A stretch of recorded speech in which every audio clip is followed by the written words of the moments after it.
Ladies and gentlemen, come one, come all to Season 0 North American Playoff Bracket. It is going to be intense. It's going to be where it matters as we change from the chaos of 4 teams and bring it down to 2. We're joined with Merch from the casting desk, but Merch, we're not alone. Shall we introduce No. the rest of the team? Yes, let's get him up in here, hyperactive. We are also going to be joined by Artie and Professor Parks. What's going on, guys? How's it Going going? on, Good to be boys? here. It is going to be one hell of a show. These guys have been battling throughout the qualifiers. They've gone through into the main competition for the 4-team battles. Artie, I'm going to start with you from all the things that you've seen. I know you've been very European orientated yourself, but from what you can see on your screen, from all the stats that are showing, it should be an interesting battle in these playoffs, right? It's going to be a crazy day for the playoffs, just given the fact that there is still a good chance that everybody here can make it all the way up, right? When it comes down to who will be the top 6 to represent NA going into the grand finals, I think that even the teams towards the bottom could make this work. I mean, I am being a little bit facetious there because, well, it is only going to be the top 6, but there are a lot of teams on the cusp. I say dark horse, fourth party, that really could make this work out for them today. And it's going to be a bloodbath out there in the arena. Yeah, and Prof, me and you working together as well. We've definitely had our fair share of comments. You saw some of these guys start playing, and from your eyes, which team is the biggest dark horse of the group? I think I originally had thought that Scallywags is going to be the biggest dark horse, but they didn't end up making it. They're in the lower rounds now. I think who I'm actually keeping an eye on is Halto's Finest. I think that they really proved themselves as a dominant team in the past couple play rounds. And they play Ape Squad. I think that is the match that we're going to be focusing on. That's the match to be watching. I know that Bricked is doing their thing against fourth party Cashbox and Dig against the Blowers. Those are also very good matches, along with AHS and Dark Horse as well. But I think truly our eyes are going to be focused on Ape Squad and Halto's Finest to really put on a show. It will be a show, and Merch, what can we say about the people at the top? We said about how great Bricked is, how great After Hours are, and the big question is, you have Bricked who are clearly ahead by nearly 400 points. Is that going to be enough, for placement for grands, essentially, when we go into next week? Oh, Yeah, Oh, sorry. Go ahead, Merge. That's all right. No, I think it's going to be pretty hard for Brick to not make it all the way through. I think they're going to have to try to not make it if that if that makes any sense. But everything else, as far as second place all the way down to, let's say, 10th, it's pretty achievable. And even if Oni has a perfect day, I still think if the cards and the storm is perfectly weathered, they can make it through. If everything has to align just right, though. But there's a lot that can go down, a lot to be shaken up, and I'm so excited to see who makes it out into our championship. Artie, you were about to make a point on that? I was just going to jump in and say it is mathematically impossible for Brick to actually get out here. Brick does not need to show up today if they don't want to. I think just the amount of points. So even if, perfect bracket run for anybody here would not be enough to to jump Brick out. But yeah, I think that Merch is exactly right. So if I'm just doing the math in my head right now, which is usually incorrect, I think even at the very bottom, perfect bracket run would be enough points to put you over the cusp, depending on how the other teams fare that are also right on there. Yeah, I was in busy OW stream there when he was playing some finals with the Brick Squad, and I was giving him all the gratitude that he deserved and saying, he's killing it right now. He's currently the 3rd most kills in the entire tournament. And honestly, he was passing all the love over to STN and Stu. He was saying that those are really the guys to be keeping an eye on. As much as he's just there to be a big meat shield, it's those guys that really put on the show. And watching Stu and some of his gameplay is incredible. His movement is all over the place. And as movement shooters go, we're in the right game to be doing it. It is definitely a perfect game for it. Of course, the first game we'll have is Hotel's Finest versus Ape Squad. Stats are on screen, boys, and Artie. It all points towards Hotel's finest, but I think the common talk is about the rise of Ape Squad here. Ape Squad has kind of been up and coming from what I've seen, tuning into the NA matches when they're on and kind of just comparing them to everything that's been going on. We had a similar sort of from the depths all the way up to a fighting chance story in EU, but now I think the Ape Squad is kind of the NA survivor story, right? Of teams that really want to be able to make it. They're on the cusp. They're just at that borderline.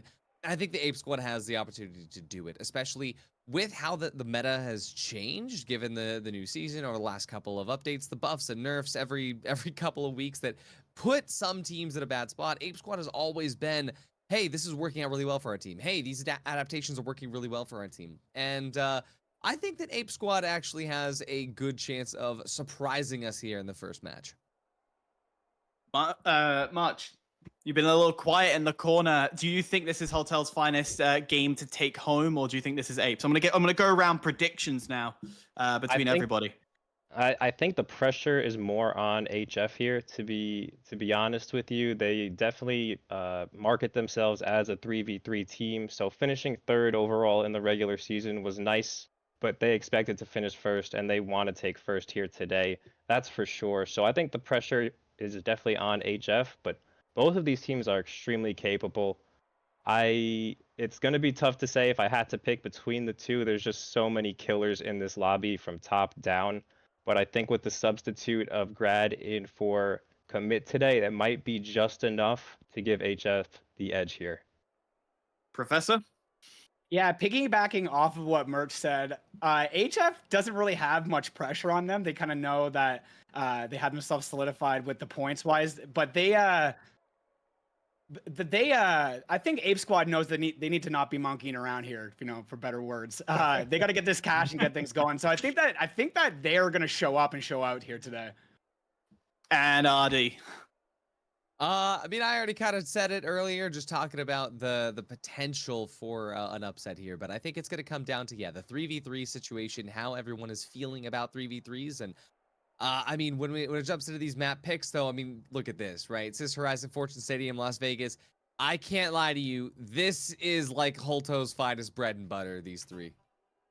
I tell you what, especially seeing these maps, and for those who are a bit curious, like, hang on a minute, we keep seeing Sis Horizon. Yeah, you are right in saying 21.7% of picks have gone to Sis Horizon, and I think these are the top three, if I am not mistaken. Sis Horizon, Las Vegas, Fortune Stadium, and not exactly in those orders. Prof, I have to ask. Las Vegas is kind of a surprising top dog to come through, isn't it? Yeah, I personally am not the biggest fan of Las Vegas. I seem to have my worst games on that map. Apparently, these guys don't follow that same suit because it is the third most played map that we have in the list here. Of course, Sis Horizon being the top one, but Las Vegas actually the second most played map here, which is wild to me. And Merch, you see this. You've been here from day one. You know that these strengths and weaknesses. You already called it to be Hotel's finest strength. Do you agree or do you disagree? I do agree. I think Brendy loves running around on all of these maps with the dematerializer in hand. As we are actually hopping right into game one, the score looks a bit inaccurate. Somebody has. Okay, yep. So Lamp's got the blueberry in hand. We are just jumping right into this one, but I do think this is going to benefit Brendy. He loves running around with the dematerializer, as I was saying. HF currently taking a height advantage over on Ape Squad, who has to be on the offensive here. Looks like they're going to be making a move, but HF just going to retreat. They got that money, they got that tap, and they're out of there. Absolutely, indeed. And of course, thank you to our analysts who will be back during these breaks, but we're already in this game. We're already on Fortune Stadium, and it's been slow and careful between these two teams. You can already see our Hotel's finest very quickly wanting to steal away the vault, put it into the cash out, start applying to the pressure onto this.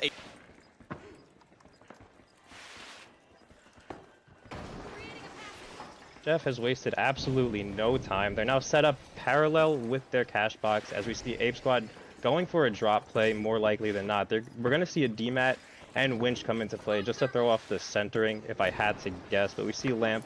He's going to reposition that C4 as it's not going to be an effective one. We are going to see an engagement right here as we see some shots coming through on Lamp as he whips out that mesh shield. HF and the rest are going to have to regroup here. Lamp has some enemies to his left and a huge RPG comes in, but he's going to get taken out by BMO. Now, instant defib from Brendy on Lamp, so we're going to be back at a 3v3 in just a moment as CLC is going to fall. BMO's going to find Grad, and just like that, we are going to have a fast wipe on HF as Brendy's going to fall to BMO as well. That was quick. Brilliant push in, just going from underneath and pushing themselves up. They didn't actually need to attack the cash out, which is honestly quite surprising because we see a lot of teams attack the cash out, drop it down, move it around, and then next thing you know, you have that reaction that comes in from the opponent. But no, they sniffed out Hotel's finest perfectly and then forced them in. They had no fear of pushing these guys. Yeah, that was an unorthodox way of starting that fight. As you said, normally it does start with a forced steal on it, but we're going to see Grad get a pick on BMO. There's not much time left for HF to make this move. We're going to see the stall come into play, but it's going to be a 2-floor drop.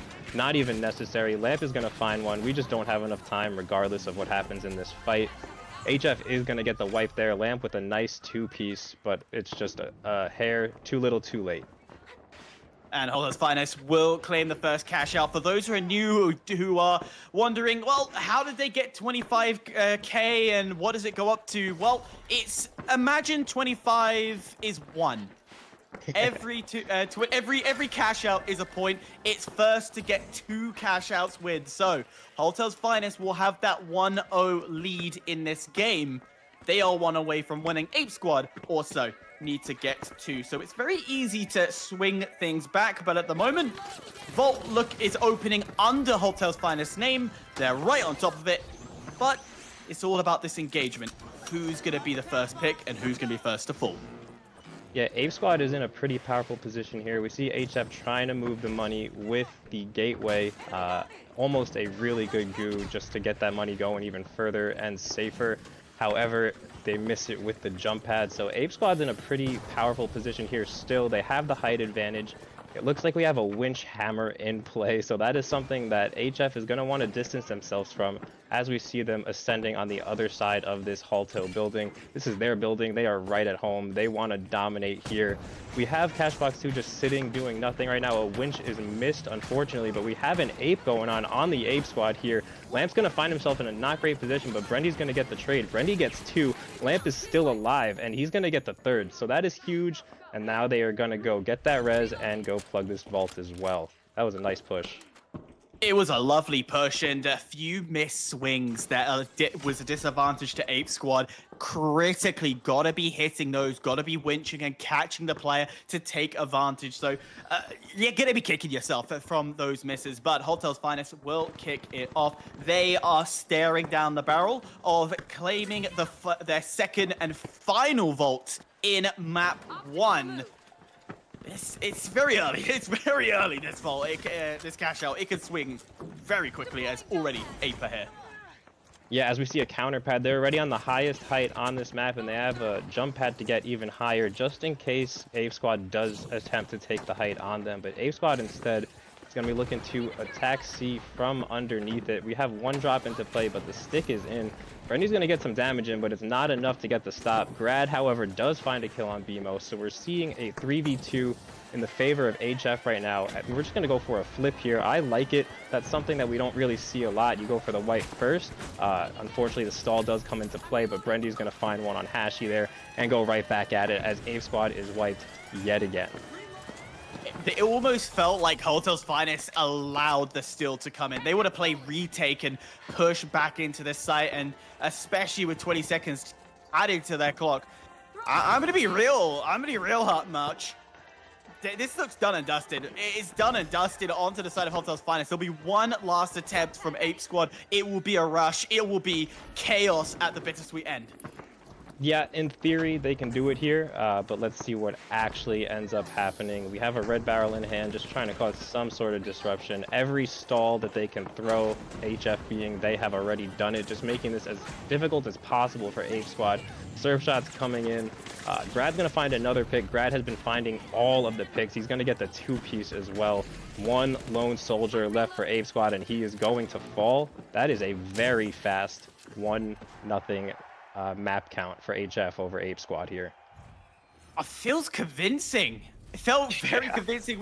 We were sat here bigging up Ape Squad, going, yeah, there's that potential of a comeback. There's that mindset they could really create an upset towards Hotel's Finest. But it's clear as daylight, and we also called this out. This is a map lineup that Hotel's Finest are feeling. And just to make matters worse, this, I just realized we're actually doing Pig's picks. So Ape Squad's pick first. And then we're actually going over to Sis Horizon. So we've had a change in pattern, but that's bad to know that the pick that you chose, you lose off the bat. That is not a great start for them. Not at all. And we are going to jump over to our analysts here in a second, I believe. But just a quick look at the stats here. A goose egg out of Hashi. That is not what you want to see out of your medium. That is your support role. However, you're going to need a little bit more combat score over there if you're going to want to see some impacts made. Hopefully, he can turn it around in the next one. Yeah, you will definitely want to see these guys step it up, go a different angle, and come right back at it. And it doesn't feel great, as mentioned, to kick it off and take that L. And yeah, we will be going over to Sis Horizon, so we do apologize for the order being slightly wrong. But I ask you, Merch, for this question is from Ape Squad's perspective, where do you see them making their improvement? Because they still have an opportunity if they drop, but of course they want to stay in. Where can they improve on Sis Horizon?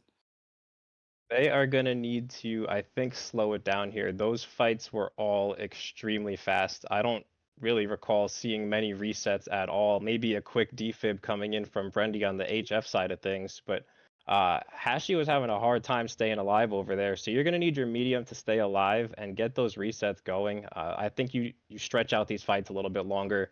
Grad was getting first blood almost every single time. That was not good if you are the Ape Squad.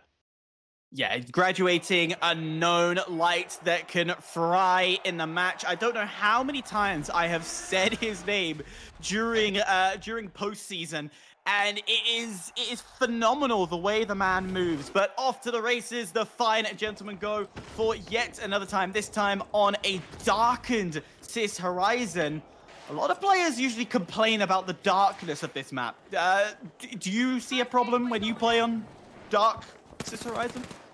Yeah, I have a problem with dark on almost any map. I'm 30 years old. I'm getting old, man. My vision's going, so I definitely have a hard time and can understand. I do think the lighting and everything is beautiful, though, on the gun skins, but we're getting right back into it again as Brendy gets the first blood, but Grad's going to get one right after, and Brendy's going to follow that up, so Ape Squad not really listening to my less than pro advice on what they should be doing, but they are going to get wiped there again to start things off. Yeah, don't call yourself less than pro. You're absolute pro here. I've seen you absolutely dominating on power shift. Not necessarily cash out, just power shift. But that's chaos in itself.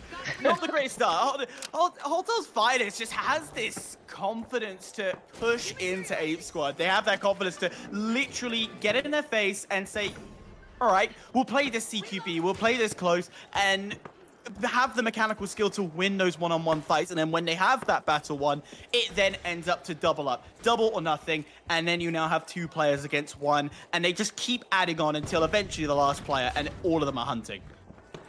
Yeah, they are flowing and vibing out right now. They're even messing around with the cash box there just a second before plugging it. We do see Grad kind of soloed out here currently, but that is what he's been doing, and it's been working. Unfortunately, it's not going to work that time. Ape Squad sniffed that one out, so I feel like they are adapting, they are learning. That is a huge pick if you are Ape Squad. This is going to make things a little bit more difficult for Holto's Finest. We're also going to be going for a drop here before the steal comes in. That was actually very smart. countering the C4 from Lamp. Brendy's going to find the res on Grad. However, that hammer is going to take Lamp out. Now you are heavyless if you're HF. The steal coming in, not much you could do about that at the moment. Even if you do get the stop, which Grad does, he's most likely going to fall after that, but he's playing his life perfectly. Brendy might find one here as well, trying to run away from that hammer. He's going to get comboed, but Brendy punches him back, gives him the Biz Marquee, and that's going to be a wipe on half of Ape Squad. I mean, Alto's Finest had no business winning that fight after Grad got first blooded. That is insane stuff as we have a replay coming in here. Brendy giving him the 1-2 combo. It is so, once you get the hook, it is near impossible to get out of it. But I tell you what, the Fist of Fury, and as the Canadians like to say, elbows up, it comes out flying. It really does. But it definitely applies more pressure onto Ape Squad, because once again, they're going to have to go into this fight. They'll have one last opportunity to push in, and they're going aggressive. They're trying to find anything, any angle to push through, but this is ticked too far, and it's now just an ego chow. Yeah, this is going to be for a moral victory, hopefully, if you're the Ape Squad. You get one, but you get traded immediately in a 2v2, and Brendy's just getting those instant reses. Hashi finally doing it himself, though, something we need to see more of out of Ape Squad, a one-on-one BMO and Grad. Grad is just winning those all day, every day. HF is looking scary right now. We don't have a wipe yet, but right on cue, we do see that wipe. HF was talking that talk about being a 3v3 team, and they are looking to prove that correct right now, as we have 2 members of Ape Squad now without a kill. That is almost 2 maps in a row going on Hashi, so we are going to need you to turn it up. I know you're capable of it. I've seen you. You got this, man. How you feeling about this one, Hyper? Ooh, I'm feeling, seeing those donuts in the scoreline. It doesn't feel great, but at the same time, it's a situation that does come around, and it's not uncommon. But let's drop in, they say, let's go aggressive, try and get things done. And they're going to my favorite site, over by the bridge, and where you can drop down to cause a bit more chaos, but graduating is taken out. That's a key member you want to remove, but this pressure is looking great, looking a lot better than we've seen before. Brendy left alive to try and stay alive. The Cerberus is frying, finds 2, but just when you think the clutch can come in, taken out of this game. Yeah, Brendy almost with the sick 1v3, and he almost got the tick 2 on the burn, so that was very close. But nice to see it out of Ape Squad. Hashi and BMO both finding their ones. It's not the biggest thing. I want to point this out for a medium to not be killing it in the kill department. However, you just need a little bit of output there at Ape Squad as a whole. We have BMO in a beautiful position here. He's going to find HF off spawn, but Grad gets the really nice gateway in, and HF's going to be in a pretty powerful height advantage in just a moment. We see BMO retreating, just trying to play his life. A random enemy falls to his right. I don't know if he caught that, but he's going to now be looping around. All you have to do here if you're Ape Squad is kite. We have HF trying to play the roof, BMO just looking for any pick he can. A huge red barrel comes in. I think he caught 2 members of HF with that one. Just make it 1. But that is some nice damage we're seeing out of BMO. I don't know much else of what's going on here. We do have an engagement going on the roof, as Brendy's going to take out the heavy for Ape Squad. BMO's going to get his pick on Grad. That is huge. He's just been such a demon. But right now, HF is in a more powerful position. BMO taking the height and getting some good DPS in. Staying alive, doing very well here. The res does come in. Lamp hand resing Grad. Lamp also getting the kill on Hashi. BMO's going to get a pick on Brendy. Oh my goodness, I believe we're left in a 1v1 situation here as BMO and Lamp are going at it. Lamp trying to hunt him down, but the heavy chasing the light is just such a hard battle. We're going to be seeing coins coming in about 10 or 15 seconds if you're Ape Squad. There is just no time to go for this hand res here. However, I'd like to see Lamp try to get one of his buddies up because we are running out of time. He does get the res on Brendy, but Brendy's going to fall immediately. That is so frustrating if you are Halto's Finest here, Hyper. It definitely is a stress if you are Halto's Finest, because you now know you're coming down to the last 20 to go and make that push. and especially how difficult the site is. It's not out in the open, it's no certainty with it, but just when you think it's all done and dusted, Hashi will drop, and now a little bit of hope starts to go in. Steel coming through, but the drop down will be from Sight Clarify as he drops through, able to get a deny coming through. Cash out is in, but that's huge for Ape Squad. They extend the game one step further. All tied in this map, and hope comes alive. Yeah, that was a huge 180 of momentum for the Ape Squad. BMO getting 4 kills in that altercation alone, so he really heard what he needed to do and listened and started doing it. Absolutely locked in. We're going for an aggressive tap here. HF on vault number 3. They are wasting no time. Let's get a quick replay here as we are going to rewatch the play from BMO. I believe he hit a huge glitch grenade, but he's going to get the 2-piece here on Brendy and Grad, just not missing a bullet. Love watching aim like that. It's always beautiful. It's also the spray transfer as well. You have to, even though this is very, like the recoil patterns are very small, they still have an effect. So to be able to transfer from one to the other is huge. So is that initial shot as BMO does exactly what his name says, and he's hunting for more. Why don't you go for another one? But very quickly, Ape Squad dipping out of this fight. They don't want to lose yet another player in this battle. And this is just the ego chow before you get that vault open. Yeah, and Ego Chow is Brendy's middle name. He only has a W key on his keyboard. All he knows is attack. He is a dog on a leash, and he's just waiting to be unleashed by Lamp. Lamp said, go get him, and he got him. That was monstrous work out of Brendy. Currently with 10 kills, so he's absolutely popping off. Let's get the replay here. He got 1 on Hashi.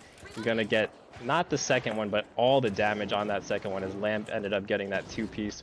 We're now going to see them plug over at the orange site and D site as well. Playing inside, I believe this is considered the museum. Whether you want to agree with that call out, it's what the Yes. finals call this area. But the museum is where we shall fight. And this site, it's a bit awkward because the cash out is technically on a balcony. So if you're going to destroy it, you have to demat the balcony before dematting the floor. It is so awkward to drop. Not one we're going to see too much of a worry from this team. As already graduating, getting involved, Hashi able to get a return, graduating once again, and it's all graduating's name. Double done, dusted. Hotel's finest early wipe. Wow, that was really nice out of HF. That was so unfortunate watching BMO. He just looked the wrong way on his push up the stairs. If he looked right, that could have been a completely different ball game. But if we're just going to look at the scoreboard here, Brendy with 4 revives. Those are all defibs mid-fight. Lamp with 6 hand reses. So we have some great teamwork. These guys are just flowing and bouncing off each other right now. We are about 30 seconds remaining, 40 seconds remaining on potentially the last cash box of this match and round of the tournament. Potentially, unless Ape Squad can make the steal, it is vitally important that they win this fight to continue the upper bracket run, but they are just trying to find any of Hotel's finest stragglers. They're staying together in that buddy system, not going too far away, but BMO will get that first pick, which is massively huge to take away their heavy. Now, the damage is going to be a bit harder, but a quick cheeky steal's coming in. The glitch is worked, and a D-mat has come in perfectly. Another quick D-mat to go for one last steal, but it's going to be in favor of the Hotel's finest. Can they get the steal? They can't! Wow. Wow. Hotel's finest. Brilliant defense at the bittersweet end. The crazy DMAT from Brendy at the end. Oh my goodness, that was so clutch. And lately these days, you've been able to stick the steal with the, even when it's dematted, but he dematted so perfectly that the person stealing didn't drop with it. That was incredible out of Brendy. HF's gonna take that one. Wow.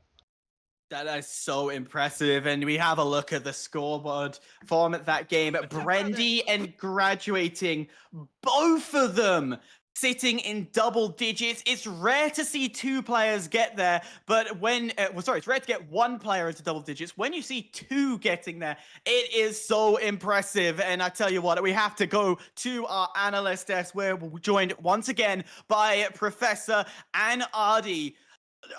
I don't know who to turn to first about that dominance. Professor, break it down to me, my chief. I expected more from Ape Squad there. They seemed disoriented. They didn't seem like they were on the same page at all. I was hoping to jump into to voice chat with them, but I didn't get the chance to do so. I was just so focused in on the gameplay. I thought they were done monkeying around, is what I really thought. Yeah, it definitely felt overpowering, and I think Arda, you called it very early on. All 3 of these maps are something that was just looking at Hotel's Finest's angle or MO, or however you want to say it is. Yeah, and the thing is that every single fight that happened, it really felt like it was in control by Holto's Finest from the beginning. I mean, obviously, there were times where Ape Squad won a couple of fights. Sis Horizon, there was a lot of fights that seemed really, really impactful. But to be honest, even the second cash out where Ape Squad took control, it felt like it was just barely, right? I mean, it felt like that second cash out where we finally got Ape Squad on the board, that there were a lot of things that went right accidentally, if that makes sense. So BMO had a lot of really good off timing plays where he was able to catch Holto's Finest off guard, where they were just in the middle of transitioning from the top of campus down to the bottom. But even then, it didn't end up working well for the entire team. So they won the team fight. They ended up holding on to control of that cash out, but it was only just barely, because the moment that it was done, it just felt like, wow, Holto's Finest, if they had just, had more time, they would have won it, right? And that was actually the entire thing going into that last cash out that we saw, where, I mean, Holto's Finest, obviously, Lamp and Brendy, shotgun demons. They won the art gallery fight with the vault, right? They hit the museum cash out. They kept it up on the balcony, and it just felt like, while holding it on top of the balcony, that had to have been the best play to not drop it early, because they knew that Ape Squad didn't have the resources to deal with it. They didn't have the resources to really bring it into a position where they were able to take control. And I just got to say, absolute cinema with that perfect DMAT at the very end. The stall timing that HF had the whole time was great. Professor, I have to kind of point this question to you from your perspective. If you are Ape Squad, is there anything in your mind that they could have changed to better themselves in these fights or win these situations? I don't know. It just seemed like Haldo's Finest had the pace in their hands the whole time. Like, they held control every single fight. Just like Artie said, even when they got that second cash out, everything kind of went in their favor. I don't know if they just need to take a step back, or if they have any subs or anything like that. Maybe make some changes. Maybe talk about different loadouts or whatever it might be. But it just seemed like they were completely off. I think loadouts is huge to pull out, because Yeah. we saw BMO with the nullifier, and to be honest, the nullifier felt like it did more harm than good, because I saw Yeah. BMO putting himself into a position to use it and to try to get a nullifier play, and I feel like it was taking over his mind more than the fight itself, of like, oh, if I hit him with a nullifier. And I think every time I saw him pull out the nullifier, he was a bundle of coins 10 seconds later. So Yeah. it was, I think that the nullifier was not the move, especially on Sis Horizon. Yeah, on Sis Horizon, and with Halto's Finest absolutely rocking with shotguns, just in their faces the whole time. It just didn't work out. And again, going back to looking at their loadouts and seeing maybe back to an old class that was working better for them might be more sufficient. Yeah, and that actually brings up to a good point. And Merch, I'm going to pass this one to you. The nullifier being added into the game, of course, is a replacement for the stun gun. In my eyes, especially in a playoff situation, Merch, is this even a good time to be running a new item like this? It's definitely a gamble that a lot of these teams are taking. In my opinion, it's always a risk to use something that just hasn't been tried and tested yet. I think the potential is there. You look at something like the nullifier on paper, and you're like, wow, I could take an enemy out of a fight for 5 seconds. We win that fight every time, especially if you're looking at how these fights were going, how fast they were happening. But as already mentioned, you have to be in a good position to get that shot off in the first place, or else it's just going to be a 2v2. and you're actually going to die, and that guy's going to come back from the Shadow Realm in 5 seconds, and they're going to be in a 3v2. So it's I think it does have a place, but I think they need to work it a little bit more and kind of figure out exactly how they can make it work. Yeah. Well- If we were sitting on the reverse end of things and they had made some amazing plays with it, we'd be sitting here like that was the best choice they ever made in their lives. Like, thank God they added that nullifier into their play. And so again, just going back to the drawing board, if it was the Hail Mary with the successful touchdown, then we'd be praising them, but it didn't go that way. Definitely, indeed. And we're going to have a brief readout or look, depending on if we got the graphic for it, of the bracket so far. Of course, we saw Holto's Finest go 2-0 against the Ape Squad. As well as this, Bricked has also 2-0'd on their side. And you could see as well, Team Deer winning a 2-1, beating the Blowers. That actually went to their third map, so going the distance. We're just waiting for After Hours versus Dark Horse on the upper bracket. But this sets up some quite interesting lower brackets, as Scallywags is going to be still waiting, but Make-A-Wish versus Ape, Blowers versus 200, Fourth Party versus Fourth Party versus Oni. My question, Ardi, from this lower bracket, who's going through in these lower bracket stages? So one thing that you got to keep in mind when you're talking about the lower bracket is that now the pressure is on, right? And the pressure is on in the sense that you are eliminated on the loss here, and that's it. And for teams that have points, right? For teams that are fine, for example, like let's look at Scallywags, right? Scallywags, they don't have a lot of points. Every bit of points is very necessary to them. They're going to be a little bit more stressed. You look at Ape Squad, who they're on the brink, right? Does the fact that Scallywags, who has coming into this, they're like, hey, we're already kind of in that lower area, we're already kind of scared, but we're going to be all right. Or you have Ape Squad, who just got down from that when they were probably feeling pretty confident. Who is more stressed? Right? That's where you have the situations of, well, if you look at Make-A-Wish Foundation versus now Ape Squad, one of them was already in the mental that this was already done. One of them was in the mental that, hey, we had this in the bag. And now you're put to the brink. So I think that any of these matches could go any which way, but it's going to be a mental factor more than anything of who is able to deal with that stress on the day of. Whoever is able to deal with it better, they're going to be able to take the dub. And just a quick update while you were talking about Ardi. It looks like After Hours did beat Dark Horse, so that final map on the lower bracket will be Scallywags versus Dark Horses. But for the upper brackets, it's Bricked versus Deer, with then the second match being Holtel's Finest versus After Hours. We're going to be following Bricked versus Deer, but I just want to, while we have this time and this little break, Prof, Holter's Finest against After Hours, that seems to be quite an interesting matchup in itself as well. Yeah, I think, like you were saying before, Holto's Finest is kind of has their back in the air right now. I don't know if they're going to make any switches to their classes or their loadouts or anything like that, their game plan. But they had their backs against the wall, and they did just have a little bit of a warm up there. So maybe they're just a little bit more prepared than some of these guys are. I don't know. We didn't get to watch the other games, so I just really focused on Holto's Finest. I think they have the skill to do it. I think like Merch was saying, maybe the nullifier might not be the play there. One thing I find with After Hours is they are the sneaky team that can do these crazy steals at the bitter sweet end. And there's a nod. I feel I see the nod of consensus amongst everybody. Merch, how sneaky? Just back me up of how sneaky these guys are.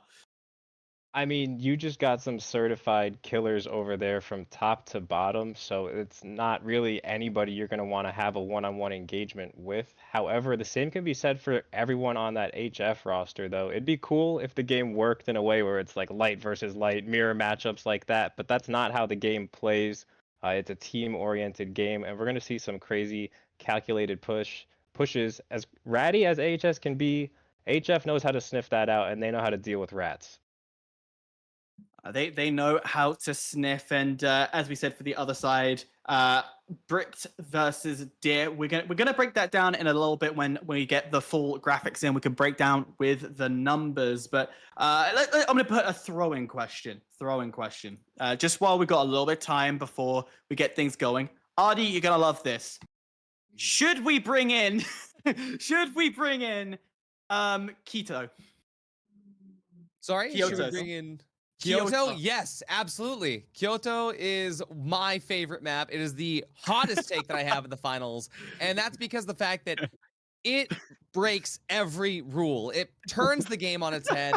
Guns that are meta no longer matter. There are so many long sight lines where you could catch people off guard from across the map. You think that the area where, oh, this is a building and it's a tight quarter. No, the bow and arrow works way better in here than any shotgun ever will. But you're in the bamboo forest and now you're outdoors. Nope, that's where the shotguns work. And that is why I love Kyoto, because you have to change your gadgets. You have to change your stuff. Not a single team here has a loadout ready for Kyoto, and that's why I think we should bring it in. I just wanted to stir the pot so badly. I know how passionate you are, Artie, on it.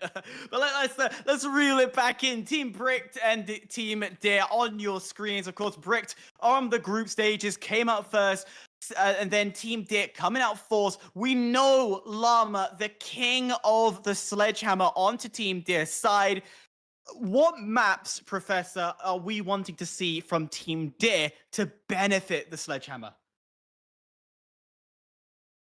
I mean, we already played. Probably not Las Vegas, right? We just.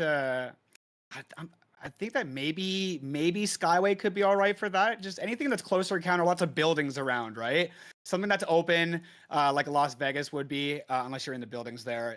It might not work out too well. But I think that with Busy and his machine gun, he might be getting busy with that and keeping the sledgehammer out of his face and away from his teammates. So I think that Brick will be able to lock this in. And then Artie. We got the top ranked team, 602 kills. That's quite an impressive number, taking account their components are near to 100 plus kills behind.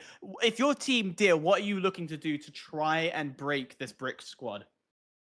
You're looking to try to understand what is happening in the middle of the team fight, whether or not you need to take the time to reset or if you're just going to int into it. So if we go back to what we saw in the last game, right? What did Ape Squad not do up against Hoto's Finest? Well, they didn't readjust going forward, right? And I would put Bricked at the exact same level I would put Hoto's Finest. And if you are going to see Bricked set up with timing in mind, if you're going to see Bricked set up with playing into their weapons or into their gadgets more, or just playing the standard song and dance of the finals where your medium is attached to the heavy at the hip, if you can't find a way around that, if you can't find a way to break it, you have to subvert the expectations and do something different. So I want to see Team Dis start this off. If you're going to just be playing into the match and you are immediately finding yourself getting skill diffed, skill checked, then go crazy and play into the sandbox, right? I think that kills, they're close enough that it could still work out, right? Team Di,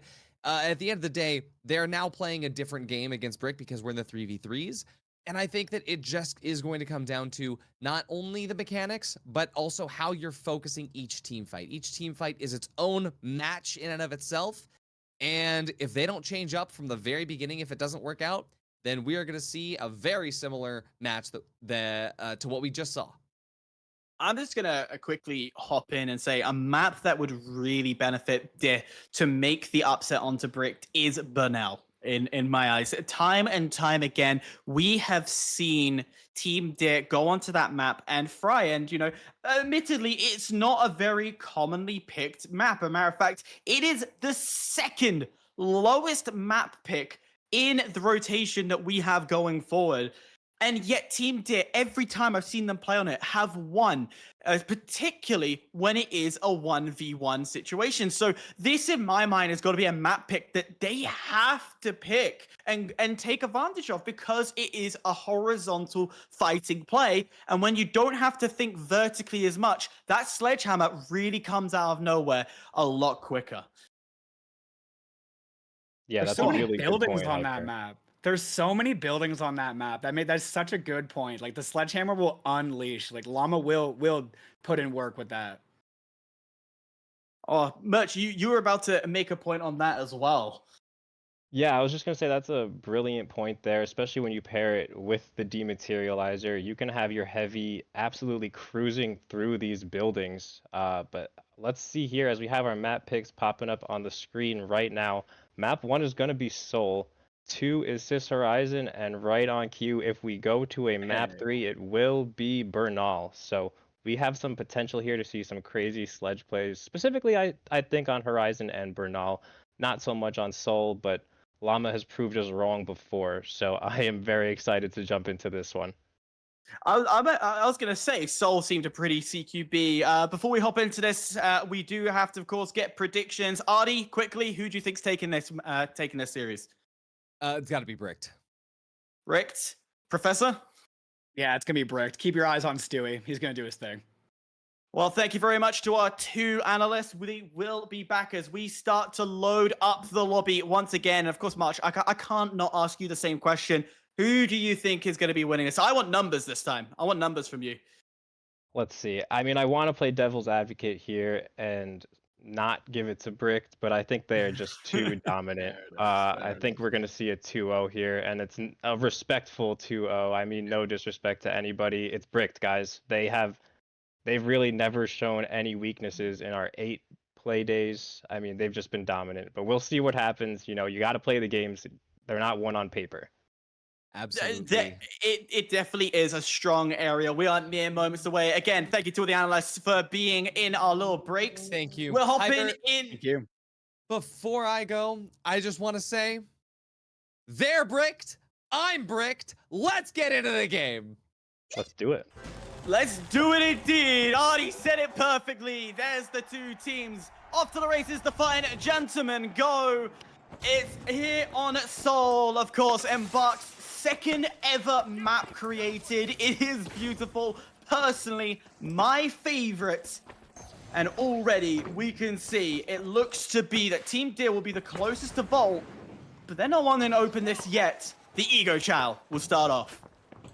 Yeah, if you tap this early, you're kind of revealing your hand. It looks like Brick is going with at least a double shotgun rollout right now. Is busy. He's got the SA-12 and STN. Look to have the Serb. I couldn't quite tell, but STN with the Serb is scary business. However, he's going to get winched instantly and go down, so that's going to put Brick at a disadvantage early. We have Busy just panicking, trying to stay alive. Spawns is going to find the pick there, leaving Stooge all by himself, and he's going to take this quick team wipe. Vault 1 hasn't even been tapped yet. So in the grand scheme of things, that fight essentially never even happened. We're going to see a second fight over at Vault 1, more likely than not, depending on where Brick gets this spawn. Well, halfway through the time, remember 20 seconds for a respawn to come from a team wipe, my apologies.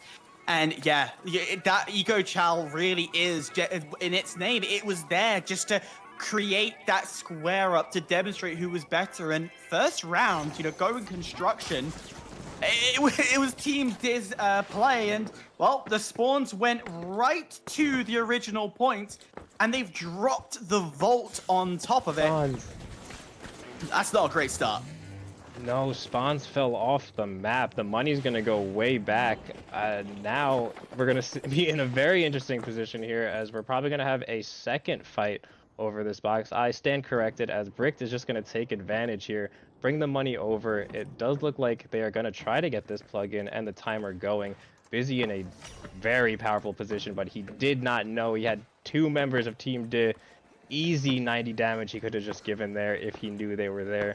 We have Stooge taking height on the crane, Busy maintaining height as well, and he's got STN right by his side, making sure nothing happens to his big, strong heavy. As Llama and the boys are now moving underneath, trying to make something happen. I believe they did see where Bricked is set up, so the ball is really in Team Diz court, trying to make something happen here. They do trade positions, so Team Diz kind of has a better position here, aside from Stooge way up top, but not a lot going down. Some damage going in on Stooge. Team Diz still at full health. You'd love to see it if you're a Div fan.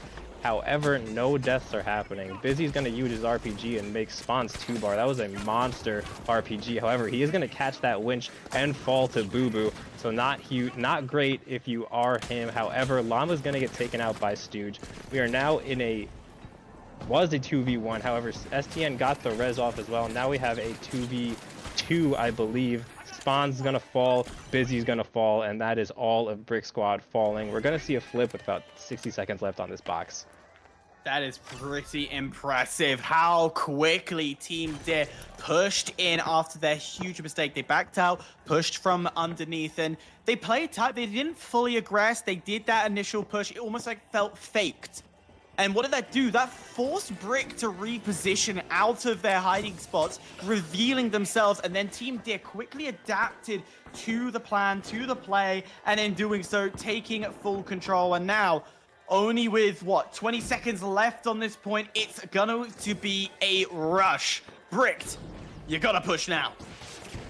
Yeah, I love that play out of Team Deer. We don't really see patience displayed too much in NA, but we have a forced fight here as STN's going to catch an overhand right from the sledge. Busy's going to trade out on Llama. That's 2 dead. It's probably going to be a wipe for Team Deer here as well, but it doesn't matter as they do go up 1-0 or 25,000 to 0, depending on how you want to look at it. 1-0, 25-0, whatever it is, if you're first to 50, it is a victory. That rhymes really, really well there. I'm a poet and I didn't even know it. Love it, baby. But He's got bars. Yeah, I got bars. Well, I wish. You don't put me in a rap game. That is terrible in itself. Team Deer spawning from the mall side as they will start to make their way over. Thankfully, Vault is open up, so no ego Charles this time. It genuinely is for power play positioning. But that gateway might open a few things up. The zone shield will keep Llama alive. Yeah, that goof throwing actually blocked the money from traveling through the gateway, I believe. That was sick. I haven't really seen it work that efficiently, but we have 2 dead, 4 teams there. Last man alive is a poor Light who just can't do much about it. Trying to stall that money as best as he can, but that weak little Light just can't throw it that far. STN has fallen, but he's going to get picked up by the homie. And just like that, we are going to get this money going over. The plug will be started, and it's going to be over at construction site yet again. I love these construction battles, Hyper. I don't know about you, but this is my favorite map and variant in the game. I agree. Construction definitely opens things up a lot more. Keeps the creativity alive. Because if you go B, which is over by the hospital, it really is a one-way pathway.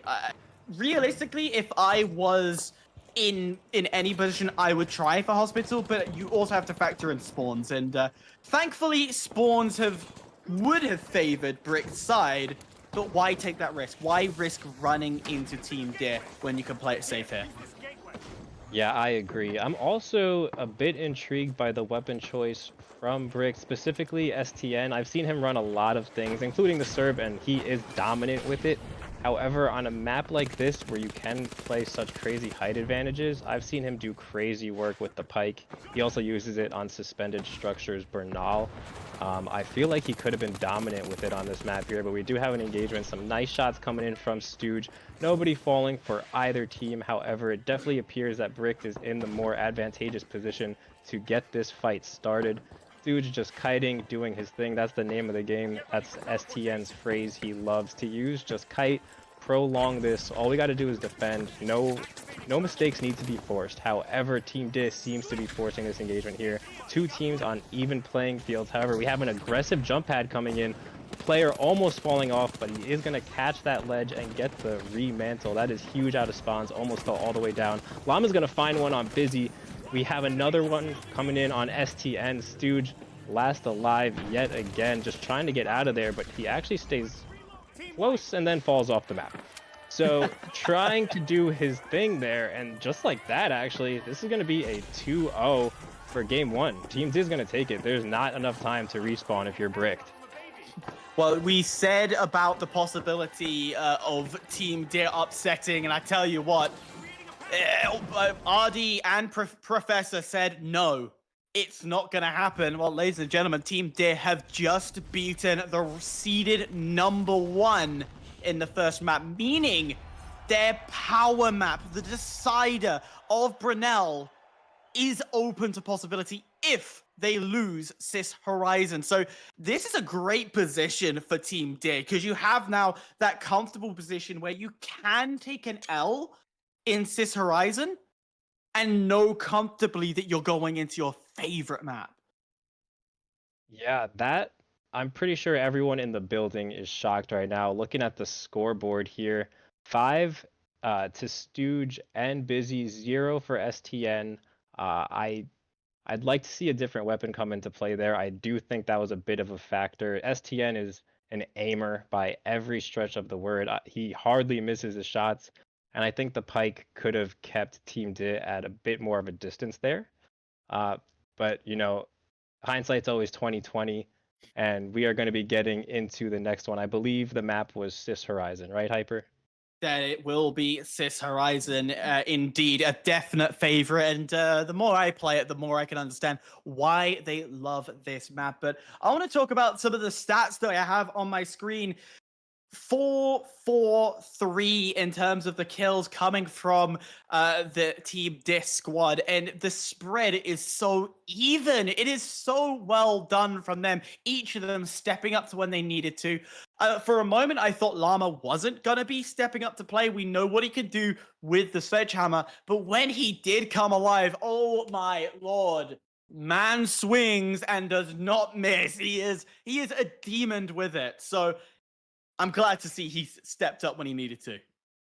Absolutely. It is pretty demoralizing to get winched into an overhand sledgehammer, especially as a light where you just get deleted from the game. So that definitely gets in your head a little bit. It's frustrating, and it might be a little bit of a wake-up call for Brick, who really just are not used to losing, at least when it comes to this cash-out game mode. As you know or may not know if you're watching at home, the regular season, we were playing cash out with 4 teams, and now we are using the final round variant for our playoffs. But with that being said, we are jumping into map number 2, as Spawns is going for some nice ranged beams, 40 meters with the XP, looking like it's shooting straight, absolutely no recoil. He's also going to get that gateway in, so they're most likely going to be looking to just move this money without forcing a fight. However, Brick is trying to force this fight. They are all going to take that bridge.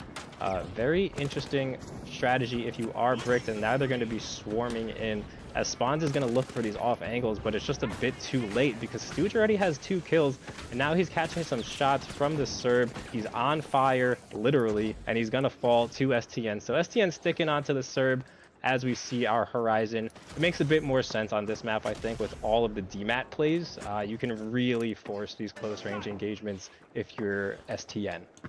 Yeah, it makes sense, and Stooge, we saw the damage and the potential damage you could do from range with the lights. I've forgotten the full name of it. I call it the MP5. I know that's not its name. Someone in chat's gonna critique me, but you get my point. The damage play that came through, just ticking away a little bit, then amplifies the Cerberus even further to be such a formidable force to play with. As already we've found ourselves over to B, and a quarter of the way through we have found ourselves, but most critically, look at where it's positioned.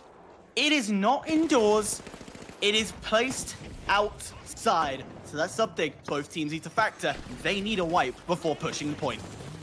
Yeah, they really manipulated the position of that cash box there, and that was a great play. STN looking for the pick on Llama. Huge pick, taking out that Sledge Heavy, who's been doing so much damage in this round 2 of our playoffs here. Boo Boo's going to fall as well. So Stooge and STN are actually going to end up wiping Team D. That was fast. I did not see the 3rd kill. But looking at the position of this box, there's not much Team D is going to be able to do about this. They're going to come back with about 30 seconds to make a play. And all Brick has to do is play this one slow. Basically force D to make a mistake. I don't see Brick losing this one. It's going to be very hard to force the mistake, but nonetheless, they will go in for it. Remember, this is only for the first point of the match. But that first point could be the make and break. They're trying to look, but I love this positioning. If the observers gives us a POV of any of this Team Brick side, because they're stood on top of Goo as they finally jump in from above like Batman in his reign. They could get rid of the bubble shield, and there it is. Shotgun galore. Busy finds 2, and that will be the disaster that we see. Nothing can be done, and that opens up the first cash out. Yeah, that is how we're gonna start things off. I almost ate my words there. They almost pulled that steal out of nowhere. STN was having some trouble mantling the Goo and getting inside that bubble. Looking at the scoreboard here, 3 apiece for Bricked, 1 to all of Team Dib. 1 kill split amongst the 3 of those young men there. But plenty of game left. Spawn's looking to regroup. We already have Bricked ahead of the pack over at 2, and it looks like they are going to go for the tap as well. They are a bit split though, so not ideal, and Busy's going to take some big damage too. He's going to need to regroup with the boys if he has any chance of staying alive here. Well, thankfully, we'll have a buddy to help him out. It's going to be Busy and Stu together, together forever, while STN playing it from the side, from afar, being the information, the small amount of damage, but he has been spotted, so that could go against you if you're not careful. But no worries, why don't we start pushing in and get some real damage to come through? It's already Busy, we'll get a couple, and it's down to Boo Boo, left alive as a medium. There can be a revive, but the Fist of Fury will keep him going, but the team wipe will unfold. Busy is just a slayer with that shotgun. Yeah, Busy is so good at the game. I mean, all of these guys are, but Busy just seems like he makes no mistakes. As we have a replay coming in here, he got the RPG kill on Llama, and this is just another day in the office. He's 350 HP. Boo Boo is like 3 HP. So you're going to win that 1v1 every single day of the week. As we now have the bridge cash out. You mentioned one of your favorite locations. I like this one too. However, if you're not really focused and locked in, you can be overtaken very quickly on it. It definitely favors the push, in my opinion. I've seen a lot of retakes happen here. But we have Llama going for a quick engagement, dropping the blueberry, but it's just not going to trigger in time, unfortunately. He does fall. Spawns finds one. Boo Boo taken out as well, and now an insta-fib on Busy to the hands of STN as they are hunting down this final member of Team D. He's gonna fall. The boys are clicking now. They got it figured out, and it looks like they're almost in flow state. It does feel very flowy with the vibes. Getting it going. Sorry, that was cringy as hell. Add that to the cringe reel, but nonetheless. Yeah, Brickton looking flawless. Team D went for the jump. They went for the over-aggression. I appreciate that you've got to go for the fight. You've got to attack Brick, get them upset, but you've got to, critically, you're running shotguns and you're running a sledgehammer. You can't be overextending, as we've just seen Spoon getting too aggressive, and he's going to get knocked down, quickly revived back into play. But again, it goes to show you've got to make sure you get the whole team together, and really, you want to be fighting in this building. Yeah, a bit of a blunder there from Spawns. He does get picked back up, so I mean, not the biggest deal, but that is going to waste a bit of time here, and Briggs is just 20 or so seconds away from making this a 1-1 game going into map 3. We have Boo Boo looking for some enemies, drops an APS turret, something I love to see. We have a winch coming into play as well, a beautiful winch. This is actually a great play they're making with a limited amount of time. We're going to get one, and we get the second one. He sticks the steal. Oh my god. Brilliant. Wow, that was a beautiful play. I mean, if you're Bricked, you're mad at that one because you played that almost perfectly, and Team D came in and just outsmarted you guys. A brilliant idea. I called it out, being outside, and you've got two players that are massively CQB orientated. You have to be indoors. You got to fight indoors. So why not? As we're gonna see a very instant drop into the point. It almost feels the flow states change to Team Din now as they want to get this done and dusted as well. Yeah, that might have been one of the best team plays I've spectated. That is really unfortunate. You hate to see it, but it doesn't look like the plug may necessarily go down. They are definitely looking to try and have that be the case. If you're Bricked, you want this plug before the engagement just to have control here, as we have Team Did now taking the scenic route over to C. But we are going to have a nice little meetup when the two teams do collide here, as Bricked wins that race. Almost a goo to break that pad, but it just missed. This is going to be tight right here, as we have two enemies for Bricked in the sights of spawns. He's going to get a glitch in, probably taking out the mesh shield for Busy. That is a huge glitch. However, no one has really pounced on it, so he's going to have that back in time. We do see STN in the absolute god spot. However, he just fell. I don't know if Spawns realizes that yet as he's looking for him. Now he sees the DMAT and knows STN boogied out of there. But Spawns is going to say, hey, I'll take this position any day of the week. I am in the best spot on this map. And just like that, he gives it up, and the DMAT closes right in front of him. So a bit of a mistake from Spawns, and a whole lot of nothing going down here. A lot of cat and mouse happening right now, Hyper. It's very open, this site, and that's another problem, because yes, it's indoors, but very critically, there's not easy places that you can hide with cover. But here comes a very quick tap. Get that information, start to bring Bricked back into the central play, and have the fight fair and square. As right now, Brick, they have sightlines above, and that's a shot from Stu to get things opened up, and now they jump onto point. It's opening the way they want it. Spoon's left alive. He can't do anything, and control is all on Brick's side, and this looks to be done and dusted. With 20 seconds taken away, as soon as you run, you'd have to immediately stick. I don't see this happening for Team Dare. Yeah, that's about GG. I think Bricked would have to disconnect from the game, and Team Div would have to win the foot race and instantly stick. I don't really see anything else being possible, as they are just now coming in off spawn. There's like 10 seconds left on this box here, maybe a little bit more than that. But I think this one is all said and done. All Brick needs to do is hold position here. A stall comes in, and that's going to wrap it up. So we are going to be going to a map 3. And as we touched on before, it's Bernal. It's gonna be an advantage Team D, statistically speaking, but we wanted a matchup that looked fairly even. This is the one we're getting, and this is exactly what I expected. Team Dare really putting the pressure onto Bricked after a 2-0 victory on map 1, pushing themselves into a 2-1 victory for Bricked. But again, critically, the spread that we're seeing from the winning side becomes even. An 8-7-5 eliminations accordingly. Busy doing the heavy lifting. No surprise there. But critically, look at Stu. We said about how much he was spraying, getting some stray bullets coming around. 13 assists from him. It's very, very important that he is getting that combat score up.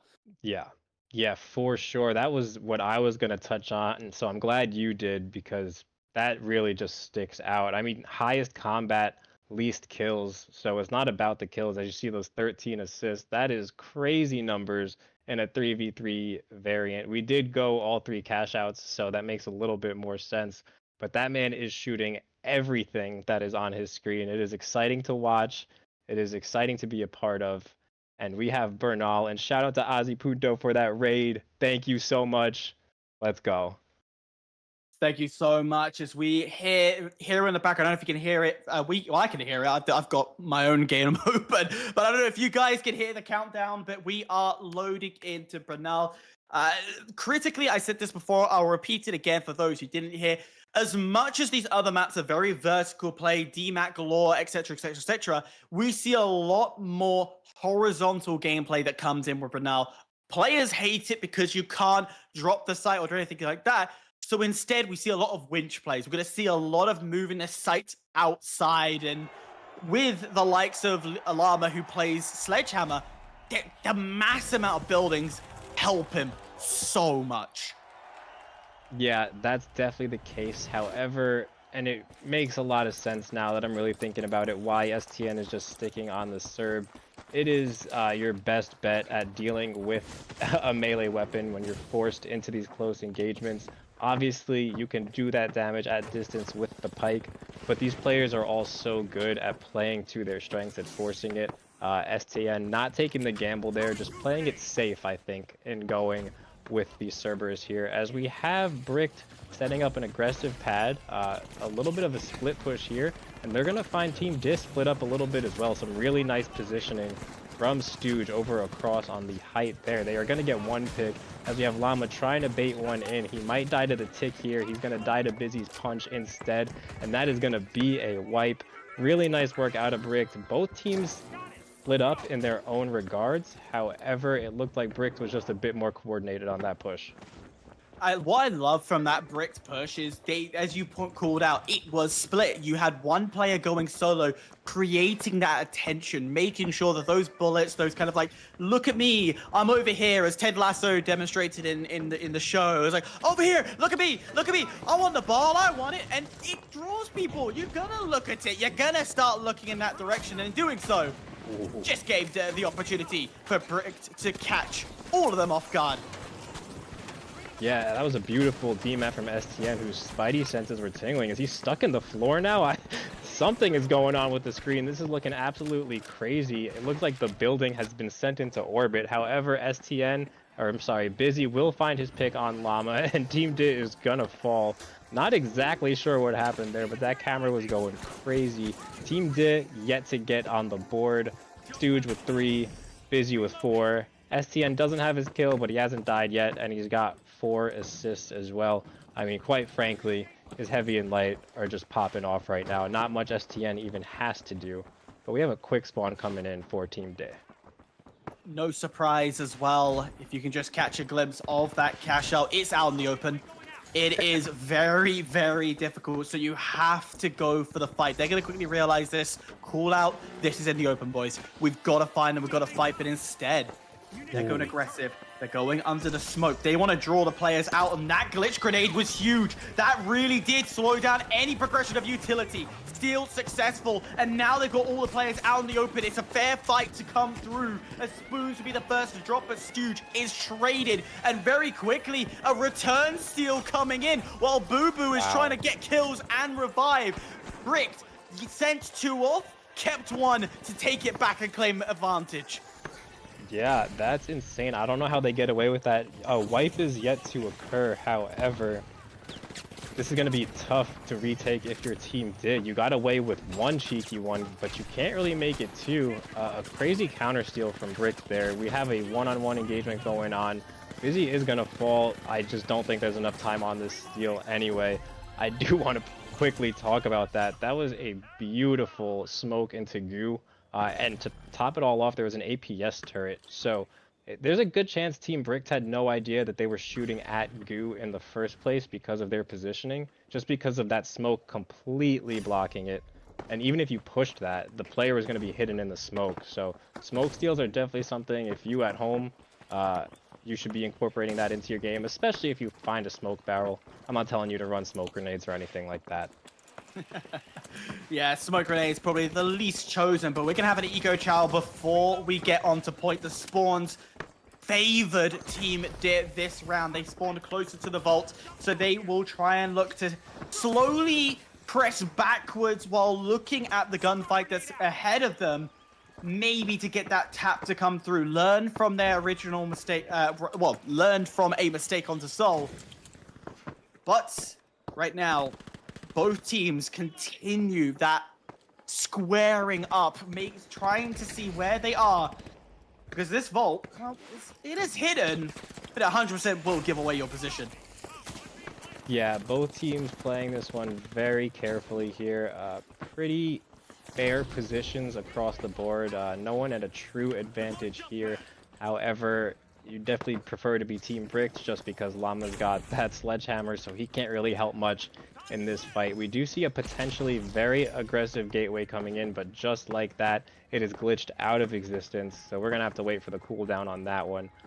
Not quite the same stall and standoff that we saw in the EU server earlier today. I don't know if anyone was watching that one, but we do have some action finally coming in between Bricked and Team Div. The jump pad is ready to go, but it actually looks like it was destroyed. So Busy's not going to be able to get out of there. That was the original plan, and now he's being forced to back up here as the money's been tossed and nothing really happened, and we're just gonna see a reposition from both teams. Yeah, Spoons got that side angle that destroyed the jump pad. That's why we never saw Bricked go for the jump. We never saw them pushed up aggressively. So brilliant work to play. Again, another split strategy. You had Llama and Boo Boo playing for the most damage and playing for information. But here is more aggression, more pushing forward. Now they know that the cash out is on the line. They need that control. Two on the outside has to wait patiently, but the aggression onto point. That glitch is going to land perfectly. The Sledge is coming alive from Llama, but it's a quick revive to deny the wipe, and that's done and dusted. Team Dick critically wanting to take this away and force a final round.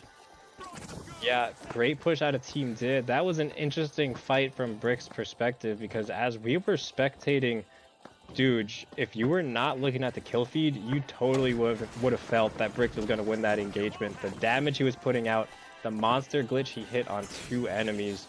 I don't exactly know how the 2 other teammates on Brick fell, being STN and Busy, but that's an unfortunate fight. Luckily, they have about a minute to make something happen here. Llama's set up underneath, so we're going to be going for some kind of breakthrough as the money has now been winched into the open. A tough spot to be in if you're Bricked, but they're going to look to force an engagement in the typical NA way. You don't want to shoot that RPG as you see the APS turret. However, he's going to let that one go. Finds a little bit of damage. I don't think any picks have been had yet.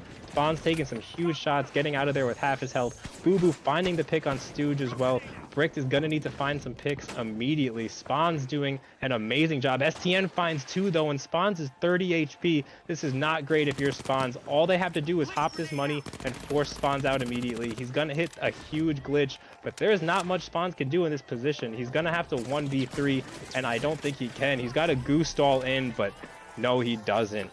Beautiful play out of Brick. Spawn's did everything he could, but 1v3 with that much time left, you just can't. I tell you what, that was done so well. Bricked able to steal it at the last second. Team Dare will get dropped to the lower bracket, and honestly, I would say a fair fight amongst both sides. We quickly grab the leaderboard from that match, and no surprise, the dominant level that we're seeing on the board. Only 2 and 3 kills from Spoons and Llama getting the 2, Boo Boo with 3, but then above is just where the numbers are coming alive. More control, but let's be real, some of the strategies that we saw from T-Deer was quite impressive. Yeah, they definitely are whipping out all the strategies. The execution has been good too. I think, for lack of a better phrase, we're just seeing a bit of a skill difference here, a bit more well-executed plays coming out of Bricked. They're not missing those little tiny shots. I mean, at this level, every single bit like that is going to make the difference. And Bricked, aside from game 1, has been pretty spot on, just like they've been all season long.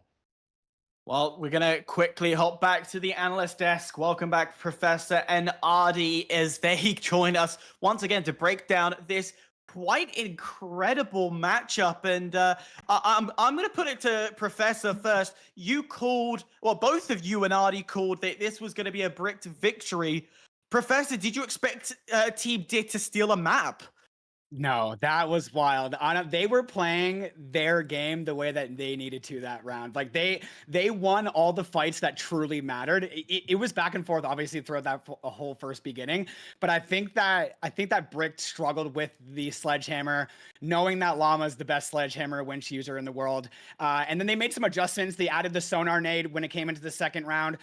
There was some back and forth still when it came to Dit and their gameplay. There was a cash out where Brick was holding the upper area of the building, and they came in. Dick came in and winched the cash out into the building, giving them that interior with the sledgehammer and more chaos to be had with the sledgehammer.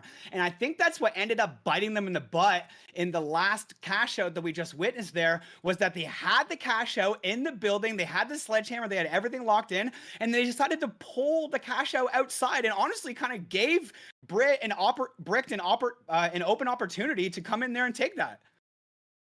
Yeah, I was gonna say the exact same thing. Is like they had the right opportunities that they were looking for, and they were like, hey, what if we did the opposite, right? And I think that if we're looking at Seoul, right, I think that there was a lot of situations where Brick just was not prepared. They were not prepared at all, just like you said. I think that off the it was the second cash out where Brick, they brought it up to the construction site and did spawn on the apartments, and they had a very rough time getting back up because they got chowed before they could take the jump pad. They were getting gooed. So they were forced to rotate all the way around to the data center pad, right?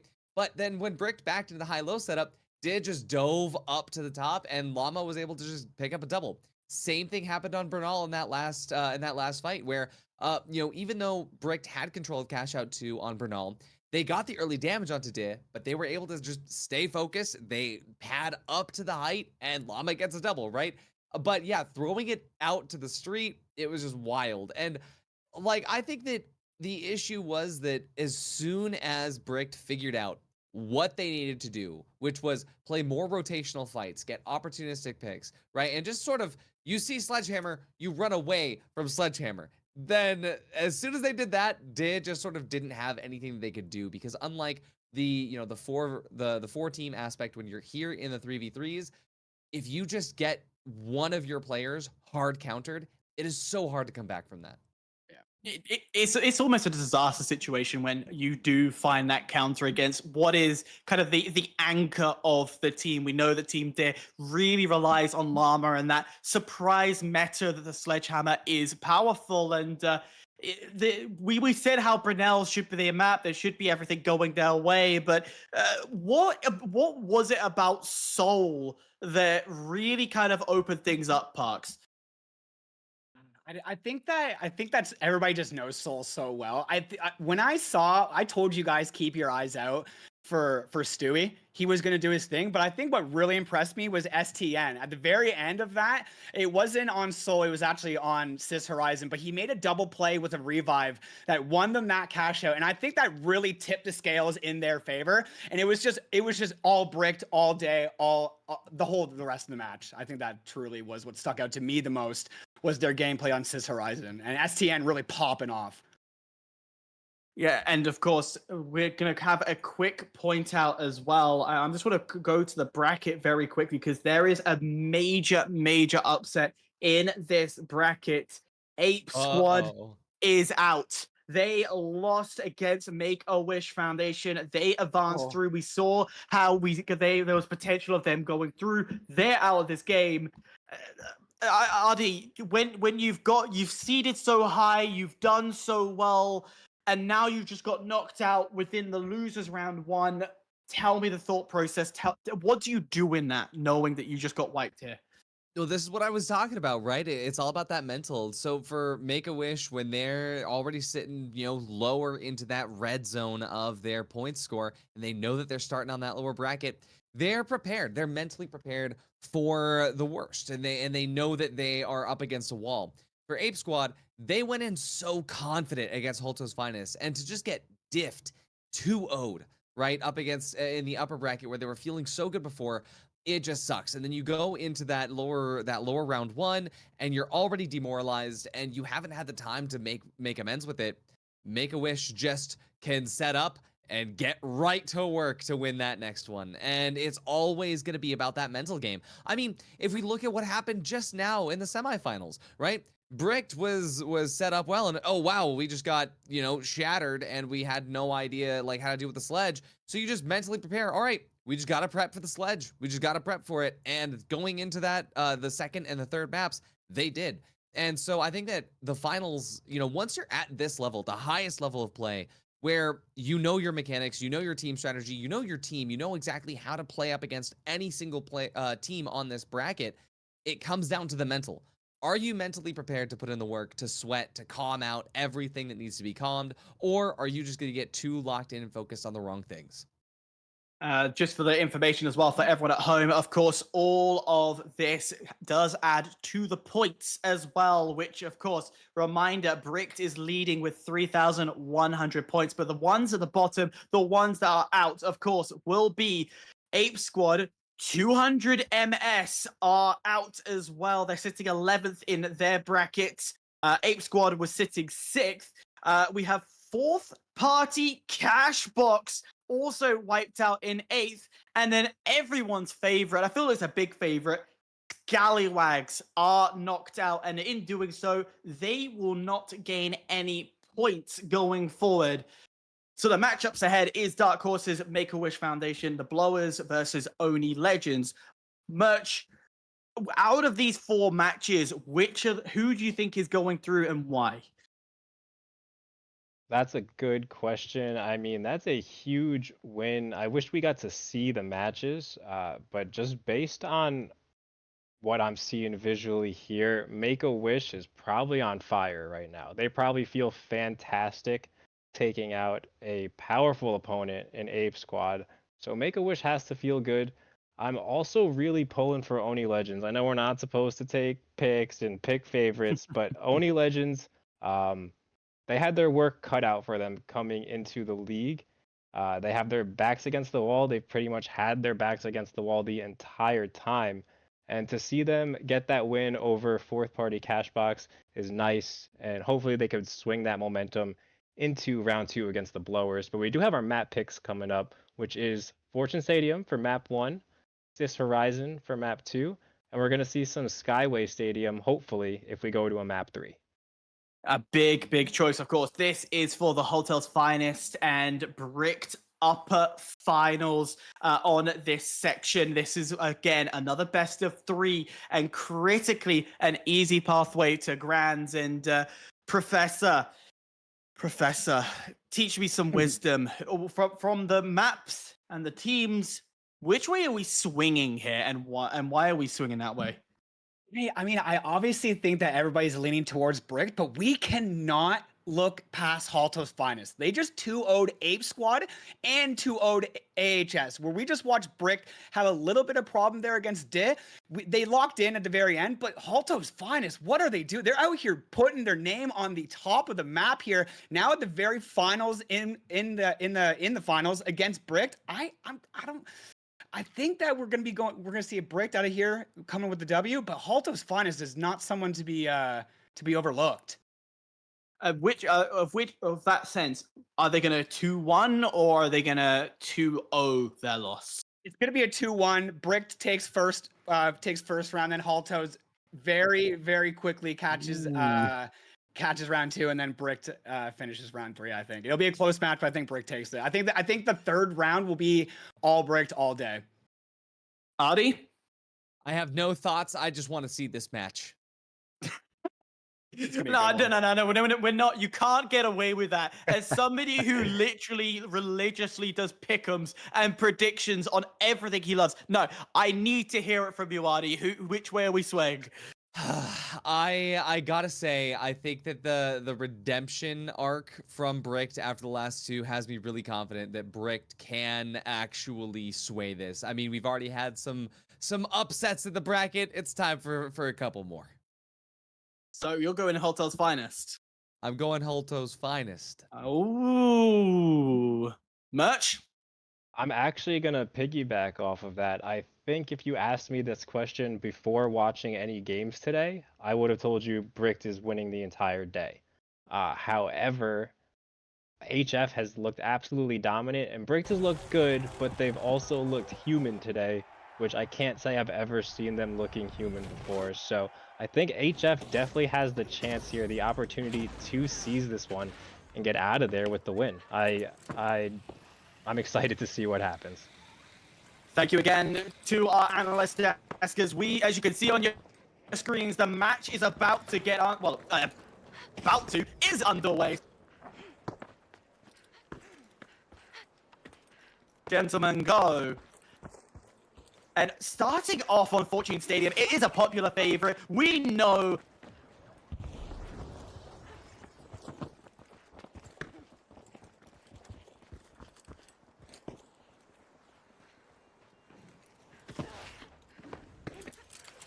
To kick out.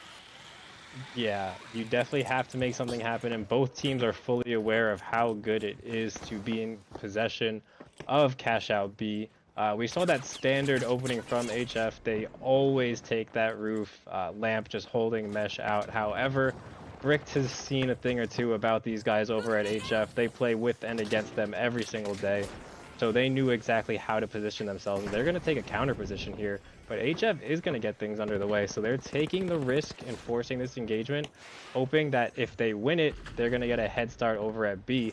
But it looks like Bricked just went in there and stole the money. So Brendy's now got his Apex Predator glasses on, and he's going to be trying to hunt these guys down.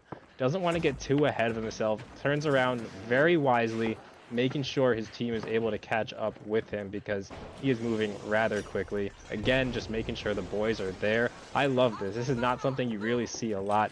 Bricked has started the money, but HF looking to go for a little bit of a cheeky play here.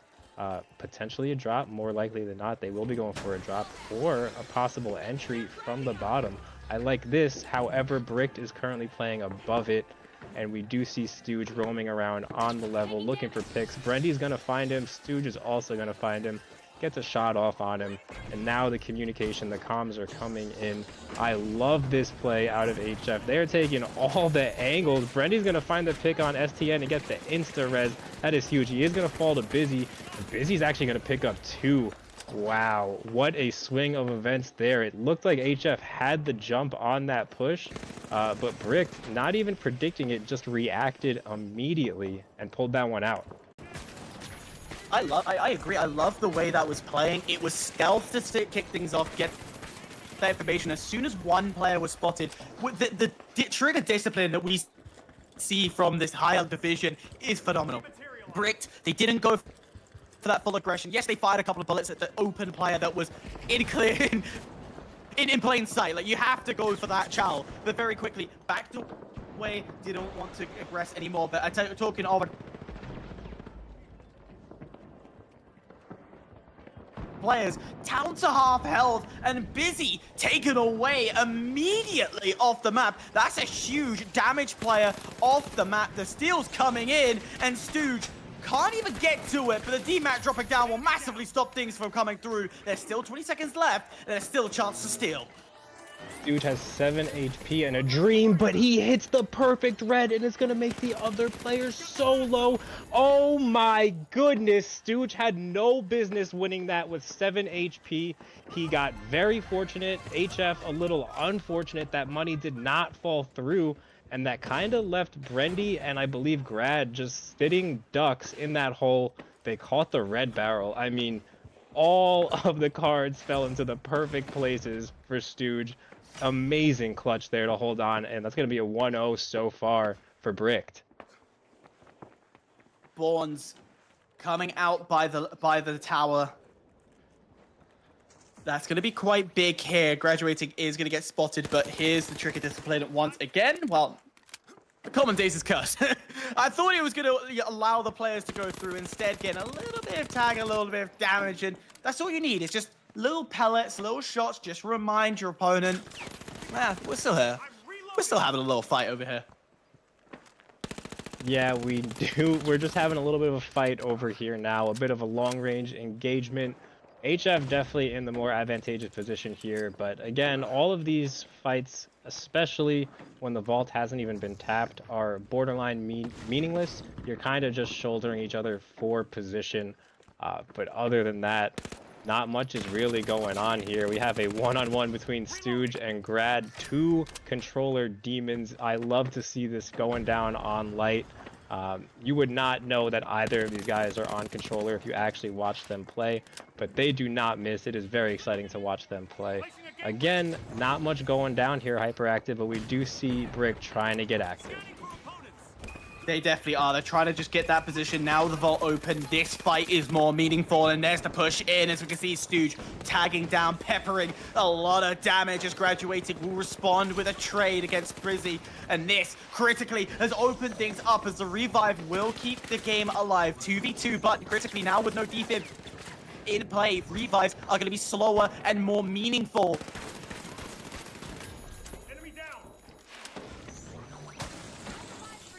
Reaggress for a second, no! Finds the floor, and Hotel's Finest wins the vault battle, and now they can start rotating this, and they're looking to bring this A. Yeah, that's a nice win out of HF. They played it patiently. Bricked forced the problem.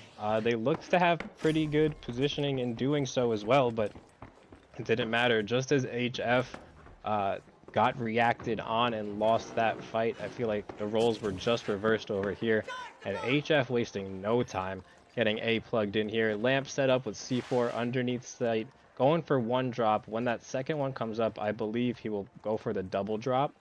But for the time being, it looks like HF just playing one floor under, and a pretty defensive goo goes down. So maybe we're not going for a double drop here. We do have Brendy able to just delete walls. We have Busy. Is he lagging out, or they're just trying to play this? All right, they're just playing it patiently. We got a gateway coming in.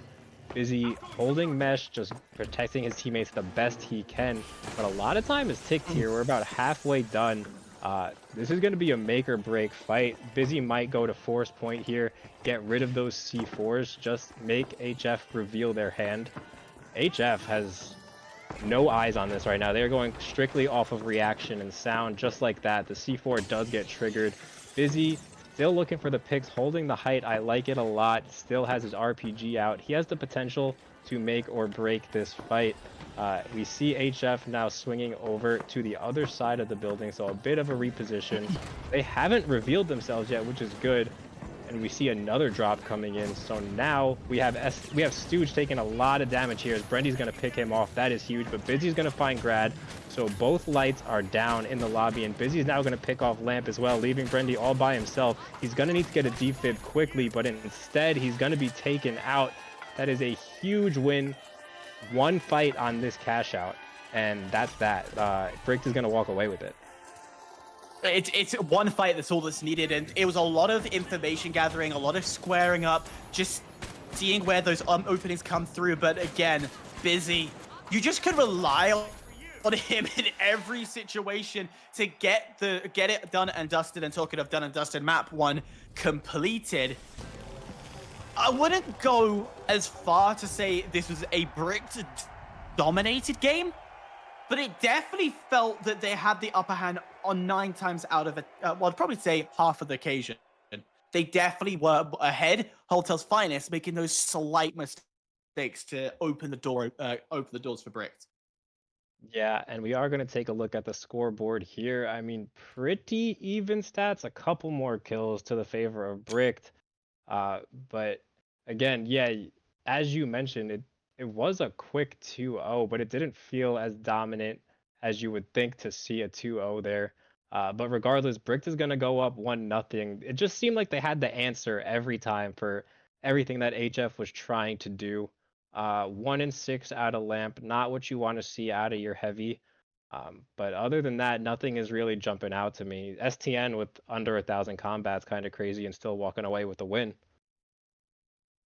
Yeah, it's a win nonetheless. First map is done, and as you can see from the very bottom of our screen, it's going to Cis Horizon. Yes, this is going to be a very, very common matchup that we're going to get forward.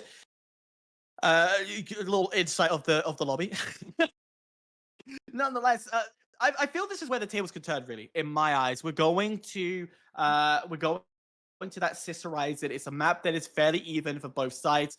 We saw Hotel's Finest really dominate on this map before. Against Bricks and the way they rotate, the way they move, I feel this could be the opportunity they steal it away. I think it's 2-1 era, but they're not out of the question here. This definitely could be a very interesting grand winners final here. Yeah, for sure. But HF is going to need to find the answer now. They were doing something a bit different than what they normally do. They love to go for those DMAT drop plays. And I don't think they actually dropped a cash out that round. Instead, they were going for different types of approaches, which I love to see a bit of experimentation. However, when you're experimenting against the #1 seed in the league, that is risky business to say the least. Didn't work out that round. However, HF looked good on Horizon before, so I'm excited to see what we get into here as both teams are loaded up and jumping right into our game number 2. Well, the one point that you could argue about the #1 seeded team is, yeah, the one because they faced against 3 other teams in every match they went against each other. But right now, they are looking to demonstrate why they are the #1 team, as well as they have consistently been strong throughout this series, throughout the games. But the square up onto Vault 1 will start to come through, and critically, no ego fighting this time round. It will be a straight fight for Vault control. Yeah, we have Bricked forcing the issue here. HF opting to take height in this window. They might know exactly what Bricked is trying to do here, but Busy hits a crazy RPG through the crack. He's going to find a lot of damage there, and Bricked is full HP, minus STN, who is at about half health. Stooge is going to find one, and Lamp as well. Stooge is going to find 2, being Brendy, and this is not a good position to be in if you are Grad. The lone light that could, however, he's going to fall right here to Busy. That's a quick wipe, and that money is already on the way to B. That's funny. They're just like, Busy, you got that one. We're out of here. Grab it, done, out. Exactly what they need to do. And I'm going to pose a question to you, Birch. Do you open this up to the outside with the setup they're running, or do you keep this indoors? I think it is pretty beneficial to pretty much always try to manipulate a cash out one way or another. Because you have all these shotguns on your team, you probably want to keep it indoors here.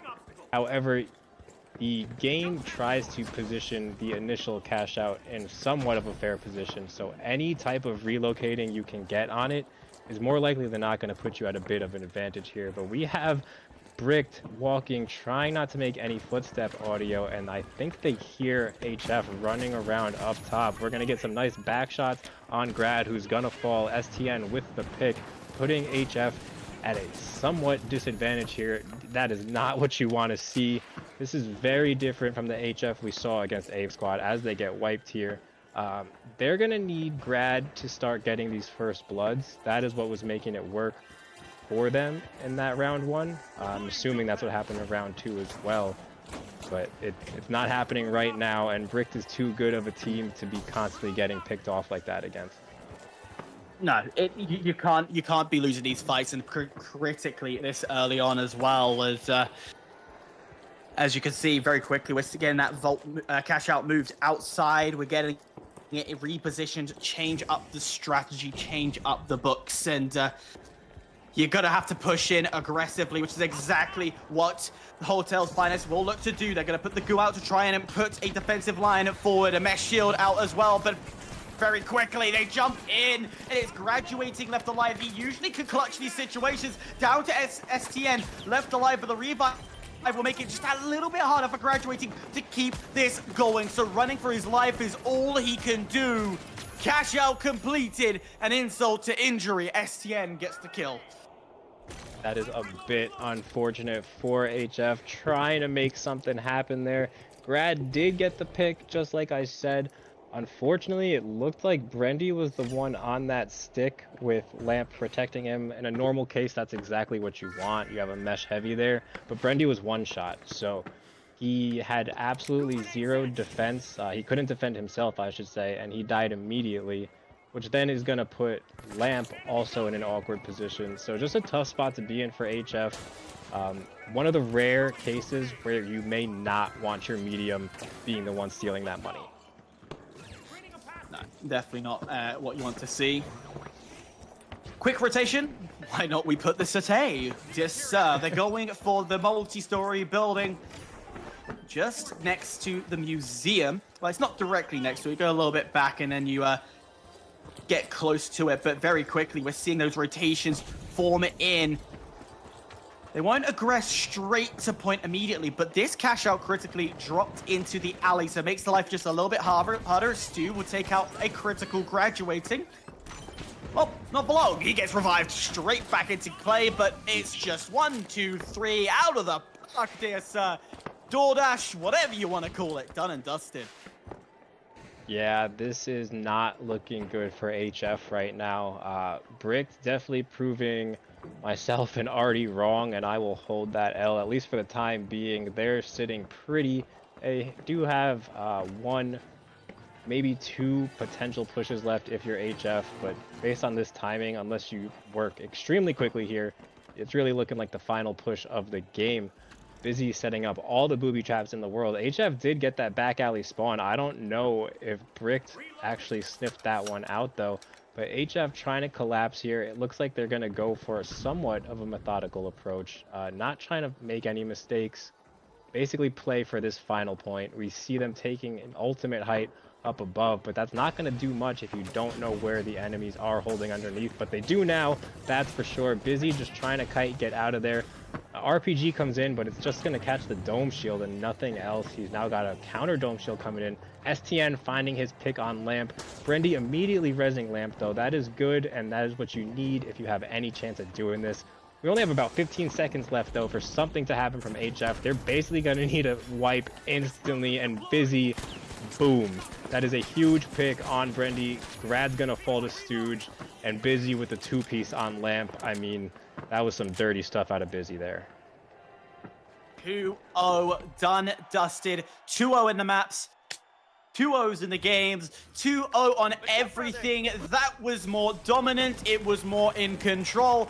It was bricked through and through. It is very impressive how quickly they got that done and dusted. A quick look, of course, at the leaderboard just to confirm our suspicions. It's probably going to look horrible. Yep, there are 2 donuts. It's going to show on your screen. Here we go.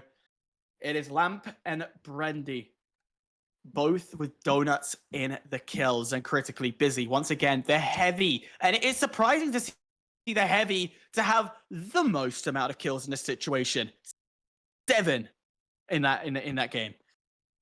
Yeah, not much to break down looking at these stats, especially on the side of HF. One thing to maybe note is that even though one person had the kills being Grad, there was only 1 assist. Meanwhile, if you look at the assists across on the other side, almost every kill was assisted. I don't know how much that you really need to look into that, but it was a dominant performance out of Bricked. Shout out to them. They are animals. I don't know what else to say about those guys.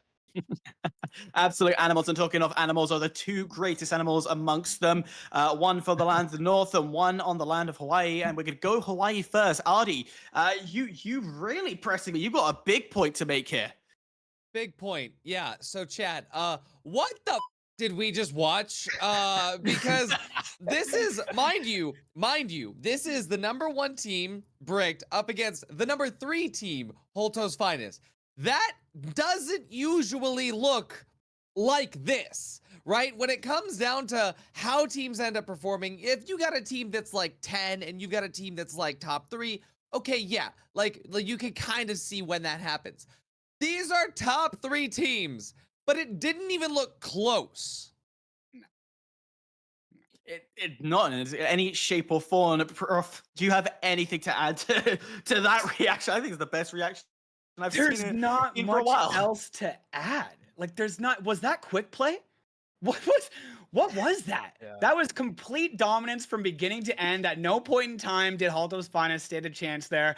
I thought something was gonna happen. And at graduating, being really the only one doing anything, like, he was originally on the reserve. Like I don't know. That was just I felt like I was watching. Like, I felt like I was trying to teach my little brother how to play the game. That was rough. There were so many moments where Parks and I were just like in our own call, just like, what's happening? No, why are they doing that? Like, looking at Holto's Finest and just, why are they doing that? And I don't think that I expected in an upper finals game to be saying that, right? And I mean, if I look at my notes for what I took there, right? Cash Out won Unfortunate Stadium. Bricked won every fight handedly, right? Vault 1 was the first time that Holto's Finest finally locked in. They won a team fight. But it was like, this is the only time that it was genuinely unlucky, because the spawn was perfect for Brick. Like, literally the best spawn in the game for that. And then on Cash Out 2, Holto's Finest, they were playing under, but Brick just found the picks so early on, and just immediately Brick finds the picks onto Grad and onto Lamp, and it was just a wipe the moment that timer just came to an end. I mean, we look at Sis Horizon as well. It was just a slow fight each time, where Vault 1, It was such a slow fight. Holtos Finest didn't even initiate until after the vault was already open. And even that slow timed approach, like, hey, we're going to try to catch him off guard. We're going to get there. Stu just doubled. Immediately, double kill. Lamp and Brendy, both out immediately. And so then it's like Cash 1. Well, you know, I mean, if Bricked is going to throw the cash out onto Alleyway, you'd at least expect that Holtos Finest knows that they have to take the team fight inside of campus first. They can't just go out into Alleyway because that's the trap play. Why would the #1 seed team play into the trap like that? And no, they did. 100% they did. Wild stuff all around. Yeah, it definitely was the upset of the day, just to be completely wiped. Professor, like when that first, of course, the Fortune Stadium, a little bit more in line, but it was Sis Horizon where the mistakes were unfolding time and time again. What if you are in a Holt's finest position? How would you have gone about changing that strategy to make it work? I don't even think they had a strategy. There was a point in time on Sis Horizon where I watched Busy just standing there with a C4 in his hand, waiting for the guy to end, for Holtos Finest to walk over to the cash out while Stu's over there annihilating the other two guys. And he just looked over and it just clicked.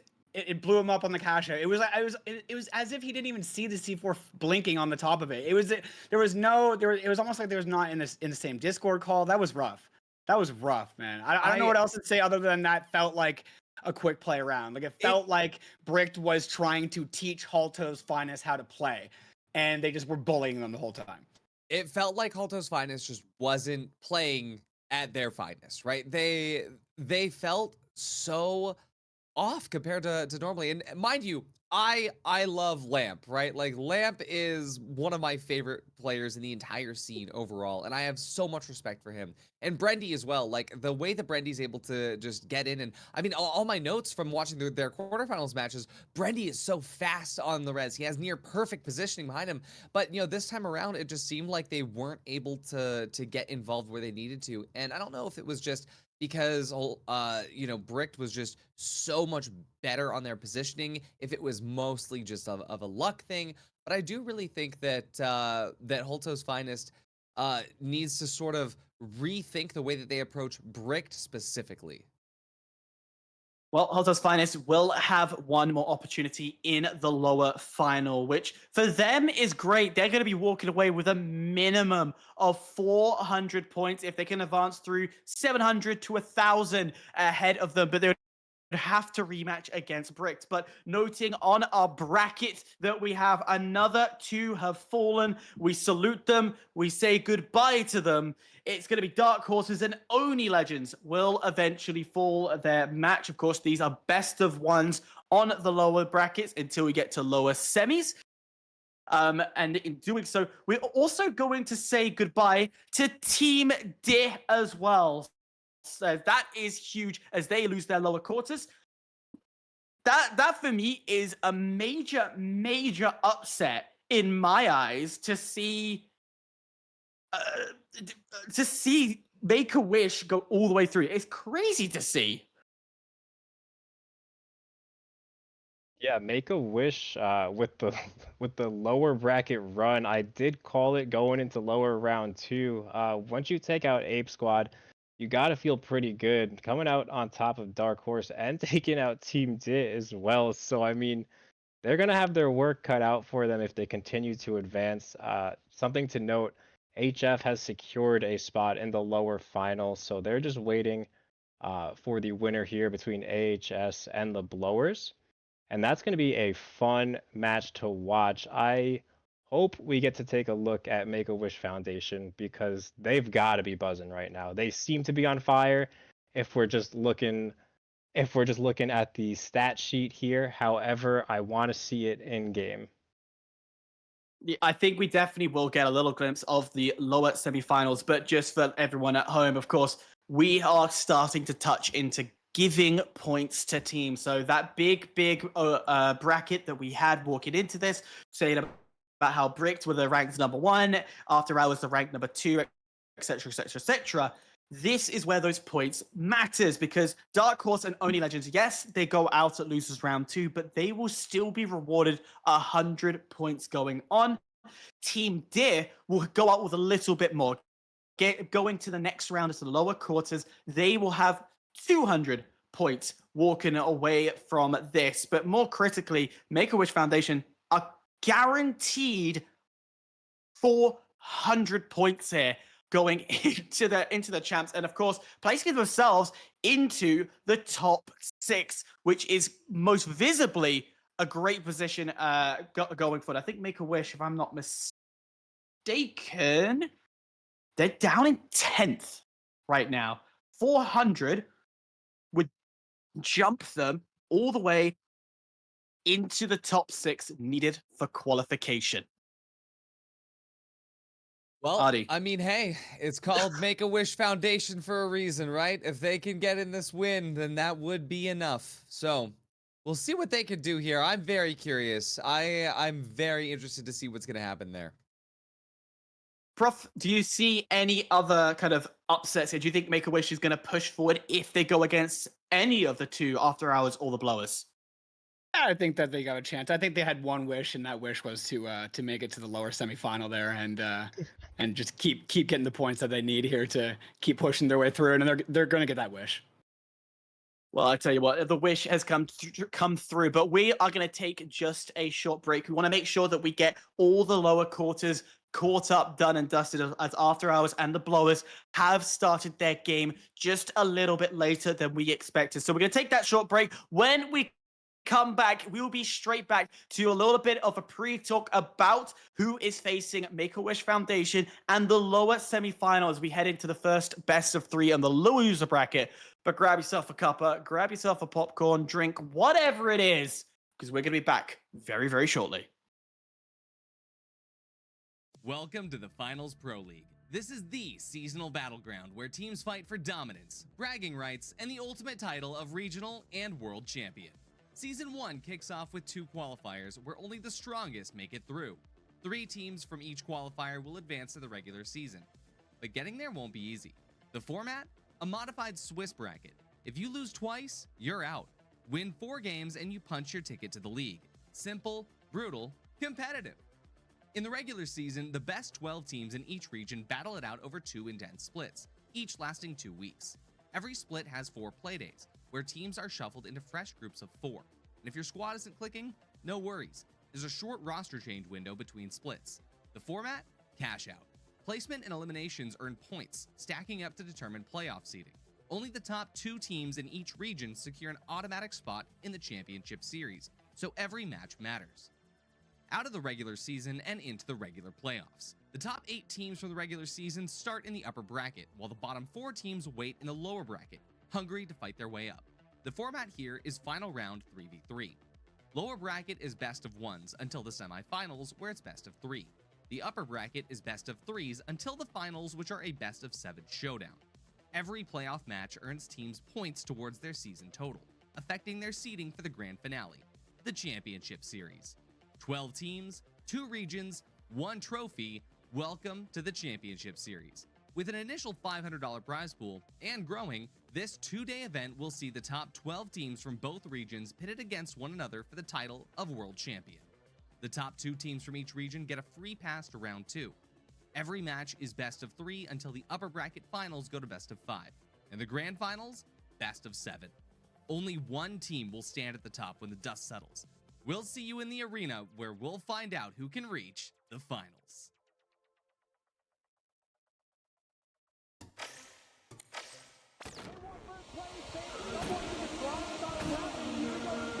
Might come through for Bird Nuggets. This is everything, Mickey. They need to get there in time. They do. They stop the steal. If he reload, he's able to do it before you get that super. Oh, the RPG on the Skilbert. BMO absolutely beaming right now, finishing off the rest of the team. Slightly over to the sideline here. The gateway has been placed. They come up from above. Play commit doing so much, just controlling this team fight. At this point, you have it. You've got it done. There's no way. He dashes around. Look at the movement. Aim point taking down a lot of players there. Great use of the Goo Gun. Oh, unbelievable techers. Gangala, they try to jump in. Oh, they do. The team that hits. Try and go for the steal, and the winch is huge. It doesn't work out though. anything yet. No, he still takes it. One versus three.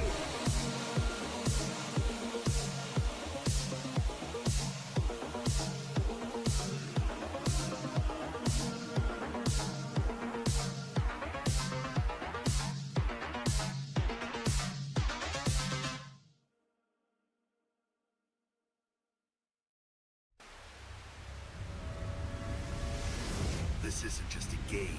This is TNT. Welcome to the jungle and welcome to 8 Squad's Thursday Night Throwdown. Featuring the game's top talent, pick up games where chimps become champions. Thursday nights 8 to 10 p.m. every week, only on 8 Squad. Catch us live on air on Twitch at twitch.tv/8squadorg. In the world of sports, every second counts. Every move matters. That's where a Spooze comes in, the sports beverage designed for champions. With a Spooze, it's simple as pop, pour, perform. Packed with electrolytes and essential nutrients to keep you hydrated and energized, Spooze is your go-to drink for peak performance. Whether you're just carrying the vault or securing the winning cash out, Spooze is there to fuel your victory. Its unique formula is scientifically designed to boost your stamina and focus. Spooze, for those who dare to excel. Pop, pour, perform. The real world can be unfriendly, misleading, confusing. But your world doesn't have to be. Reality Shield will protect you, cutting out the noise, making the world perfect. We do not censor. We cultivate. Engimo.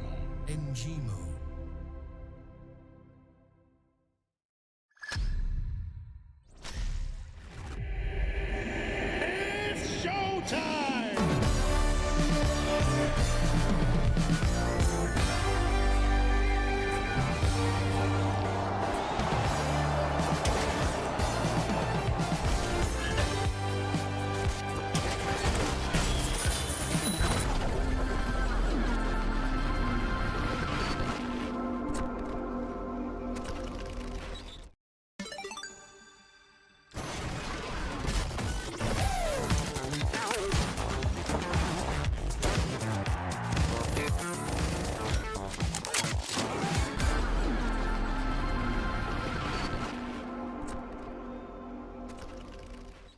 That strange thought you just had, where did it come from?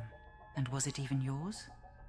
Our new Series 2000 effectively suppresses third-party influence and eccentricity, outperforming our competitors within the standard deviation of conformity.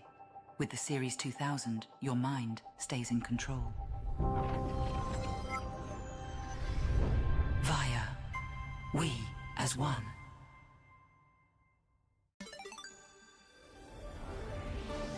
You know, June, every time I think I've seen it all, the finals proves me wrong. What a play! That's one for the highlight reel, Scotty. The next chapter in this epic saga is about to unfold. A storm of epic flashes is brewing this season of the finals!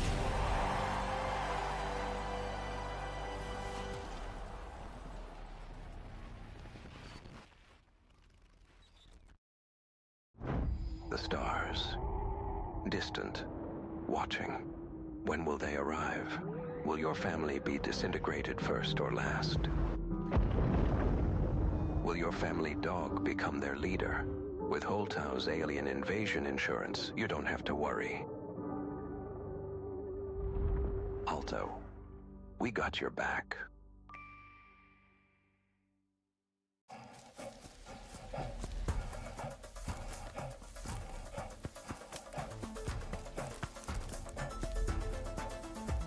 Absorbe ce que c'est.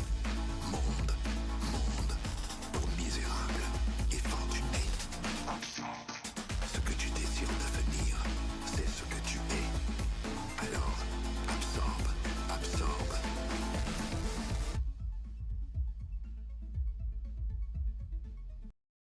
The life giver. The sun. Always on. The source of everything that is good. But can it be trusted? Holtau's Sun Insurance will have you covered if the unimaginable happens and the light goes out. Holtau, brighter than ever.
I'm in it.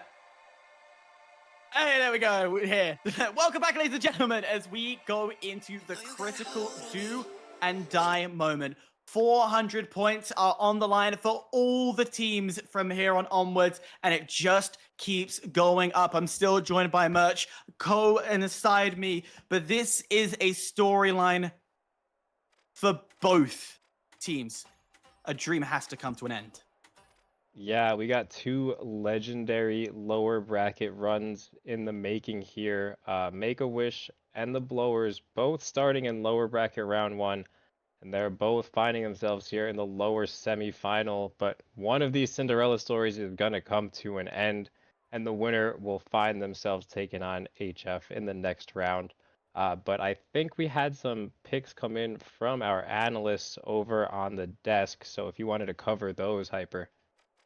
Absolutely. So our desk is well, they're taking a little brewski and a little rest, siesta, however you want to call it. But it's all in favor to say Make-A-Wish will take this 2-1 from both sides. Merch, do you agree with the 2-1 standing that our analyst desk have said? Probably. I think that Normalize is going to be the X factor here. I think if he's top fragging, that the Blowers are going to win. But that's just my hot take here, and we'll see what happens. I believe we are getting into the first map, unless I'm getting ahead of myself. we are going to be getting into the first map. Of course, that will be Fortune Stadium. And of course, we can't have a prediction from 3 people without my one as well. I don't agree. I don't agree. I don't think Make-A-Wish will do it. I genuinely think if the roles were reversed, it will be a 2-1 to the Blowers. Is my call. I'm going to go against the grain. My gut is telling me that way. But we're loading in. And I tell you what, map 1, Fortune Stadium, as off to the races. The fine gentlemen go. Sir, we are finding ourselves on Fortune Stadium, jumping into the perspective of the Blowers, composed of Zuki, Normalize, and Ethanol. Normalize, definitely known for being a cracked light, but we're going to see him running medium here with the Dematerializer. Somewhat of a different look, unless my memory is failing me right here. However, that is not to be addressed right now. We do see Vault 1 being tapped by Make-A-Wish, and they're going to find themselves kind of kiting off-site a little bit. Yeah, stacked roster from both sides. Viper, Varian, and Nisledrok. Yeah. However we pronounce that one. I'm going to call him Doc because that's the last one. And then, of course, on the other side for the Blowers, Ethanol, Normalize, and Zukif.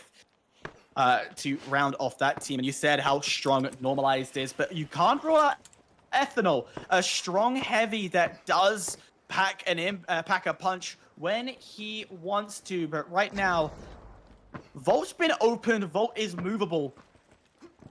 But critically, the Sector 6 zone, as Embark likes to call it, not open to play. We're going to be looking over to the stacked offices, or we're going over to the lower Sector 2 lower officers. Yeah, we finally see an engagement coming in, seemingly out of nowhere. Huge RPG is going to take out Normalized. The SA-12 may follow up. He's going to get the assist on Ethanol as well. Quick work from Make-A-Wish, getting 2 down. They have 1 opponent left because no revives have come into play. Looking for a quick reposition on height. However, Derp can't seem to get on the roof. A little bit of a Derp moment there. They are looking for a re-entry. Zuki finding 1, so that's a good pick for the Blowers. Doing his best to just stay alive, buy some time. Instead, we're going to take the gateway and get out of there with the money. Varian picking up the res on Viper, and it looks like Derp is just going to be going for this plug here. Good decision. No wipes made, but no time wasted either if you are Make-A-Wish. Yeah, and it comes to that point of do you go for that full engagement? Do you hunt down the last, or because you have that nice quiet moment, go for the plug in and rely on that little moment of respawn? Because if you have to coin, you're still waiting about 15 to 20 seconds before you can coin in. So nonetheless, you're not going to have one person engaging solo. So time has flown into your favor as we get a stealthy movement that gets spotted all too quickly as Normalize open things up. Yeah, nice pick from Normalize, using the DMAT to his advantage. Knew exactly where Make-A-Wish would be set up. Viper is going to pick Normalize, get the delayed trade, and Ethanol is going to fall as well. But Zuki gets that follow-up, and then the 2-piece, so that's going to be a wipe. Nice plays out of Zuki. That XP 54 just does so much damage in such a short period of time. It's beautiful. The speed, the reaction, get it done quickly. They lost the first fight when they battled for the vault. But for the cash out, critically getting it at halftime, roughly with 5 to 10 seconds left on the respawn for Make-A-Wish. They've got plenty of time. And now we're going to click down to an 8th. Not an 8th. 5/8. Get there. Done. Slowly we see Make-A-Wish come back. Yeah, so when we see the position being at about 9 o'clock, that means you have about 30 seconds left on. But we have a nice RPG coming in and a defensive dome shield coming in for both teams. Ethanol falls again. Normalize gets his pick. We are left in a 2v2 here, and we are seeing an aggressive steal come in. That gas is going to pop, and now there's not much you can do unless you get some Serb shots on site. But we aren't seeing those happen quite yet. They're also going to drop it. That's another way to avoid that. And then we have some huge damage coming in on Zuki. I don't think they have enough time on that stick, not even close. Looks like the Blowers are going to go up quickly, 1-0 here. Pulling up the scoreboard. Normalize with 2, Zuki with 3, nothing for Ethanol. However, he has been doing a lot of the dirty work, as a heavy normally does.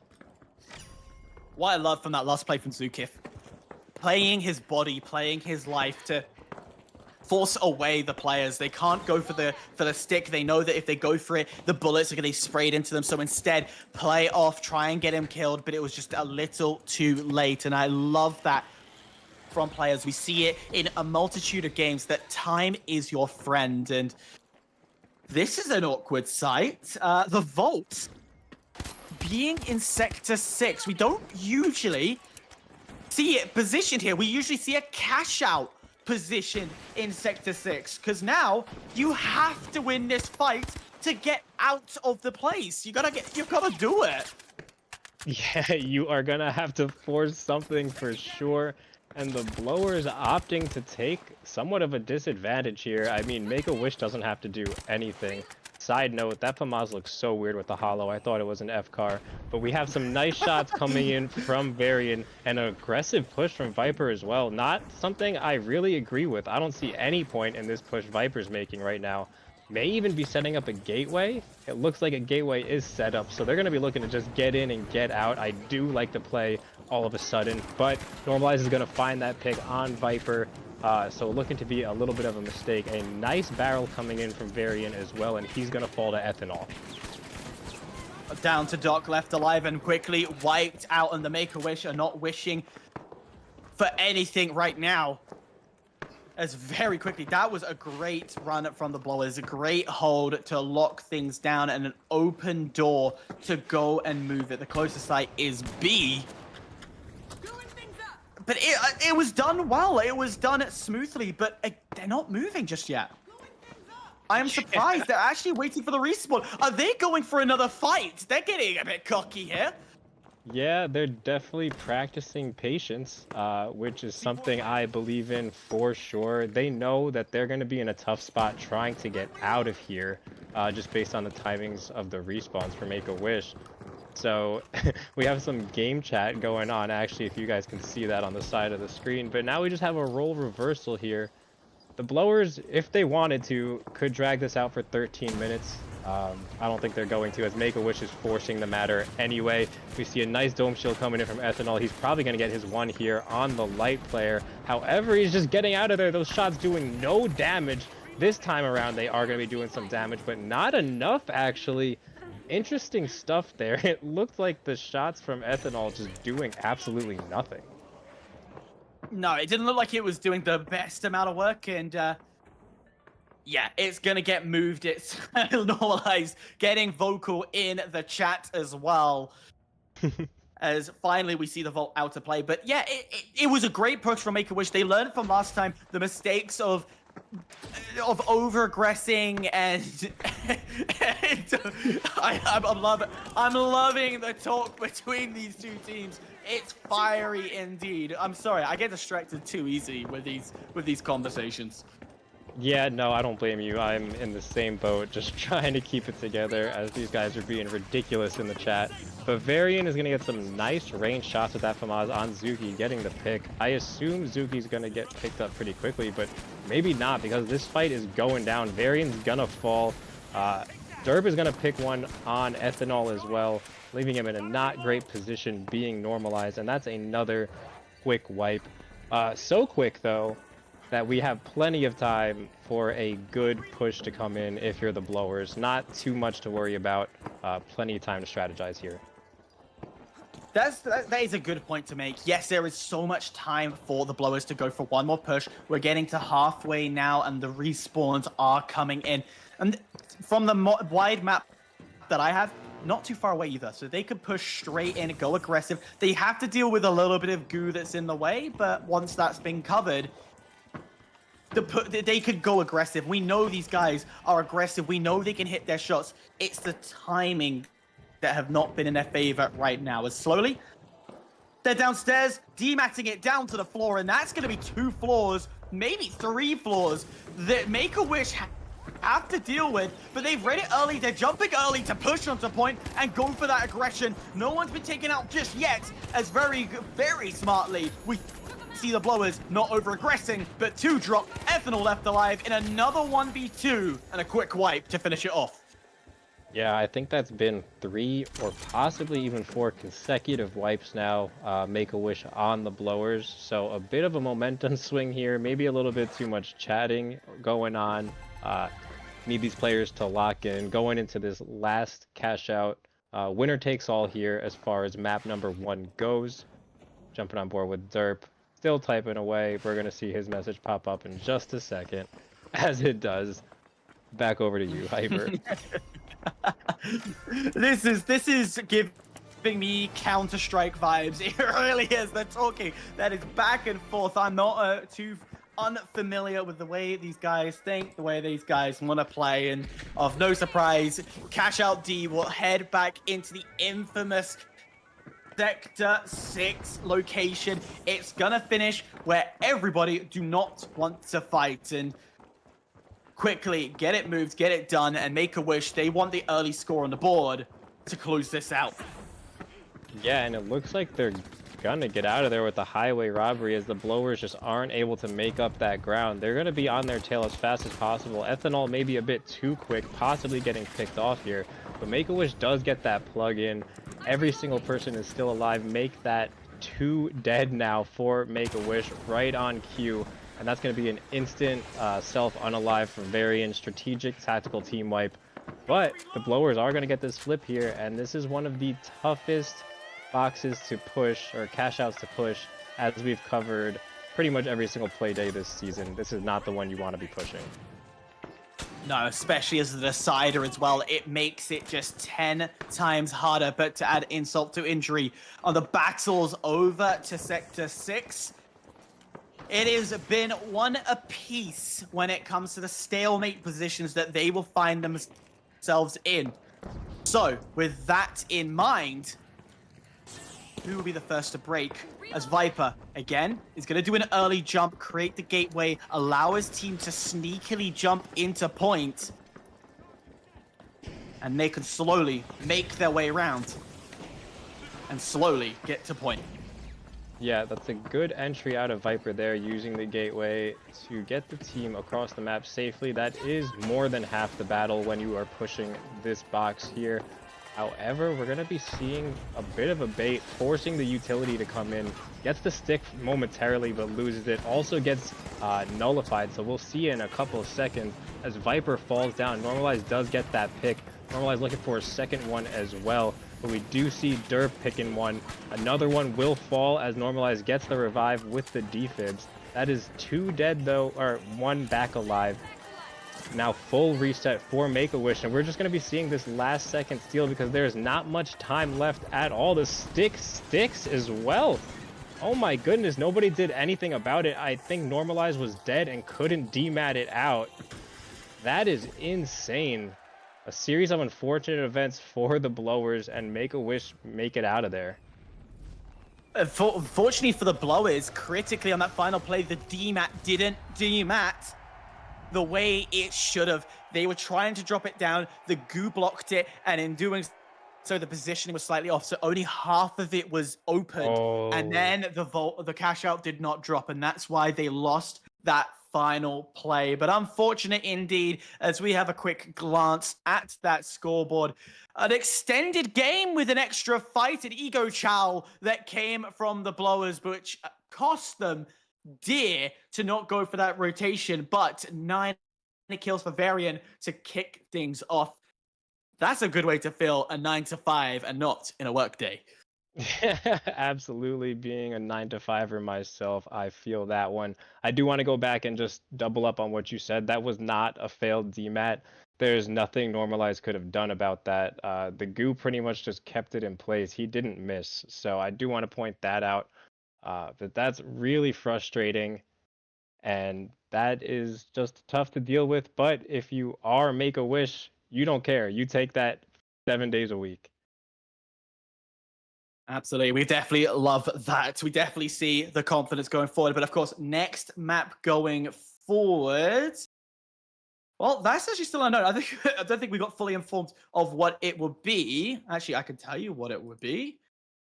It's going to be Horizon. Sorry, it was at the bottom. I wasn't reading. We're back to Horizon. No surprise, ladies and gentlemen. And the question I ask in that sense is, does the blowers, can they flip this around and can they take advantage of their map pick? Yeah, you would definitely hope so. You would think they picked this map for a reason. I've definitely seen all these guys absolutely cook on this map, but this has pretty much been the #1 picked map, if I remember correctly. If not, it's the second most picked map. I do not have those stats in front of me currently, but this is just a map we've seen pretty much every team get most of their reps in on. It is one of the most commonly scrimmed. And I'm excited to see, again, Normalize is still my player to watch here. I think he's the X factor for the blowers. Absolutely. Ethanol not putting a performance as we were expected on the blower side, but the shotgun just wasn't hitting the shots it normally does. That is a powerful weapon for the heavy, the SA-12. I personally can't get to grips with it. I don't understand how people get to grips with it, but it fried in closed beta when I was starting it all off, when I was commentating, and it still fries today. It still does the work, but already Zukif, not the start he wants to see, but that's why the shotgun's powerful, as immediately Ethanol gets one on the board. Yep, Normalize is going to pick Zuki back up immediately as well. You love to see that out of your medium. A lot of carnage going in. Somebody is nullified. It is Ethanol, but he is waiting to come back because he has a one-shot enemy in his sights, and that is going to be the last kill for the wipe on Make-A-Wish. Unfortunately, though, Vault 1 hasn't even been tapped yet. So, like we've seen countless times today, we may get another fight here. Zuki is going to throw that gateway on, though, so maybe not, because they're going to be kind of throwing the positioning off. Make-A-Wish guess their route, but they have been using that death cam, so they might have a decent idea. Well, the floor is slippy, according to Zukif.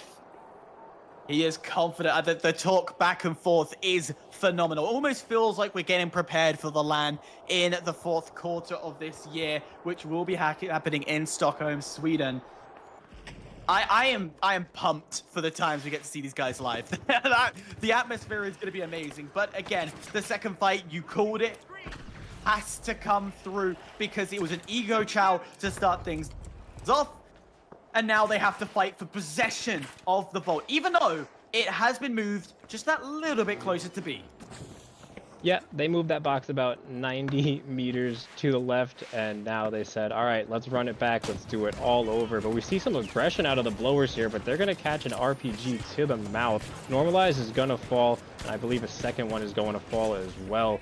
However, Ethanol makes it out of there alive. I thought that was beautiful dome shield play out of Derp, but it wasn't beautiful enough.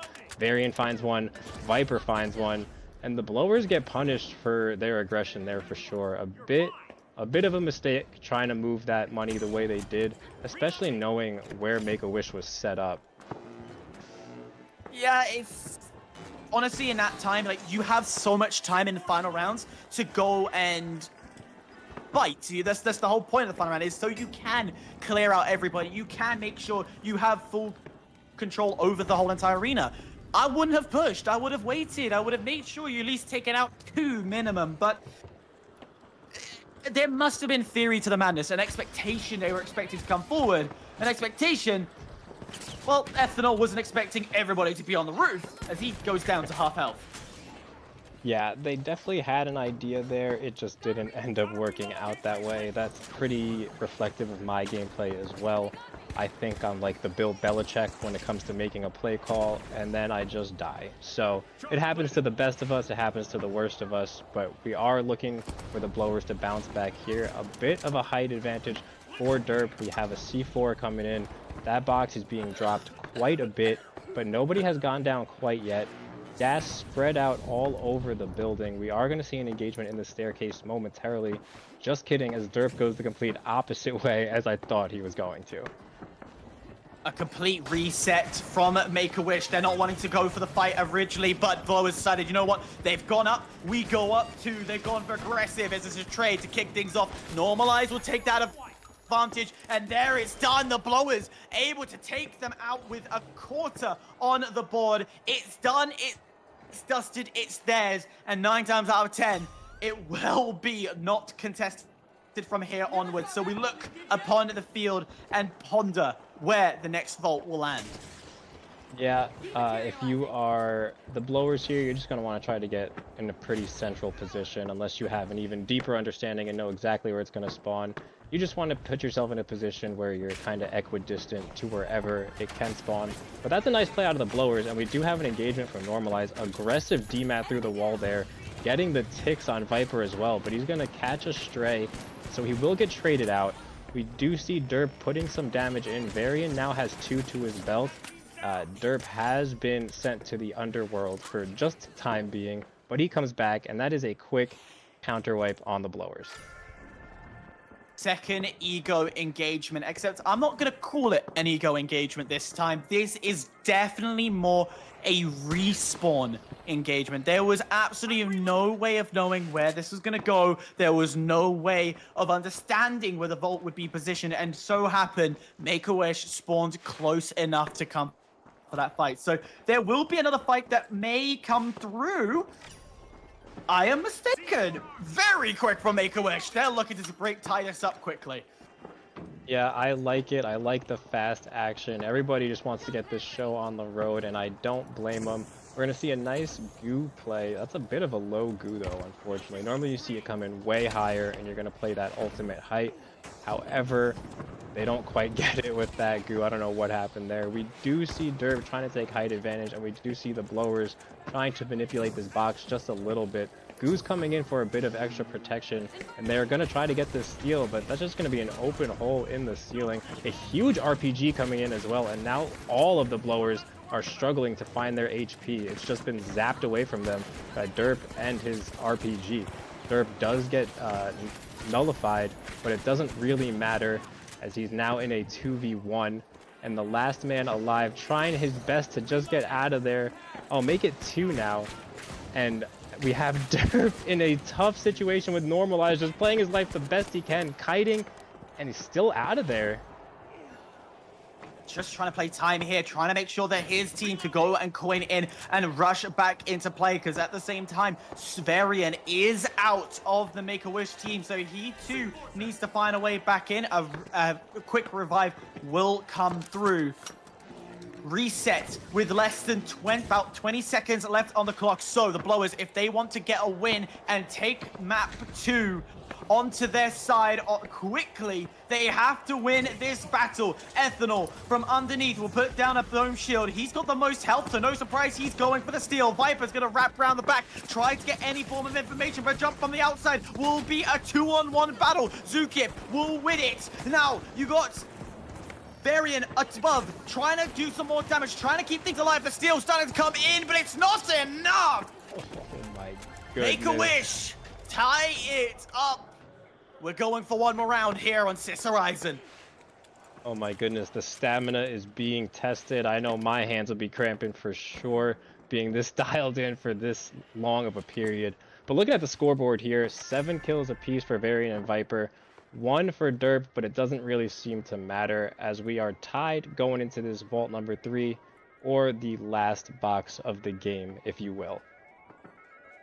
2 options to go here. One, you play by bridge, a lovely position that I personally like to go to, but you have the courtyard as well, an open site to play on. But just when they were trying to get the quick gateway to come through, it's been stolen and nicked. And the blowers have possession, and now a possession game over the vault will come through as Normalize will kick it off. Yeah, Normalize finds the opener there, which is huge. It is all about these opening picks and how you react to it, and that is not how you want to react to it, as Viper is going to get the trade. Zuki does get trade back, though, so Viper left all alone.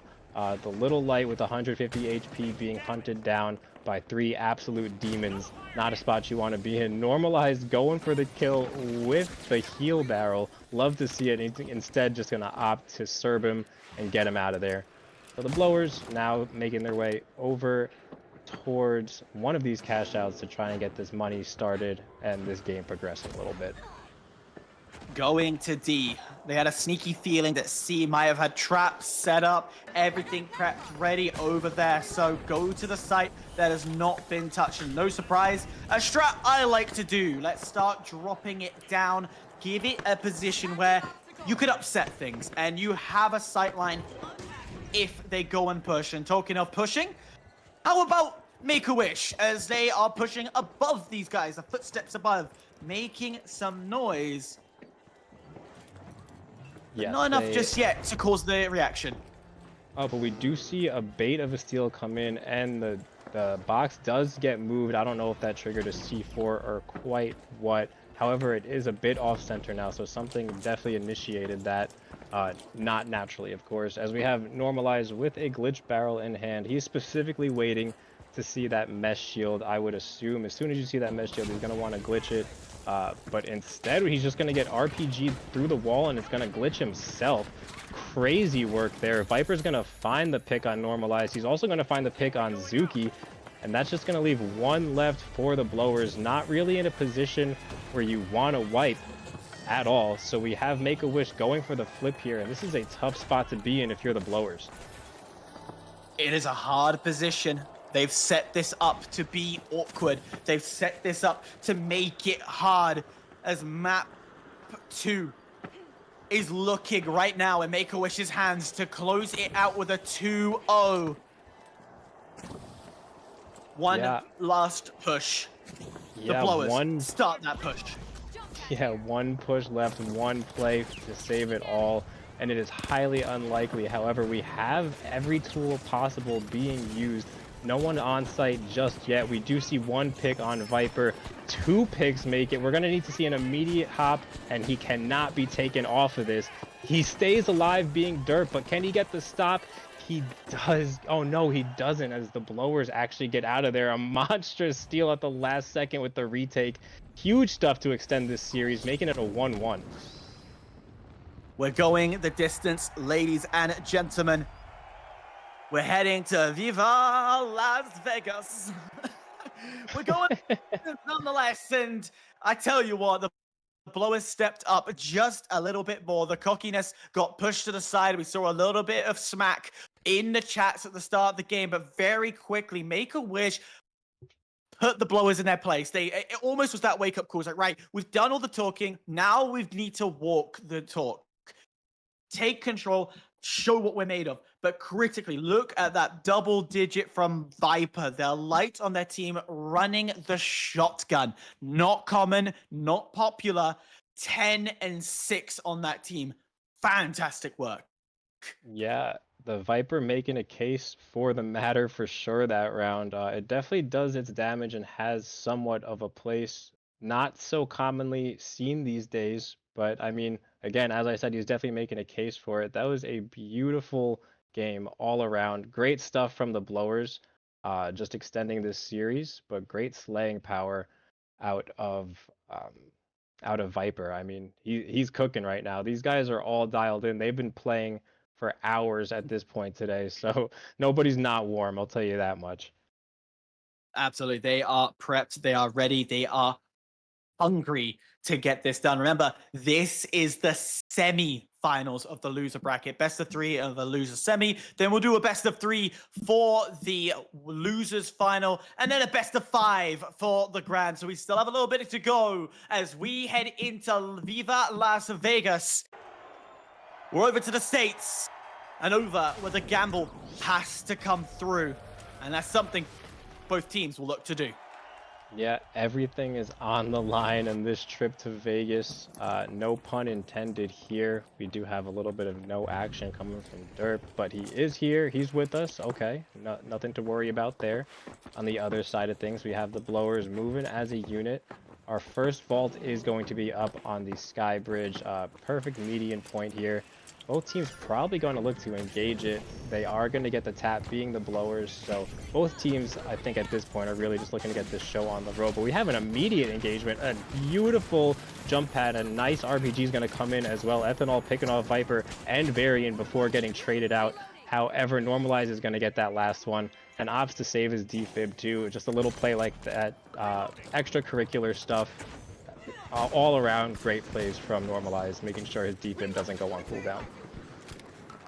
It's fantastic to see. Great aggression to pick things off. They had that height advantage, quickly getting to the point, opening up the vault as well. So that wasn't an ego child aggression.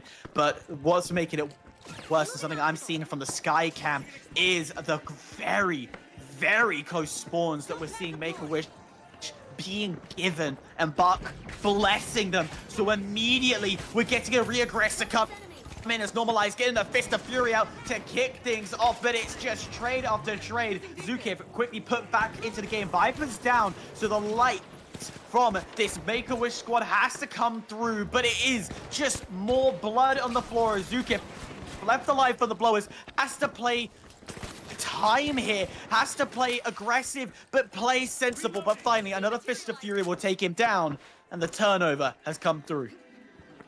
Yeah, that was a really good take there. You could argue that they were probably blessed with that spawn. That was one of the best spawns you could have possibly asked for if you're Make-A-Wish there. They're going to get the flip. The blowers will be back with about a minute left on this one, but it gives you time for one solid, well-thought-out push, as we do see Make-A-Wish most likely going to go play top of Hotel, but instead they're making their way underground somewhere.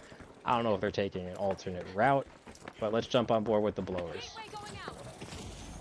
Let's have a look and see what they are pulling off on their side, but right now, it seems to be a bait. A drop down. Let's bring it low.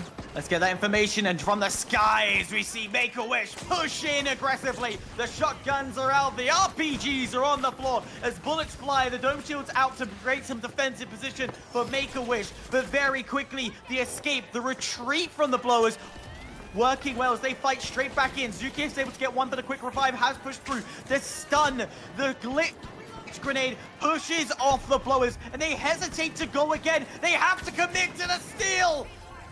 They get it. No, it's done and dusted, and the hesitation has allowed Make-A-Wish to have the advantage.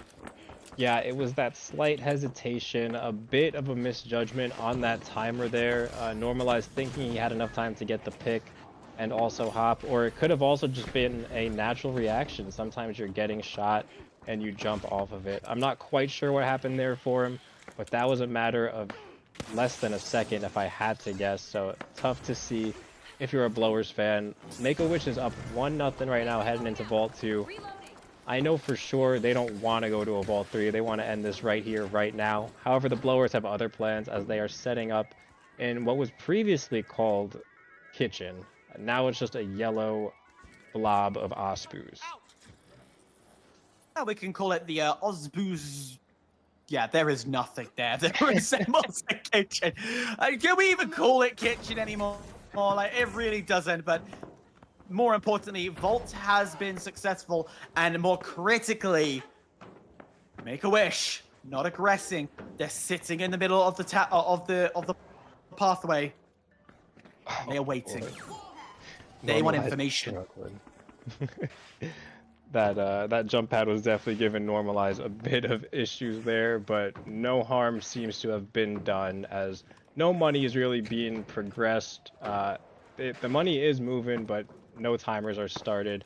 A bit of a hefty toss just to buy some time if you're the Blowers, and we do see that Derp is in quite a powerful position, but he can't do much with it besides gather intel. He's stuck with a shotgun in his hand, so all he's doing here is scouting out the map. Just scouting for the moment, and more importantly, all that hard work to have the vault just to get stolen from under your nose? Huh? Yeah. You just handed Make-A-Wish the ability to set up, so now you can do this cat and mouse game. You start to apply the pressure, and you've got to immediately push to stop any form of setup, any plan that Make-A-Wish can do, but they're taking the time. Make-A-Wish are set up here, and it's going to be 10 times harder to make this push. Yeah, Make-A-Wish is playing a bit off-site. I like it. They're making the Blowers guess. Ethanol guesses correctly. Unfortunately, he guesses correctly, and he's caught alone. He is going to get a pick on Viper, which is huge. However, Derp got a pick as well. Doesn't even matter, though, as the Blowers make quick work of Make-A-Wish right there. They're going to get the flip, and as we've seen a few times already, we pretty much have time for one more push left on this one. I don't see a second push coming into play. No, you'd have to be wiped out as soon as they were spawned to even warrant a second push, but even then, it's dangerous, it's uncommon, it's not going to happen. More critically as well, It's going to be a horizontal battle. No vertical play can come in. Again, this is another map where vertical play can't come through. So you have to pick your time. There's half to go. Make a wish. Goes for the tap. Yeah, Make-A-Wish trying to force an engagement here. They're also trying to get some ice fishing done, but they can't quite spot out any enemies. The blowers are still holding strong as Make-A-Wish is trying to find a pick here. They're gonna need to find a pick here if they have any chance of flipping this. But as of right now, they're just taking a lot of damage and not getting the picks. Finally, we are going to see 2 picks come in, but 2 picks go down as well. Revives come into play, and this time is just dwindling. It is looking like a nice hold for the blowers. However, I am mistaken as the last man alive was defibbed, and Make-A-Wish gets that steal. They just stole this series at the very last second. I mean, holy cow. That is brilliantly done. Make-A-Wish continue their Cinderella story as the blowers Cinderella story gets crushed. Both teams started this entire game in the lower brackets, but Make-A-Wish, who are ranked so much lower, Make-A-Wish are ranked 10th, and they are keeping it going. The blowers ranked 5th, taken out. They will say goodbye, but not without some decent points there. They're going out with 400 of those points. That is absolutely nuts to see. Yeah, that was not the ending I expected to see there at all. I was definitely caught off guard, and I think the blowers were caught off guard as well. Well played from Make-A-Wish. Shout out to both teams who made wonderful lower bracket runs. Neither one of these teams has anything to be upset about, but I'm done yapping for a little bit. We are joined by 2 very handsome and smart men, being Artie and Professor, so I think it's time to throw it over to you guys. What's up? Absolutely. Artie, you were watching that. You saw it go back and forth God knows how many times. What's your thoughts on it? This is the closest and honestly, like, most bloodbathy game that we've had all day, where the trades were just back and forth. No matter what was happening on screen, we knew that anything could turn at a moment's notice. And I mean, I think back to Fortune Stadium where, I mean, at times, we started off with blowers having full control, and it started with blowers kind of trolling a little bit, where they had the full control over Sector 6 at Fortune Stadium, and they got the team wipe. They had the vault, and they just held it, and they didn't push out with it. They waited. They said, hey, come back. I think it was Vault 2. They were just covering it, and just, it was the funniest thing. But then when it came to Cash Out 2, Make-A-Wish was in full control the entire time, and they were like, hey, you're not gonna troll us in officials, like, we're gonna do this. And then Cash Out 3, like, Make-A-Wish was all the way in control up until the very end. There was a moment looked like blowers could do it, but they just sustained through it. And the scoreline on Fortune Stadium was the closest that it was the entire game, because then we had this Horizon where blowers just came in absolutely wilding. I think my favorite part of that was actually it was Vault 1, where Ethanol just full control, aggro fight, SH12, RPG, great stuff. And the same thing actually happened on Las Vegas. You guys remember on the overpass, like RPG pad into SH12 16, RPG, the spray down. It felt like season 1, right? And so blowers always started so good.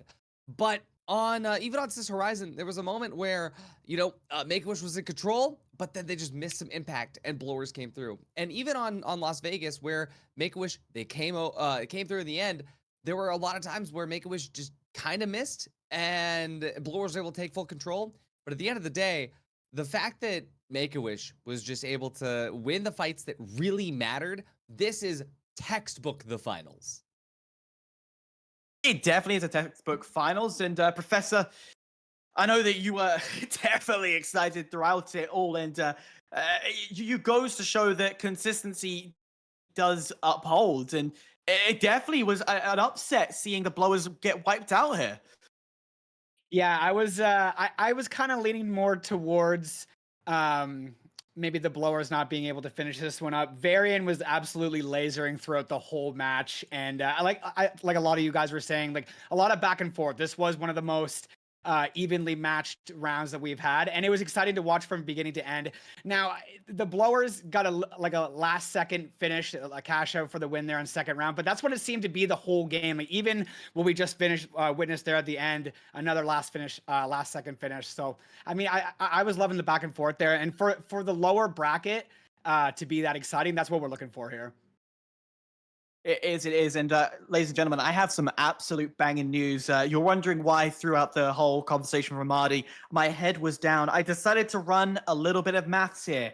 So, it's all about points. So, even if you win it all and you were, say, down in 12th, doesn't necessarily mean you get qualified. The top 6 within your region gets qualified. And I've done the maths. Make-A-Wish Foundation currently sits with 1,776. They were guaranteed in the semi-finals 400 points. They'll be guaranteed 400 points in this next winners final. Dark Horses were eliminated in the lower round 2, meaning they get an additional 100, which would put them into... Oh, I've done my math slightly wrong. Which means from their 2,064 points, they go to 2,164. Yeah. I can confirm, ladies and gentlemen, minus 12, if that's going to go into frame, meaning the Make-A-Wish Foundation will qualify for going into the championship. They will go through no matter what. They have debunked the 6th place team and are sitting currently 6th there. Wow. That is absolutely amazing. Generational run from Make-A-Wish to be able to do that. Just from, I mean, hey, what a great team name to make that happen. Like a sick kid like a sick kid that just met John Cena. They got their wish. Oh my. It is incredible to see. I looked at the scoreboard and in my head I was like, oh, this math is like really, really close. The fact it's 12 points. It goes like that 12, if we're talking postseason, that's 12 kills. That's 12 kills. Or if I remember rightly, it was like another 3rd place in positioning, just jumping up. And when you're in that position, and now they're going to know, Professor, what's that mindset now looking at when you're going against Hotel's finest, knowing that you just qualified to go into next week's competition? I mean, I think Halto's finest is going to come in here guns a-blazing. I think that they're pretty fired up after that loss to Bricked. I do think that it's going to be a closer match than maybe I'm insisting, but I think Halto's finest will take that. And as amazing as this run that Make-A-Wish has been putting on has been, it's good that they made it on to the next round and being able to continue competing, which is what this tournament's all about. The way the bracket is, it's pretty incredible the way that things have turned out. So I'm loving how things are, and I'm thinking that Halto's finest maybe takes this one. Oh, an immediate prediction before I can even get a question on it. Absolutely. Artie, do you back this though? Do you think it is Hotel's finest through and through?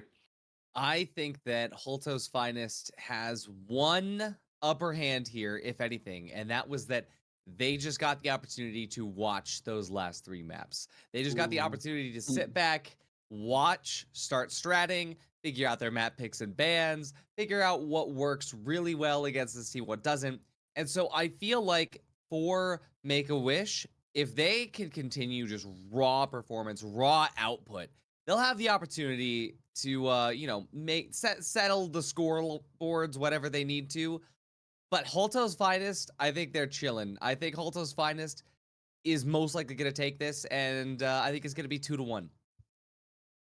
Ooh, 2-1, 2-1. It should be interesting. I have the maps. The graphic is being made as we speak. Should I spoil it before we get the graphic up? Should I do that? No, we get the beauty graphics in. Burrito works hard on those. We'll hold fire, but the maps are coming. I can tell you it should be interesting indeed. Merch, you're sitting there nice and quietly, sitting in the corner as you do, but do you see, in your mind, do you see a day where Make-A-Wish comes through? It's definitely possible. I think there's a few different ways you could look at this one. You can look at the underdog story that we've seen today, where Make-A-Wish hasn't lost. That last round was the first time they dropped a map, and that's quick maths because they weren't allowed to drop a map up until that point anyway, or they'd be out of here.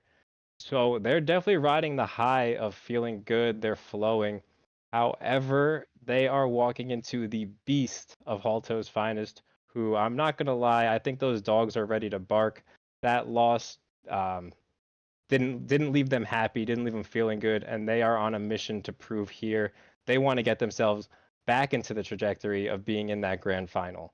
We do have a look at the maps here, and it looks like we're starting off on Skyway Stadium. Artie, I'm going to ask a question to you because of your coaching experience.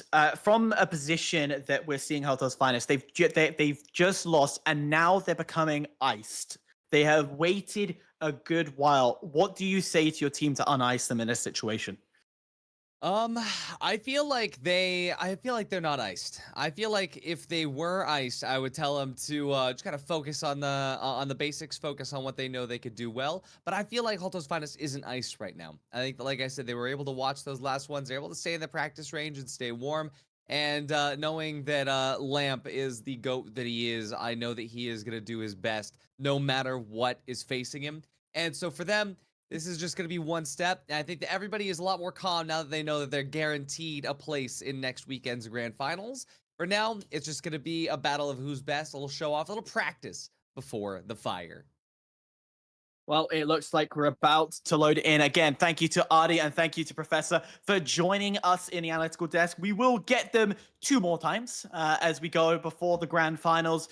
And, of course, at the end of it all. But it is going into losers final. Best of 3 is about to come through. And, Merch, it is going to be a battle on Skyway Stadium to kick it off. It is a map that we've not seen today. It's also a map that I really, really don't like. Yeah, I think you are not alone on that take, to be honest. I personally do enjoy this map. However, a lot of our high-level competitive players don't seem to be a fan of it. I would love to get some of their takes on why. I personally love that this combines elements from Seoul and Monaco, but we know a lot of these players just hate Monaco as well. I believe it's one of the lowest picked maps, aside from Kyoto, which I don't even think is allowed to be picked. So with that being said, we're jumping on board with Halto's finest, going into game 1 of this lower final. This is a best of 3 matchup we got going on, and a lot on the line as the winner of this round will advance over to our grand final.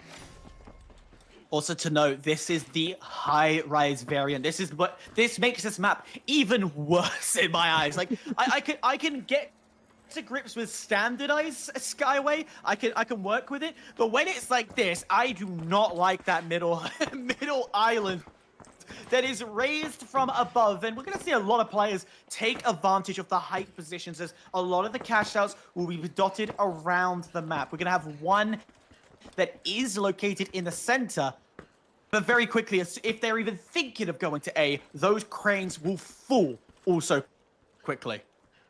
Yeah, you are definitely going to want to take those cranes out, especially if you are not the one defending the respective cash outs that correspond with them. We do see a bit of a stalemate here, a running theme that we've seen quite frequently. Brad in a bit of an off position, but it looks like Viper is going to be going for an even more of an off position here. It's going to be a one-on-one between the lights as Lamp just making some noise more than anything else, shooting that shotgun across the map. Not much going on here. Hyper, what would you do? I mean, first of all, who's in the power position here? I would give it to HF. However, Make-A-Wish is dictating what happens with this box right now. Yeah, Halto's finest has this power position. They've got height, they've got sightlines that can play with it. However, at the same time, being in this lower position, you could be a bit sneaky. You can find those little grooves, those little gaps. But as soon as they are spotted, look how quickly Hotel Finest have pushed themselves in as they immediately take over the manor. It looks beautiful. It looks sponsored in all of it. It's red and glory, but it's going to be coins on the floor as immediately Viper taken down as the dock is full and Varian's gone 1, 2, 3 out of the park. It's done and dusted. Yeah, it's really switched nice. over. Make a wish.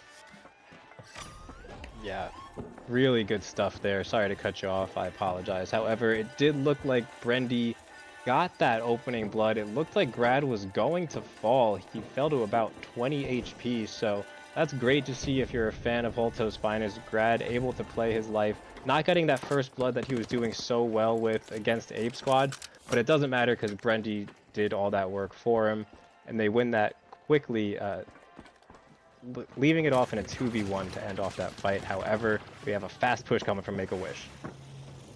Very quick indeed. Try and get that power position. This site is more open than you think, especially off that initial jump. But as soon as you start pushing in, it is going to be aggression upon aggression. But from within, we can see Holto's Finest retreating away. They know this isn't the fight just yet. Make sure that all their abilities healed up and wait for the tap to come through. Wait for that information. They hear one bit of sound. It's going to be starting to come through. The Doc is trying his best. Bounce out the way. Taken out the map. And now the site left open with two of the Make-A-Wish to stay alive. Viper's going to do the Hail Mary job to keep it going. But there'll be enough time to steal. Sorry, enough time for the whole round to be theirs.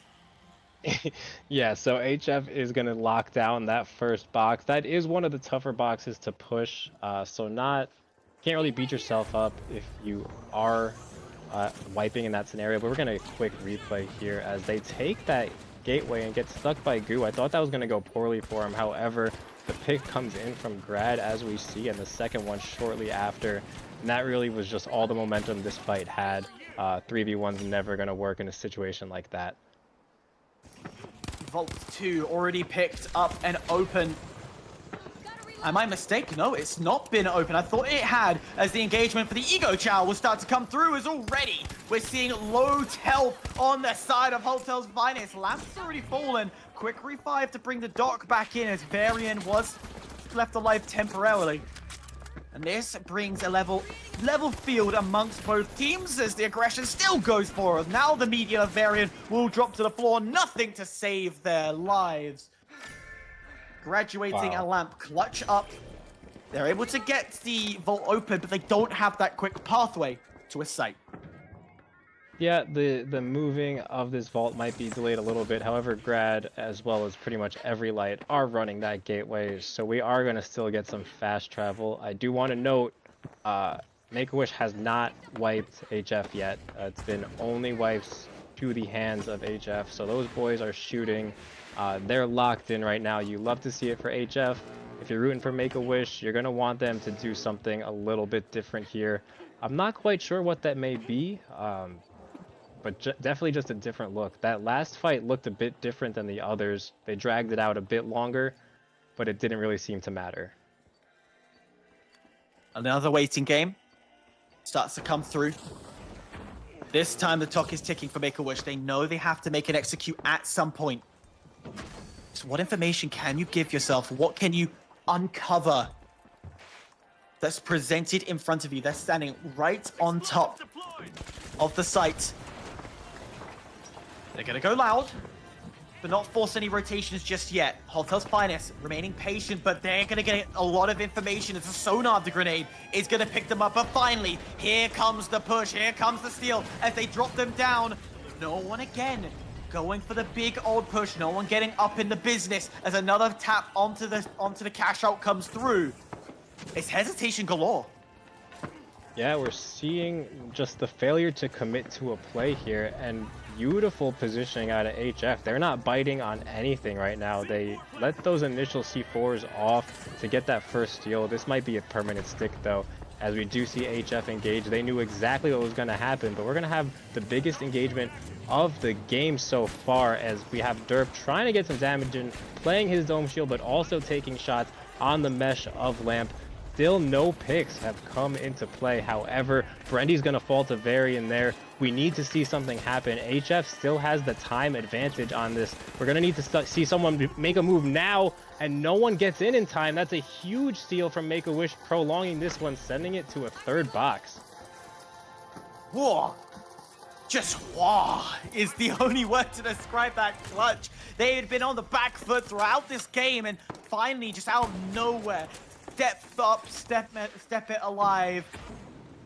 And a donut taken away. Viper finally putting 2 on the board, but Doc still with 0. The donut on under his name.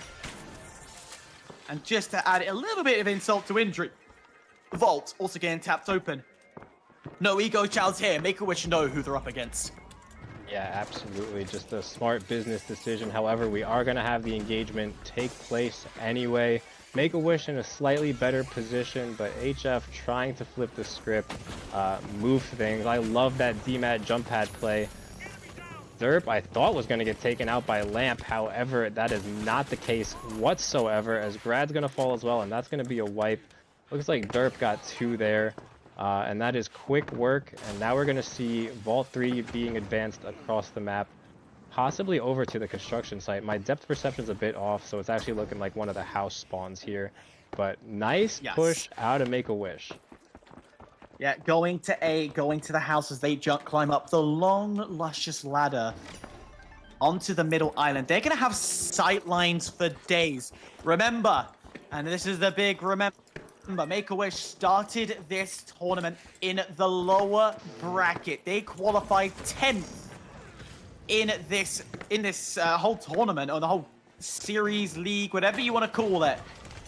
They started 10th, and they are fighting the ranked number 3. Yeah, that is such an awesome story. Who doesn't love an underdog story? Honestly, there's something wrong with you if you don't. I'm just gonna say it. We do have an engagement about to take place here as Make-A-Wish is holding top hotel, trying to just keep their distance and kite, delay this as long as they can. However, Holto's Finest has other plans, trying to force the gadgets and specializations to just be used up as fast as possible. Again, no picks, but make that a pick to Lamp, and Viper's gonna fall as well, leaving Varian in a 1v3 situation, but he finds one, he finds a second, he gets the res as well, and just like that, he flipped the script quickly. He's punching everybody. Mike Tyson in the building, and this is going to be looking like a crazy turn of events and wipe for Make-A-Wish. I mean, somebody clip it, chat. That was insane. Fist of Fury coming in, and that's one way to create the upset as they demat it to the base ground reconstruction over at Skyway. One last push. One last opportunity for Hotel's Finest to deny the map advantage that is in Make-A-Wish's favor. The push has to come through. It has to be aggressive. But look who's ready. The whole team of Make-A-Wish are there. They're prepped. They're ready. And all the damage can't come through. Lamp down to a slither of health. Can't stay alive. He will finally fall. But the gas over onto the point is done and dusted. The first upset has come through. Oh my god, man. I mean, I'm borderline speechless there. That was a beautiful play out of Varian. I mean, he 1v3'd that essentially. He made it into a 2v1 at one point with his maneuvering, positioning, and revives, but that was a 1v3 through and through. That man just went massive for Make-A-Wish. What's more impressive is after that first cash out went through, in the back of my mind, because I've learned very well over the time of me casting, the amount of times I have cursed a game. But in the back of my head, I was going, yeah, this game's done. This game is going to be done if Make-A-Wish continue to play that way. But it's almost like they just turn around, flip the switch, and then it came alive. They just became a whole entire new team. They were winning those gunfights. They were winning the first bloods, and then they were making sure they were pressuring the medium, so then the quick revives couldn't come through. And critically, that's how they won the second cash out. Third cash out a little more scrappy, but luck went into their favor. Yeah, I mean, I gotta give the flowers to Make-A-Wish there. They got wiped 4 straight times to start that game off. They were down to a quick 1-0. And then they kind of pulled off an insane steal where HF just wasn't able to re-enter. And they get that last second steal to force Vault 3. And then they get the crazy steal and crazy clutch play on Vault 3, or the last cash out, should I say. So Make-A-Wish really, they stole that one literally and figuratively. But we are jumping into map number 2, which is Fortune Stadium. The HF Special, I believe this might be, I don't know the numbers, but they definitely look like they play the best on this map for sure. Even if you just don't have the numbers on hand, the fact you know the Hotel's Finest have won this map time and time and time and time again goes to show the consistency and dominance they bring with themselves. But with a map deficit, it's definitely not going to feel like this is going to be a walk in the park. They know that this battle will go to the bitter sweet end, as already the first engagements have come through. The vault has been opened up. And in doing so, just trying to gain that possession, as no one's been able to take map advantage. No one's able to get that first kill to come through. First blood waiting to come alive. Varian finally falls, and that's first blood for Hotel's Finest. Yeah, nice shot from Brendy, the shotgun god, as a lot of people know him. He's gonna get the quick res on Lamp there. You love to see it. One of the most dynamic duos we have in this game. HF looking healthy right now. Lamp at half HP, but he's on the regen. Brendy just getting this damage in. They are playing this room perfectly.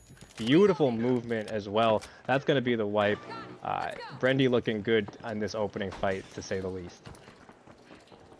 Looking to go to A, just in front of Sector 6. We usually, when we do see first battle engagements, it's at this point where this A site is located, but this time cash out will be placed just inside. It's not, this isn't a cash out that you go and move around. This is one that you actually keep confined. You use the walls to defend it. What I do miss as well, and this is a very old school strat for me, I do miss opening up the site. I miss the time where everybody would blow up the walls and create a sight line. Yeah, I agree with you for sure. That's something I do. Sometimes it can come back to bite you. However, if you are setting up in the proper positions, you just give yourselves sight lines that the game normally wouldn't. Brendy's going to get nullified here and try to just get out of here. But essentially all that did was prolong his death a little bit. That is going to be 2 dead for HF. Not much Grad can do here. He's going to have to allow this steal. He may be able to get a res off here, but we have about 20 seconds remaining if HF wants to coin. So we're going to see a change of hands in the cash out, and we just see Grad waiting for the boys to use their token. First time round on Skyway, we saw that it was Hotel's Finest taking control, going 4 straight wipes in a row. The wipe hasn't come through, but Make-A-Wish is showing more prominence and more control, and now, with the full team coined in, it's gonna have to be a rush play, something that Make-A-Wish will be aware of, and they'll understand that all eyes are gonna be on this steal. Nothing just yet. They can hear the footsteps. They know they're close by. They have to wait for that right moment as the explosion starts to come in, and you can already see the cash out drop to the bittersweet floor. No one's taken out just yet, but it's a quick scurry away as Hotel's Finest back away before reaggressing. They have to make the steal and have to make the commit. As from the grave, has Werner got it? No. Got it. Got Hotel's the steal. Finest. Oh my goodness, that was insane. The goo came in, but Brendy doing a fantastic job of, I think, body blocking the goo as well. The last second steal coming in, that is huge stuff. I want to shout out Grad because Make-A-Wish had no idea where he even got out of there too. He escaped to right about where Brendy's standing right now. And that allowed the full reset for HF. I think hindsight's always 20/20. But Make-A-Wish probably should have pursued that wipe there. Anyway, we have Brendy moving the cash box as that gateway unfortunately does get destroyed from in front of him. He's now going to be singled out here, stuck in a pretty tough position. The only benefit is that he doesn't have to force anything. They are in the lead and can be as patient as they need to be. This is horrible. Hotel's Finest, now that you know, when you've spotted at least one player over at this middle site, you know that you have this advantage. And it is a stalemate. Like, both teams don't want to don't want to come through as Doc and Brady are just having a little conversation. They know who's where.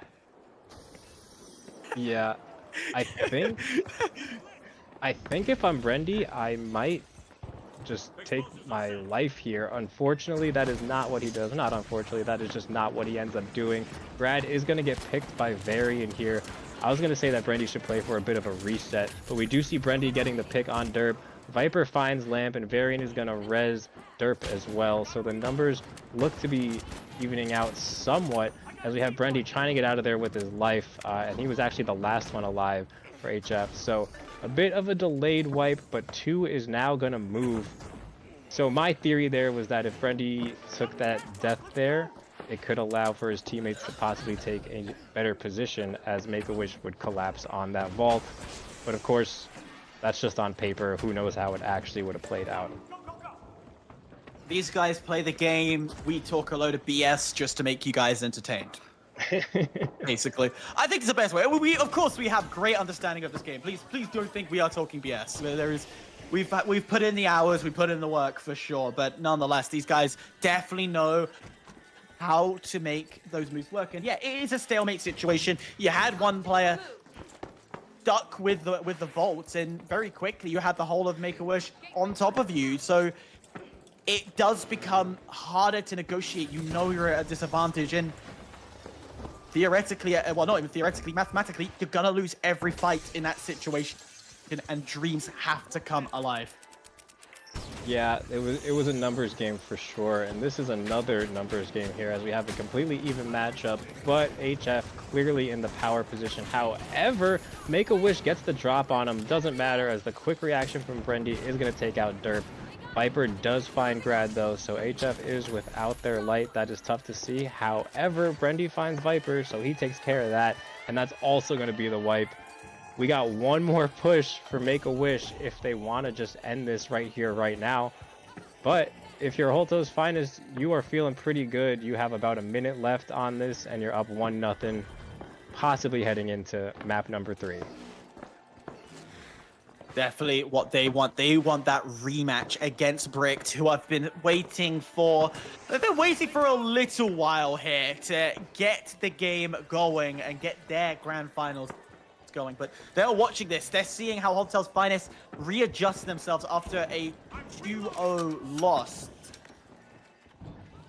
Yeah. And another final push starts to go in.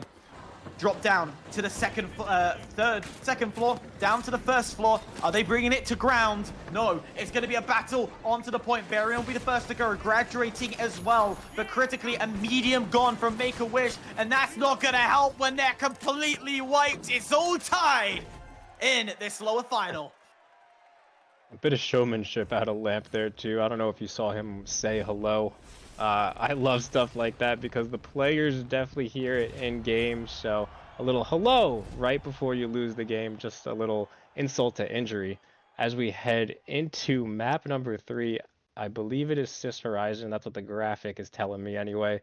So one of the most commonly seen maps today and all season. Looking at the scoreboard, Brendy absolutely popped off. You love to see it. He might be one of the most widely loved players in this finals community, so a fan favorite for sure.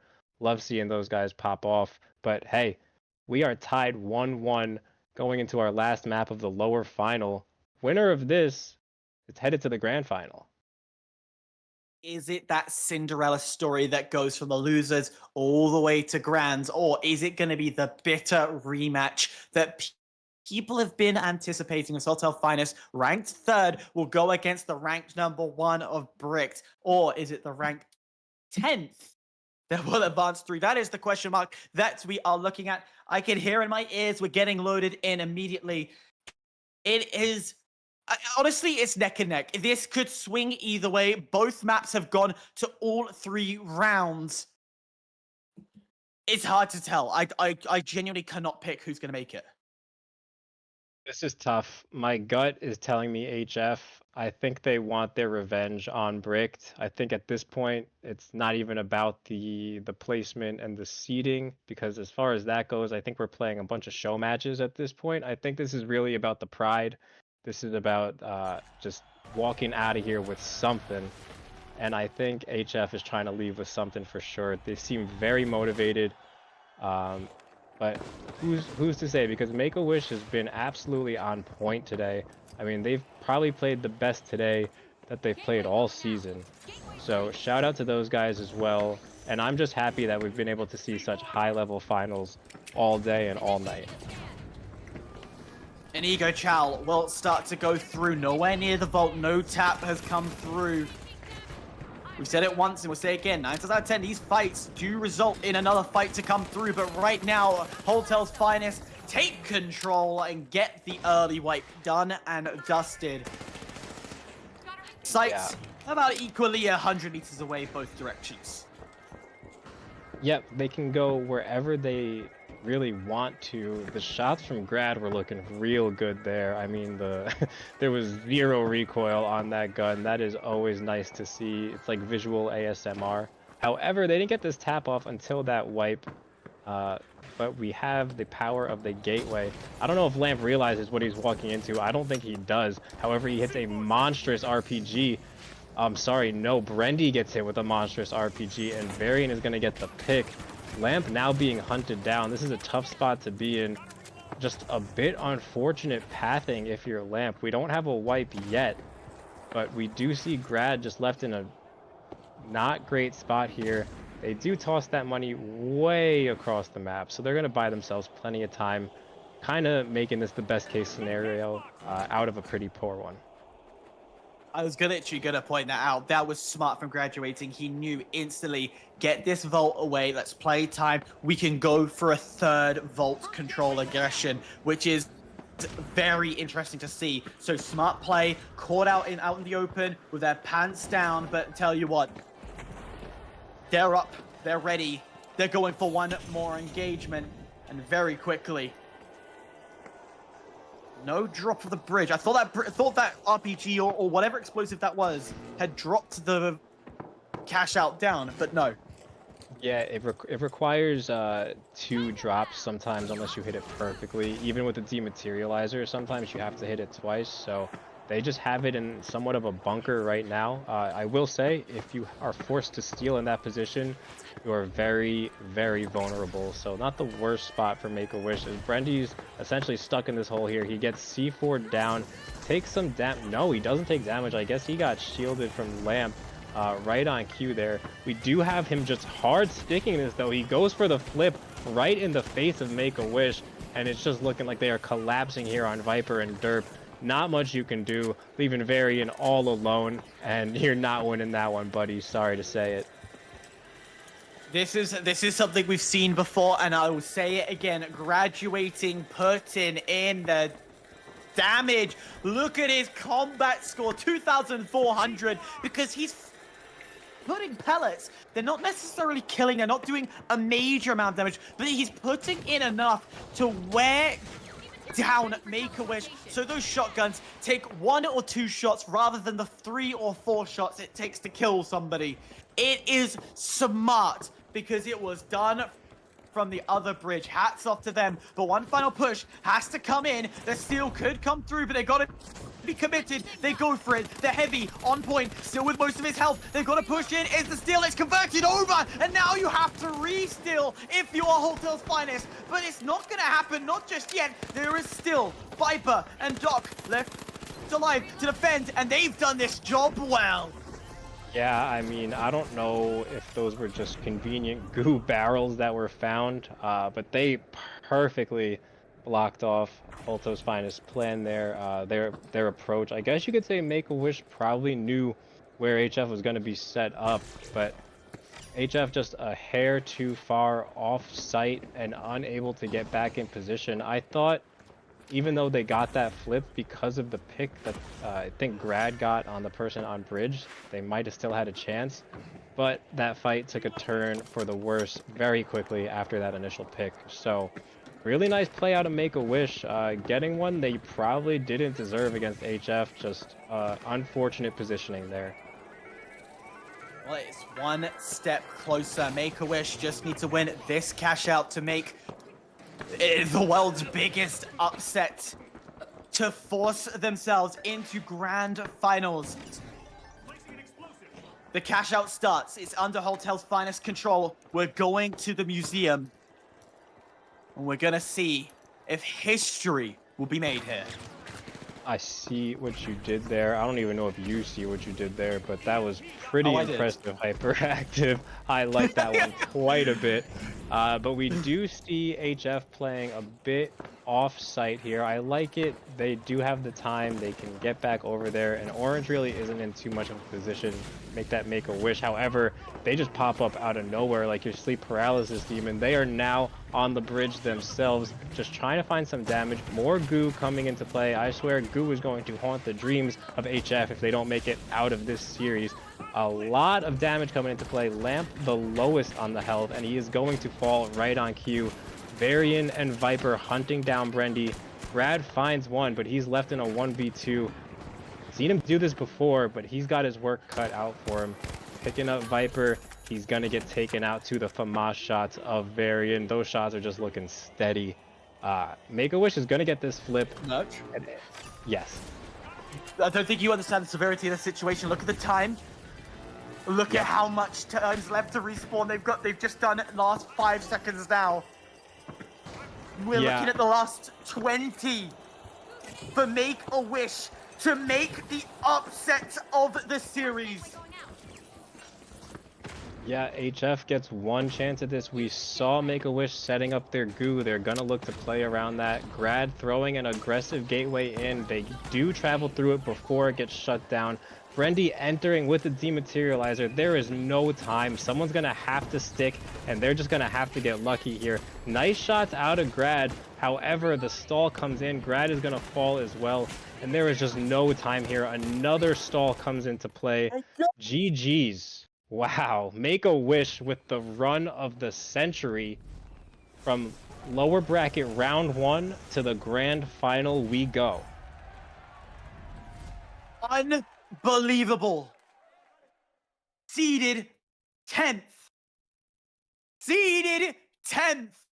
They were not meant, and statistically not meant to make it, but they've gone all the way. They are in the grand finals. Make-A-Wish are about to fight ranked number 1.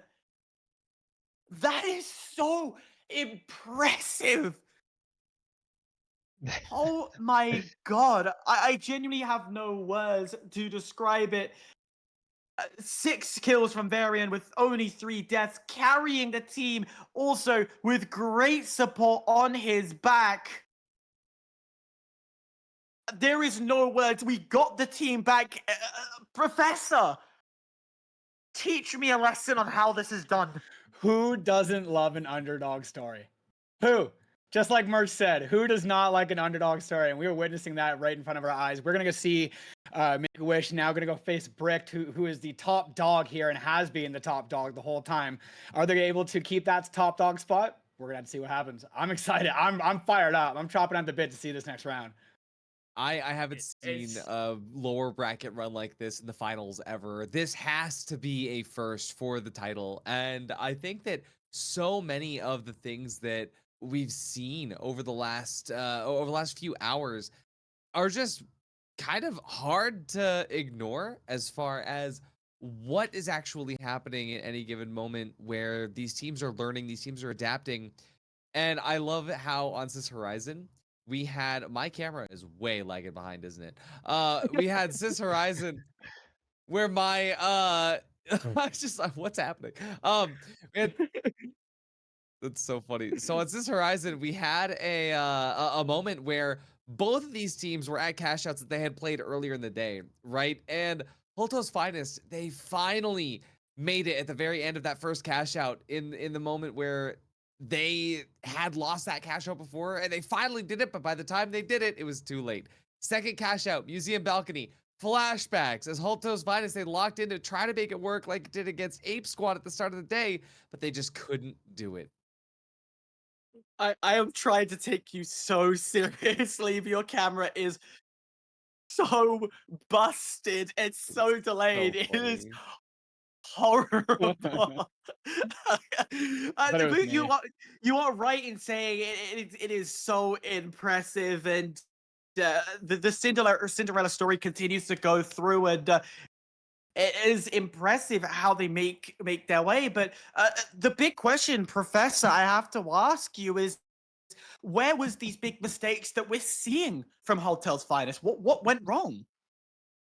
I actually don't know. I saw graduating doing what graduating does and absolutely lighting things up. And I thought that the plays were being made.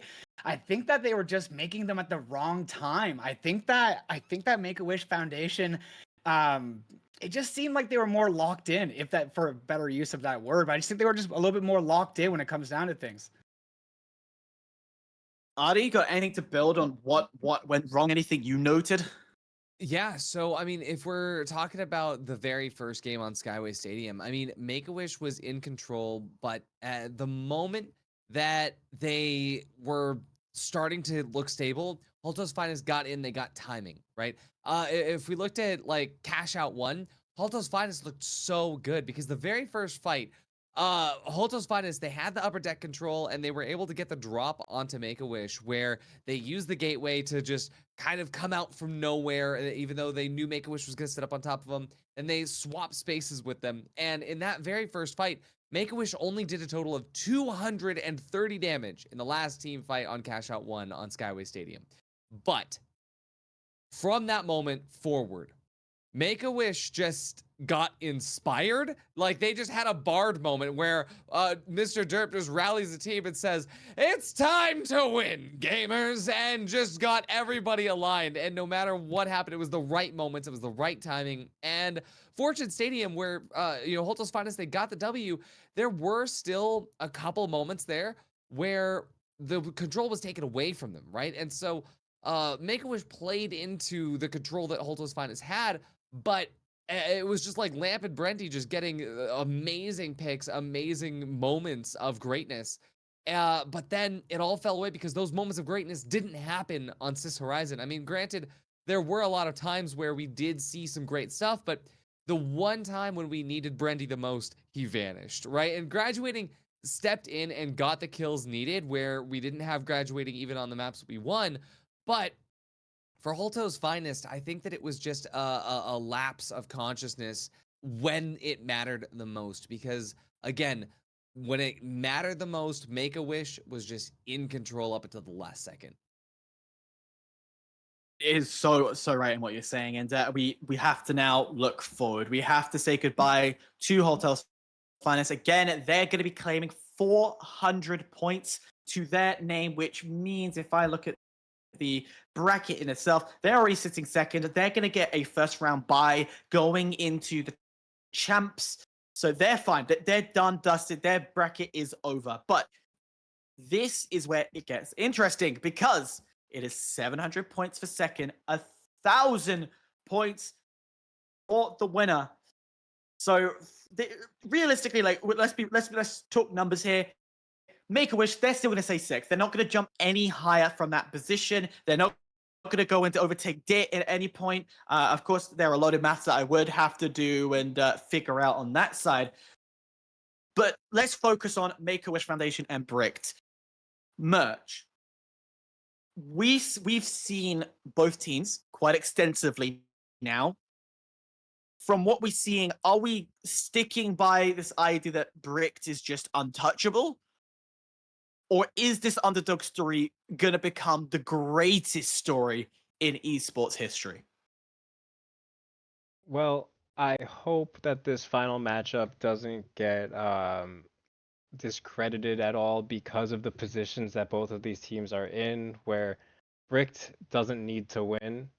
And at this point, neither does Make-A-Wish. So it's going to be more of a battle for your ego and pride at this point. If it's anything like the EU final we saw, there's going to be some silly shenanigans going down. So anything is definitely possible. I would love to see Make-A-Wish do it just for the one time, just to say that they made that full run. I don't know. I think this is going to be a fun grand final. That's really my only input. I think anything is possible here. In a normal circumstance, I think Bricked wins this one 9 out of 10 times. But I think today, right here, right now, anything is possible. Of course, this is a best of 5. So, Merch, give me a number on that. Give me some numbers on that. 3-1 Bricked. Oh, you're giving a map. You're giving a map to Make-A-Wish. Yeah, I think they could take a map. Okay. Ardi, you've got a little surprised expression. Do you agree or disagree? I think it's gonna go all the way to map 5. I think my camera is still extremely laggy, and it's because I'm still trying to process the possibilities of Make-A-Wish Foundation coming through here. So I think it's gonna go to map 5. And I think it's just going to be a matter of time to see exactly who is the team that takes that map 5. So my prediction is I don't know who's going to win. It's probably going to be Bricked, but I think it's going to map 5 no matter what. Oh, you're going all the way, Professor. You've been stirring up the numbers. You are the master of them all. Tell us. I going with honestly, this? I think we cannot count Make-A-Wish out of this. I think Viper is absolutely killing it, and to see Varian as a controller player doing the things that he's doing is pretty incredible. And to watch that Cinderella story unfold, and I don't know, the momentum that they have right now. They're coming out of a fresh win. Like, I think like maybe 100% it's going to be Bricked 3-0, no problem. 3-0 is your prediction. You know what? I can't sit out and not make a prediction. Give me a second. All the predictions I don't gamble, ladies and gents. Don't gamble. I do free predictions, which is the way you should do it. Is just for fun, fantasy, things like that. Do not gamble. My eyes, I see 3-1 Bricked. I would love the Cinderella story to come through, but the reality is that Bricked have just been dominant all the way through. There's not been many situations where they've been caught off guard. Team Dare were the only team to put a map against them, but that was on a situation where Team Dare runs such a unique strategy, a type of strategy that no one can really handle because they've got a sledgehammer. But these other teams run conventional metas. And that, I feel, is how Make-A-Wish is also running. They're running metas. So, a meta v meta, Bricked is going to have it. I think, again, I do agree that I think there's going to be one that could be taken away, but I think it will be done and dusted. We are still waiting on map bans. Of course, as I said, it is a best of 5. We have 1, 2, 3, 4, 5, 6, 7 maps. Which 2 are being dropped? We'll start with you, Merch. Which we're going to predictions here. I think we will not see Skyway. That's going to be my guess as a map that does not get picked. Okay. Ardi? I have no idea, but I feel like for both of these teams, I tend to agree. We're probably not going to see Monaco or Skyway. So Monaco Skyway out for you, and Professor, what are we predicting? Of course, we're still waiting, just to be clear. I think I was going to go Burnout and then Skyway. So you think Monaco's going to stay? Yeah, I might. I think, like Merch was talking about, like this whole trolling thing. Like we could see a totally mix up of a whole mix up of classes, like loadouts, everything. It could just be like a troll match that's a good one at that. Like just an absolute finals match. It could be indeed. I think my love for Monaco, it's gotta stay in. We've gotta at least see it once. So I'm begging these guys, but realistically, Monaco is probably gonna get banned, and I think Brunel is probably gonna be banned. So we would be left with a mass bunch going into it. And of course, chat, I want to be seeing these predictions starting to go in. I do try and periodically check. I know that both the analysts are checking constantly. Who are you thinking is going to be coming from the top? Who's going to be getting to the position? While we still wait for things to get sorted, we're going to take a very brief break. It'll be very, very short, but when we come back, we'll be getting into the action of the grand finals. Go.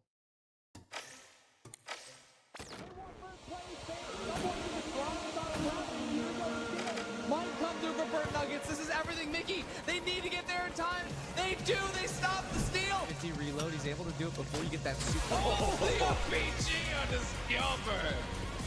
BMO absolutely beaming right now, finishing off the rest of the team. Slightly over to the sideline here. The gateway has been placed. They come up from above.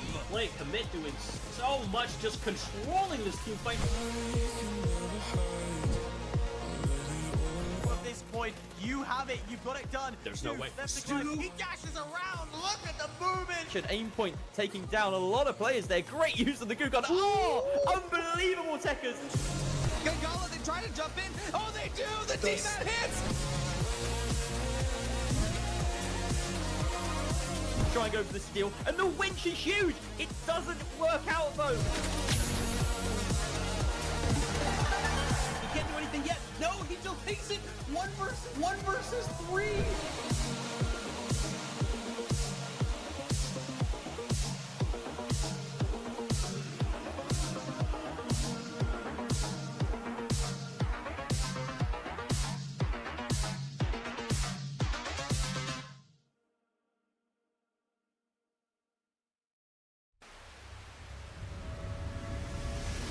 This isn't just a game. This is TNT. Welcome to the jungle and welcome to 8 Squad's Thursday Night Throwdown. Featuring the game's top talent, pick up games where chimps become champions. Thursday nights 8 to 10 p.m. every week, only on 8 Squad. Catch us live on air on Twitch at twitch.tv/8squadorg. In the world of sports, every second counts. Every move matters. That's where a Spooze comes in, the sports beverage designed for champions. With a Spooze, it's simple as pop, pour, perform. Packed with electrolytes and essential nutrients to keep you hydrated and energized, Spooze is your go-to drink for peak performance. Whether you're just carrying the vault or securing the winning cash out, Spooze is there to fuel your victory. Its unique formula is scientifically designed to boost your stamina and focus. Spooze, for those who dare to excel. Pop, pour, perform. The real world can be unfriendly, misleading, confusing. But your world doesn't have to be. Reality Shield will protect you, cutting out the noise, making the world perfect. We do not censor. We cultivate. Engimo.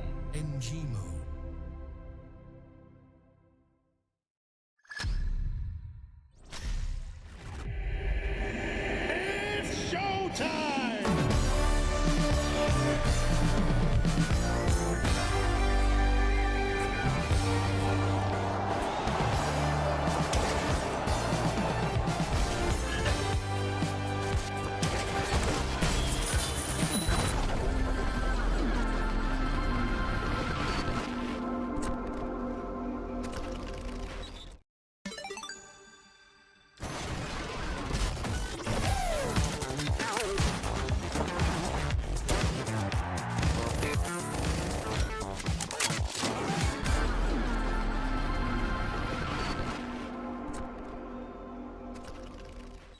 That strange thought you just had, where did it come from?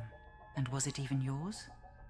Our new Series 2000 effectively suppresses third-party influence and eccentricity, outperforming our competitors within the standard deviation of conformity. With the Series 2000, your mind stays in control.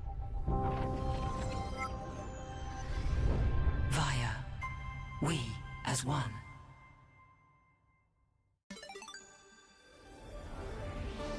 You know, June, every time I think I've seen it all, the finals proves me wrong. What a play! That's one for the highlight reel, Scotty. The next chapter in this epic saga is about to unfold. A storm of epic flashes is brewing this season of the finals!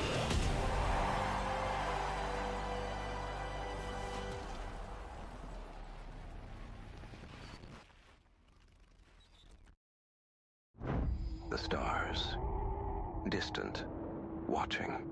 When will they arrive? Will your family be disintegrated first or last? Will your family dog become their leader? With Holtau's alien invasion insurance, you don't have to worry. Alto, we got your back.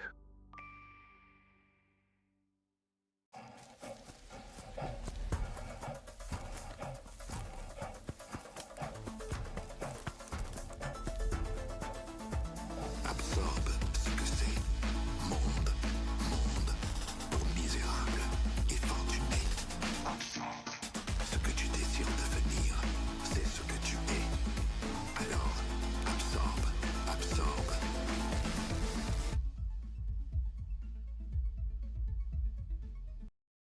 The life giver, the sun, always on, the source of everything that is good.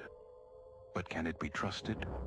Holtau's Sun Insurance will have you covered if the unimaginable happens and the light goes out. Holtau, brighter than ever.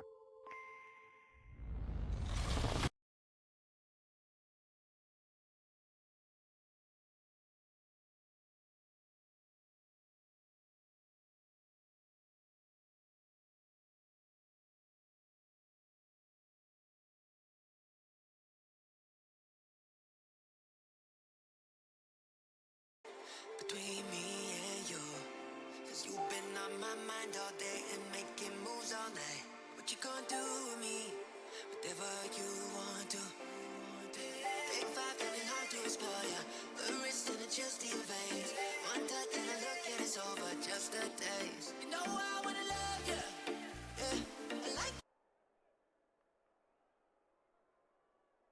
Welcome back, ladies and gentlemen. As we can see, Artie somewhat so died, so we had to put a memorial picture in place. I'm kidding, no, he is still here in Call. His camera is absolutely cooked, but we are a moment away from starting it up, and I think the hype in this game is electrifying amongst you guys in chat, but there's also a consensus this could be very one-sided. Park, is there any hope that we could see an upset here?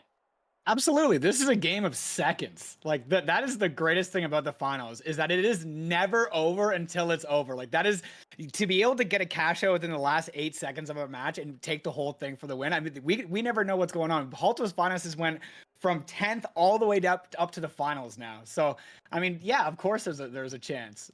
There's always a chance, but I think it's going to be, we're leaning towards Bricht. It's very much leaning there, and the map pool is out. It's Fortune, Brunel, Sis Horizon, Vegas, and then we would conclude it onto Skyway if we go the distance. Artie, is from the map pool we have who's taking what, who's going to be the one more dominant in what area, which one's looking, who's taking what? Okay, Fortune Stadium already looks better for Holto's Finest, given the fact that that was a map that they were even able to take off of, that Make-A-Wish was able to, is going to be able to do, because they didn't take it off of Holto's Finest.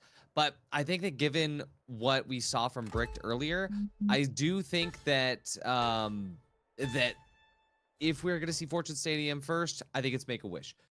Bernal could be anybody's. Sis Horizon definitely going to be Make-A-Wish. So this is why I think it could be going 3-2. Alrighty, indeed. I don't know if everyone heard it in the background. The countdowns have begun. Artie, Professor Park, thank you very much. We will talk to you at the bittersweet end, but of course we still have the luscious, the glorious merch still sitting with us. It's off to the races. These fine gentlemen go. And map 1 is underway.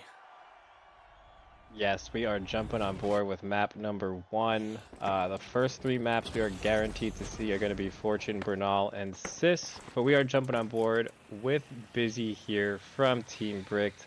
They're going to be looking to take quick control of this middle height. However, Make-A-Wish also has similar plans. They are sharing the Halto's Finest logo, a bit of a rebrand for Make-A-Wish up in that corner there. But we have Bricht here, RPG in hand, just looking down, trying to get any information they can. The money has been tapped already, and it looks like STN is going to take some monstrous damage there, but makes it out with his life. Mr. Derp can't say the same, and now it looks like Busy's looking for another one. finds Viper as well. That is going to leave Bricked here in a 3v1. Great to see it if you're Bricked, especially since that money's already been tapped. STN's going to find the wipe there on Varian as well. And if you're Bricked, this is a wonderful start, as you're going to bring this money over to Cash Out B and have your work just cut out for you. Your defense is self-explanatory from that point on. The written Sector 6, the horrible corner site that has one entry in, one entry out. It's a wet dream if you are defending, but it is the pain in the backside if you are attacking, because you know you gotta go through an RPG and a bunch of shotguns to make a move. So right now, Make-A-Wish holding point. They send off Viper. This is a normal strat we have seen in the past, but he's tagged so low, but the gateway has been successful. Now they're on the same plane. Can they make that push? Yeah, Viper doing a really good job staying alive there. Only had about 50 HP left, but manages to get some evasive dashes in there and gets the gateway throw as well to safely get the team across the map. So half the battle done and half the cash out is progressed.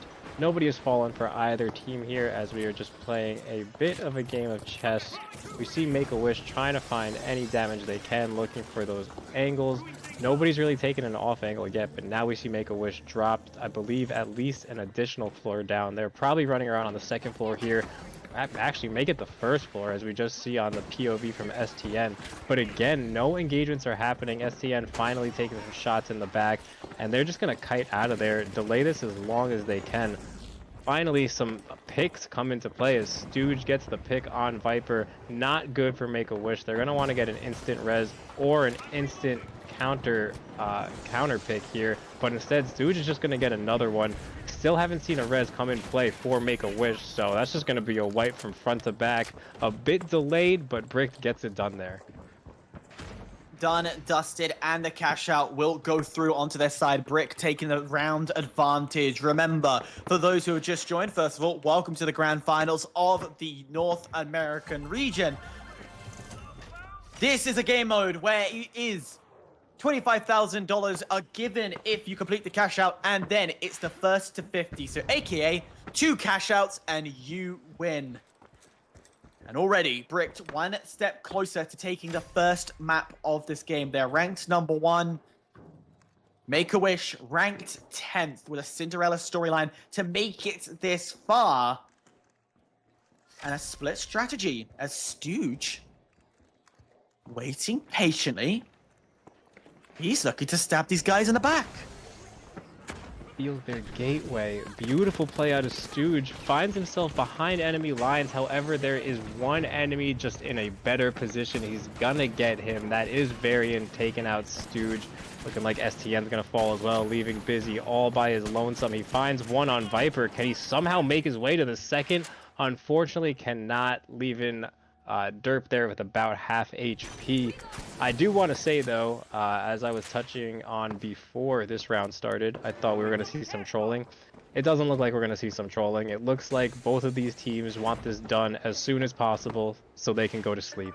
But we do see Make-A-Wish moving vault number 2 over towards Cash Out A. They are at the deficit here, losing 1-0, but we see some decent stair tech coming in from Mr. Derp. Not the fastest stair tech. However, it's good enough, and he's going to get this plug in on A, but an aggressive gateway coming in from Bricked as well, Hyper.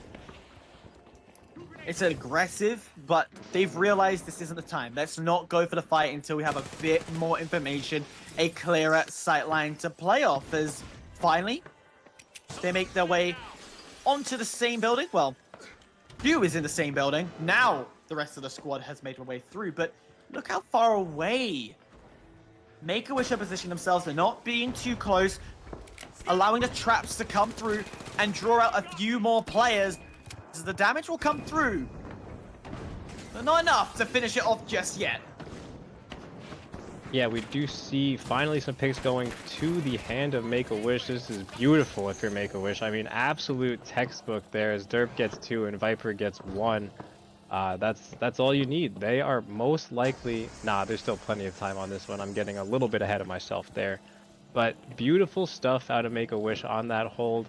It did spark the question for me, how far is too far when it comes to playing off-site? There's definitely just been such a fine line where you can't get back in time. And it's interesting because I feel like that timing always changes. But I'm getting ahead of myself here as Bricked is already coming off spawn. I wouldn't even say you're getting too far ahead. I do agree. There is that question mark you have to ride out, but here's the moment. They know it's a trap. They know it's going to get dropped, so let's spring the trap. Get rid of all that utility. It's going to the ground floor. Now the steal. Just a little tap at first, but it's enough to draw one through. It's already Doc's going to take out Busy, a strong contender. But the revive brings it back to full 4. Fizzy will be on half the health, but quickly, STN getting through. Oh my god. And this brings things back alive once again. A pressure all around the point. It's been stolen. Brick take it away. Map 1 is in their favor. Yeah, I knew the second they prioritized the res over that stop, that was it. I let out a preemptive OMG and then a second one when my prediction came into fruition there. Crazy last second steal out of Bricked. Quite frankly, I think Make-A-Wish should have just prioritized getting that one stop, which is all they needed to get, versus going for the revive there. That revive kind of was a net 0, if anything. He's going to spawn with respawn sickness, so no utility available anyway. A bit of a mistake from Make-A-Wish there, but Bricked walks out of there with the game 1 win quicker than expected. I don't think they realized like how quick they done it. They definitely hit Make-A-Wish have put up a strong performance, made sure to keep the pressure onto Bricked all the way through, and there's no way you could underestimate this squad. And clearly, and this is also something to note, clearly when it comes to 1v1s, Make-A-Wish does hold their own. But when you have those factors, which is why we consider them ranked 10th, when you have 3 other teams fighting you, this is maybe where they've been crumbling, where they haven't been as organized. And a lot of teams have said they prefer a 1v1 format, or sorry, a 3v3 format, which is what this is, over the initial cash out game mode. So going into Burnell, we're not playing vertically, we are playing horizontally here. And as the analyst said, this is a Make-A-Wish map that could come out. Yeah, so we are in an interesting position here. I wonder what variant we're going to get. I would love it to be suspended structures, but I guess we're going to find that out now. It does not appear to be so. Standard as always. And with that being said, we got busy with the red barrel in hand. We are just getting right into game number 2. Both teams making their way over towards Vault 1, about pretty equidistant here. And we do have our first long-range engagement going down as a blueberry is being used. They haven't really been getting used too much today, and as I touched on the last time I was casting, I think it's just going to be something that as players start to learn the mechanics, we'll see more of. I also anticipate a little bit of a buff coming in for him as well. I would love to see that healing kick in a bit quicker. But we just have a bunch of shots being traded here. Make-A-Wish getting tired of it. They're going to force this fight here. I love to see it, but Busy's going to get the better of one. STN finds one, and Stooge finds one as well. So I respect Make-A-Wish for making that push happen, but unfortunately, it goes just as you would expect a forced push to go. Wrong plays, wrong time, not all the information that they needed to make that push. And now they're going to head over to the chapel where, as we know in the world, a new pope has been chosen. Pope Leo, first of all, congratulations to him. But for the finals god, who is going to become the god of Brunel, Mexico in this arena? Is it going to be the Bricked or the Make-A-Wish to take their holy place amongst this chapel? I am making this up as we go. Yeah, you hit a really good analogy before, and now I think you might be stumbling on the second follow-up of it, but we do have Stooge tossing in some glitch grenades. He's also got a sonar grenade in hand. We haven't been seeing this all day, unless I'm just completely cooked at this point. We've been watching a lot of the finals today, chat. But Stooge playing a nice off angle. He's gonna beautiful tracking there. Oh my goodness, leaving the light on 1 HP. Still can't find it, but finally does there. Another one is also left on 1 HP, but Busy has fallen. They're gonna look to get their heavy back up immediately. Some nice dash work out of Stooge, but Viper is gonna get the better of him with that Matter in hand.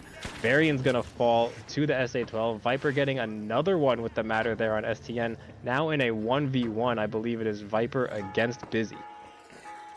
Viper going for the heal. He has the advantage to bring one more player in now with a hand heal as well. More health on the side of the Doc. And now they can go for the steal, knowing there's only one left alive. And as soon as the heavy comes in from Busy, it's going to be contested. But very quickly, he has to rush and drop away. But while all this is happening, the coins have started come through. The steal unsuccessful to come out, and just when you think it's done, here comes Stooge to come for an upset. Can't do anything just yet, and he has to run. Stooge wins the fight, but he's taken down, back down to STN, left alive, wiped off the face of the earth. Advantage, Make-A-Wish. What a fight. I mean, Busy almost played that perfectly. I think if he could have just done a little bit more pole dancing on that zip line for another second or two, that was all the time he really needed to buy for his team.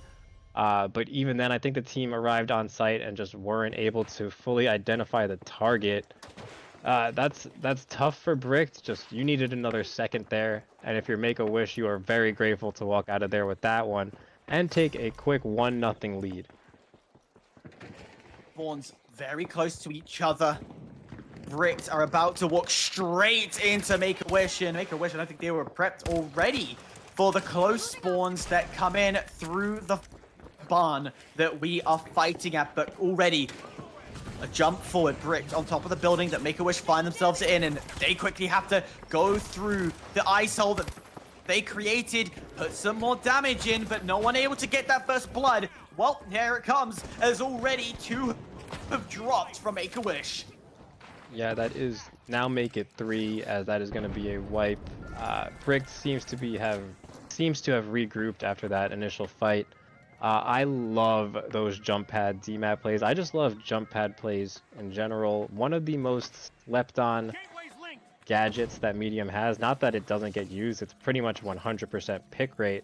It's just that nobody really talks about it. Everyone talks about your defibs, your dematerializers. But so much can happen with that jump pad when you pair it with a DMAT through a roof, or when you pair it with an RPG on heavy. Definitely one of my favorite gadgets in the game. But we are watching now. Oh, sorry. I was going to say, yeah, I 100% agree. The jump pad is so powerful, and it's been a staple piece of equipment even in closed beta when we first had the game. I think even in alpha, before I even had my footing in this game, it was a pinnacle piece of equipment, and to this day it is so powerful. So yeah, I agree, it is half slept on because we talk about all these fancy new equipments which are being used right now. As the D-Mat drops in, it is all 1v1 fights, but it's going to be traded out equally amongst Varian and STN. Viper drops as well, and Make-A-Wish down to their last life as Doc has to remain alive as the heavy to keep this going. Yeah, I believe we are in a 1v1 heavy on heavy action. Busy knows he has the health advantage here. He's just trying to find the target. He does know where he's at. Unfortunately, this is going to benefit the other heavy being Derpy. However, it doesn't matter, as he's going to finally find that kill being Busy and get these hand reses here, leaving us with about 45 seconds, maybe even less once Make-A-Wish comes off spawn. This a sight close to being done. There will be one last rush, and it will be a rush, thankfully. Make-A-Wish spawning in close. A quick jump pad, a quick gateway will come through. It lands, and here comes the aggression, and already Bricks know that it's going to be rush plays, and straight off the back, Viper's been taken down. A quick steal tries to go through, but it's bouncing horribly because there's a jump pad at the very bottom. It's done and dusted. We're all tied here in Burnell. Yeah, just going back to the point of how good jump pads are, we see this box just getting its exercise in on the trampoline non-stop. Busy finding no picks, but he is going to stay alive and he is going to find his teammate's trophy there to get the hand res as Varian does the same on Derp. However, we do see some more shots. Busy just trying to do whatever he can, not really finding the damage though. He gets shots on both Derp and Varian here. No one has yet to fall. However, Derp does go down. Busy still by himself, by the way. Something to note, as Make-A-Wish is now 3 up. Tough spot to be in if you're Busy, but it doesn't really matter in the grand scheme of things. The commentator's curse was perfect in that situation. Just quickly, we see Busy last up and gone. I feel that's the common case in all forms of commentary, but this is another reason why, and just while we're getting that rotation to come through, another reason why a lot of pros do not like Brunel is, of course, the size of this map, and it is, by the time you get the cash out done, once you completed the fight, the rotation to 3, already Brick has spawned here, and already we're seeing Doc getting it done and dusted. Give him the medicine as the pellets pelt through. And already, dude, down, STN, down to Busy, left alive. Horrible situation for Brick. Yeah, the lone Busy that could, if you're Stooge, you wish you could have that one back. That man just W key and dash straight into his death. Deleted as if he got sniped, but that was just beautiful team shots from Make-A-Wish. Nothing much else has really come of this as box 3 has been tapped. It's been completed and it's just sitting there in place. Busy finding one on Varian. He's going to be traded out by Viper. We are now in another... Oh, no, I'm sorry. That is going to be the wipe on Brick. So Make-A-Wish finally getting out of there. Let's see if we could do anything with box 3 as we have the gateway in play and we're going to get some fast travel over towards C. Brick was so close to quinning in. Matter of seconds away, I think. And now, we don't usually see the site. C is, well, a bit unusual, unorthodox, and positioned right into a corner next to a building that could be dematted. It is the worst site to find yourself in, but even if you wanted to put this at D, which is a much more favorable position, it would take a lifetime as Varian is the first to drop immediately, and this opens up a chaos to come through. Viper also down, and just like it was last time round, when it comes to a cash out, Brick know how to make a steal. Yeah, that was pretty easy from Brick. I was going to say that spectating Make-A-Wish's setup there, it did not feel safe whatsoever. That is not how I personally would have opted to play that one. That's also probably not the box I would have taken the money to in the first place. But we see Brick getting everything in the kitchen sink set up over on C, which has about 60 seconds left on it. They now also find themselves set up off-site. They're just going to wait for some sort of audio or visual cue for STN to demat through either this wall or into a jump pad onto the roof. However, Make-A-Wish finds themselves on site here. This is the last box. They do demat, jump pad through the roof. No pick yet, but a lot of good damage as Stooge finally gets the pick there on Derpy. The health pool for Make-A-Wish is not looking good. They're wiped, and that's game. Game, set, and match. Brick will take this 2-0. And they are one map away from getting this done and dusted. As we will allow the final seconds to crawl through. Make-A-Wish will spawn, but it won't matter. One map. Yeah. Sis Horizon being that next one. Yeah, I mean, how are you feeling if you're Make-A-Wish? Because for me, it's a bit demoralizing. You've been on such a high all day for almost 5 hours of playing this game, just proving everybody wrong time and time again, and you're just gonna come in here and Bricked. It's not even a disrespect to Make-A-Wish, but Bricked is just so good. I say this, I feel like every week I watch these guys. dominant. They don't really lose their ones, and that's when even when you got guys like Varian shooting with negative recoil, Viper absolutely killing it himself. I mean, there's just what can you do going against Bricked? Are these guys beatable if you are any of these teams really? The thing is, I think it is beatable because this is the second time. For the first map, it was a 2-0. The second time, it was a 2-1. There was a steal of a cash out, and yeah, it definitely showed presence. And we look at some of the numbers that I have in front of me. Varian, Doc, both with 7 kills. Respectfully, they are in the negatives in terms of KD. 4,000, nearly 5,000 for Doc worth of damage from their side. Yes, okay, then we start looking at this Brick side. 11-6, 9-7, 5-6 for STN, but you know, just push that one to the side. but naturally, there is hope, and I do truly believe that there is a possibility that there can be an upset. Unfortunately, we're going to a map that is so well known amongst all these teams and played so often in these teams. It could be the end here. It could be the upset. Yeah, I mean, we definitely know what both of these teams are trying to do here.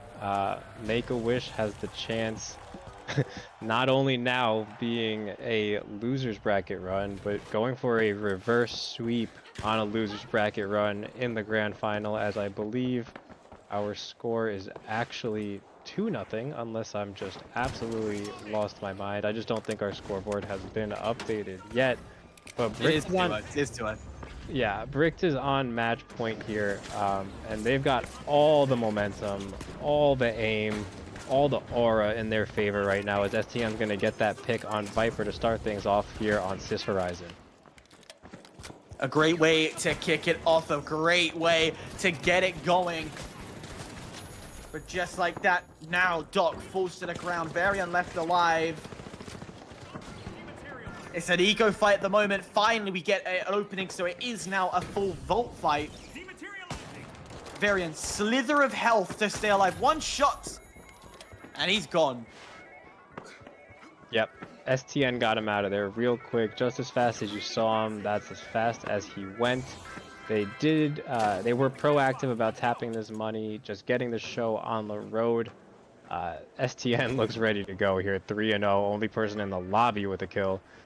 Quick math lesson for you. You can multiply the kills of every other player in this lobby, and STN would still have more than them. Damn. Damn. That is a fact and a half as we put this into this A site. I do not see a winch nor a lock gun.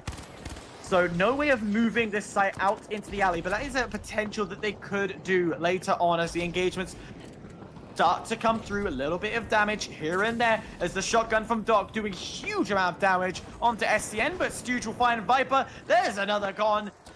As Doc will fall Varian left alive, the healer, the medic, he too wiped out, and this is looking more so dominant from this Brick squad. Yeah, this is about the time where it gets scary. If you haven't been scared yet, if you're Make-A-Wish or a Make-A-Wish fan, I think that wipe right there might have been what starts steamrolling this effect. Their work is clearly cut out for them. Anything is possible on this game. You still have a minute left on A as well, but these wipes have seemed easy. It looks like Brick smells the blood in the water, and they are sharks on the hunt right now. Viper already low on health, already taking some damage before getting to site, but they're going to quickly demat it to the floor. Bring it to ground, bring it to basement, whichever level it is.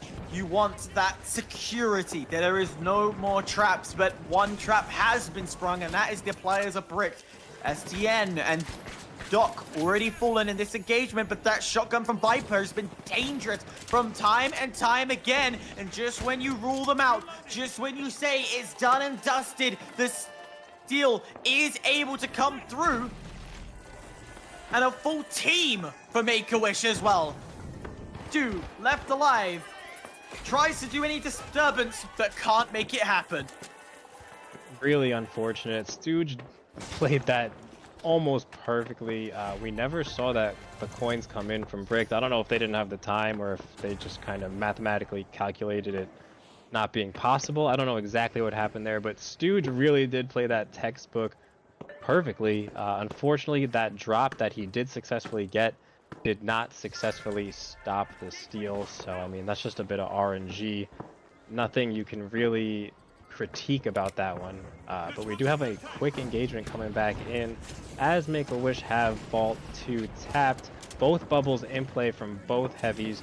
Everyone's still alive for Bricked and Make-A-Wish, and it looks like Bricked is now going to be looking for a different look here. Repositioning, using the D-mat to fastly maneuver through buildings and walls you normally couldn't. The health isn't looking too great for Bricked though, although it is about to be pretty even once we get these regens coming in, but Varian doesn't allow that to happen, getting the pick on Stooge. Viper gets gooed off, but he doesn't really care. He's holding forward. They now smell the blood in the water. They know they have the numbers advantage, and they're going to be going for the wipe right here, right now. We see a D fib come into play, and a nice wipe from Varian and the boys. Brilliant work, and they get control of this vault as well. Able to move this over to C, so they want to see if they can play in the alley as this point. Positioned on the very top floor, offset to where it usually sits. We normally see this site in the open lobby, but no, we're playing inside the office this time. In the meeting room. In the office room, as it gets dropped down one floor. So this is still a great position to set up their victory and bring in a map back onto their side. Yep, Viper dropping that goo. He was using it as temporary cover, but I am glad he realized that is not all the cover that... He's going to need more cover than that. Let me just rephrase. Busy uses his RPG. I don't see the impact that it made aside from on the wall there. Busy now finds himself with half health and no health. STN answers on Varian getting that counter, and STN is also going to get his big man back up with the defibrillator. STN again in our sights, Cerberus in hand, hunting down what seems to be the last player for Make-A-Wish. It's Derpy, and he's out of there. We're going to see a nice flip with about 45 seconds left once Make-A-Wish comes back off this spawn. It's gonna be a mad dash, but look at the destruction it has caused amongst our environment. The site is unstable, it's falling. It's falling. Goodbye, it's on the ground, and as the building goes through the hard barrier, but thankfully, if you're Bricked, this is a blessing in disguise, as the second half of the building is now deciding, you know what, we're good here. We're gonna fall off the map as well as it lands on top of the point, and that allows for extra cover to come through. Not enough, but it was a brief opportunity to allow an opening to come through. Down to Doc, left alive. He's all alone, and he gets taken away. Round 2 to Bricked. It's all even once again. Yeah, I mean, Bricked is going to even it up going into match point and possibly championship point here as well. I do want to point out a really nice heads-up play Busy made. Not only dropping the gas on the point, but there was a very close fire barrel right next to the point. If you don't know, chat, that would just essentially cancel out the gas, create a nice big explosion that does do some damage, but you're not going to get that gas stall. Fortunately for Bricked, they didn't even need to use the gas stall, but that play from Busy kept that option still alive, as we now have an engagement coming in on the final vault of the map, vault number 3. Here in the museum, where the bones lay around. You can poke them, but trust me, chewing them will be a bit charcoaly. But nonetheless, a quick steal and a quick run. Vipers running away, but Varian left alone. So a sacrifice in play, and different, but now you wait 20 seconds. You try and just hold out. Allow your team to spawn in, and then you go for that second attack. Yeah, a bit of an interesting decision there. That's definitely a play I would have personally made, and then got yelled at by my team for making it. Just taking that money when everybody is still alive and leaving my team in a 2v3. I do understand the theory, and it's nice to have that kind of faith in your teammates, but it just didn't work out. And Brick ends up taking that money. Make-A-Wish has to slow down for an arguably even slower reset using those coins than wiping here. But regardless, we have our final box underway. A huge glitch is going to come in, take out the utility of Make-A-Wish for the time being. Varian is going to find his defib on Viper. I did not even realize he fell. For STN, he's got to be careful with his health here. Busy as well, but Stooge absolutely beaming right now. STN finds one as Varian does as well. Stooge taken out from Viper, now leaving STN all by himself. He can do it. He has the health. He's got the defib as well. That was a huge defib out of STN and almost a money dematerializer. Crazy read. Cerberus is just powerful though, as slowly we can see Brick bringing their team to full health. A team wipe ensues as Stu does find Doc in the background. One last push. The make or break from Make-A-Wish, and they are making the wishes to the stars. They are making the wishes to whatever god they believe in.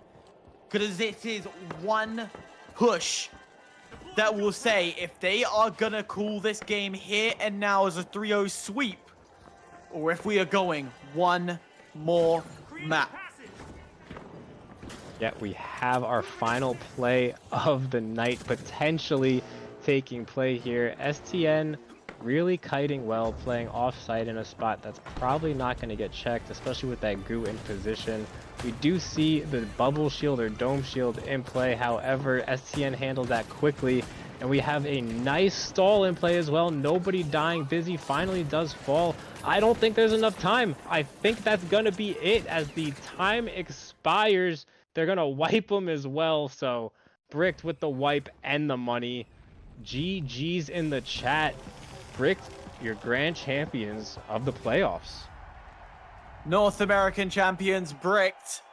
They will come out on top, not only on the leaderboard, but they will come out of top on the playoffs. They have made a sterling run. Only one team able to take a map away, and that was Team D in the second round.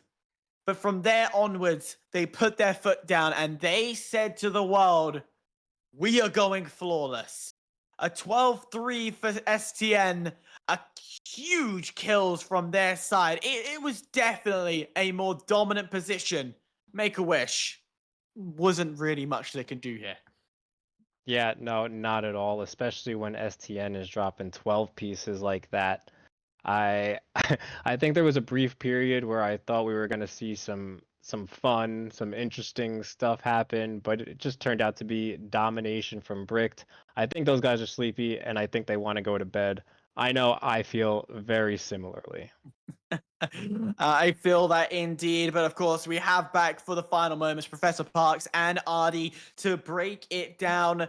Artie, it was a 3-0 sweep. You said there was 2 maps in there. What was missing from them to get those 2 maps?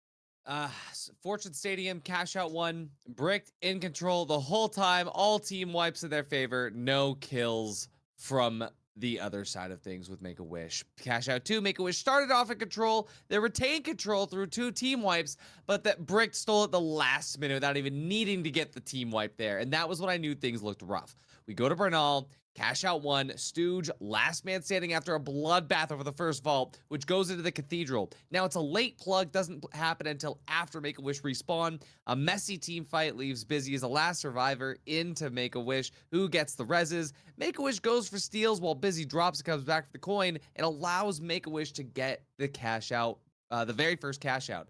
But then, Brick looked very locked in, because after that, cash out 2 just locked in for Bricked, and Busy and Derp ended up in a 1v1 where Busy took the W, and it was so weird because Make-A-Wish was so fast to come back, but they just had the stall, and Bricked was just already making sure that no matter what happened, the cash out wasn't even an option for Make-A-Wish. And so, yeah, the team fight ended up going to Make-A-Wish, but Bricked had already won the cash out a minute before that, right? Cash out 3, Make-A-Wish was in control first, but then Bricked, once again, they win a team fight without losing a player, they get the steal.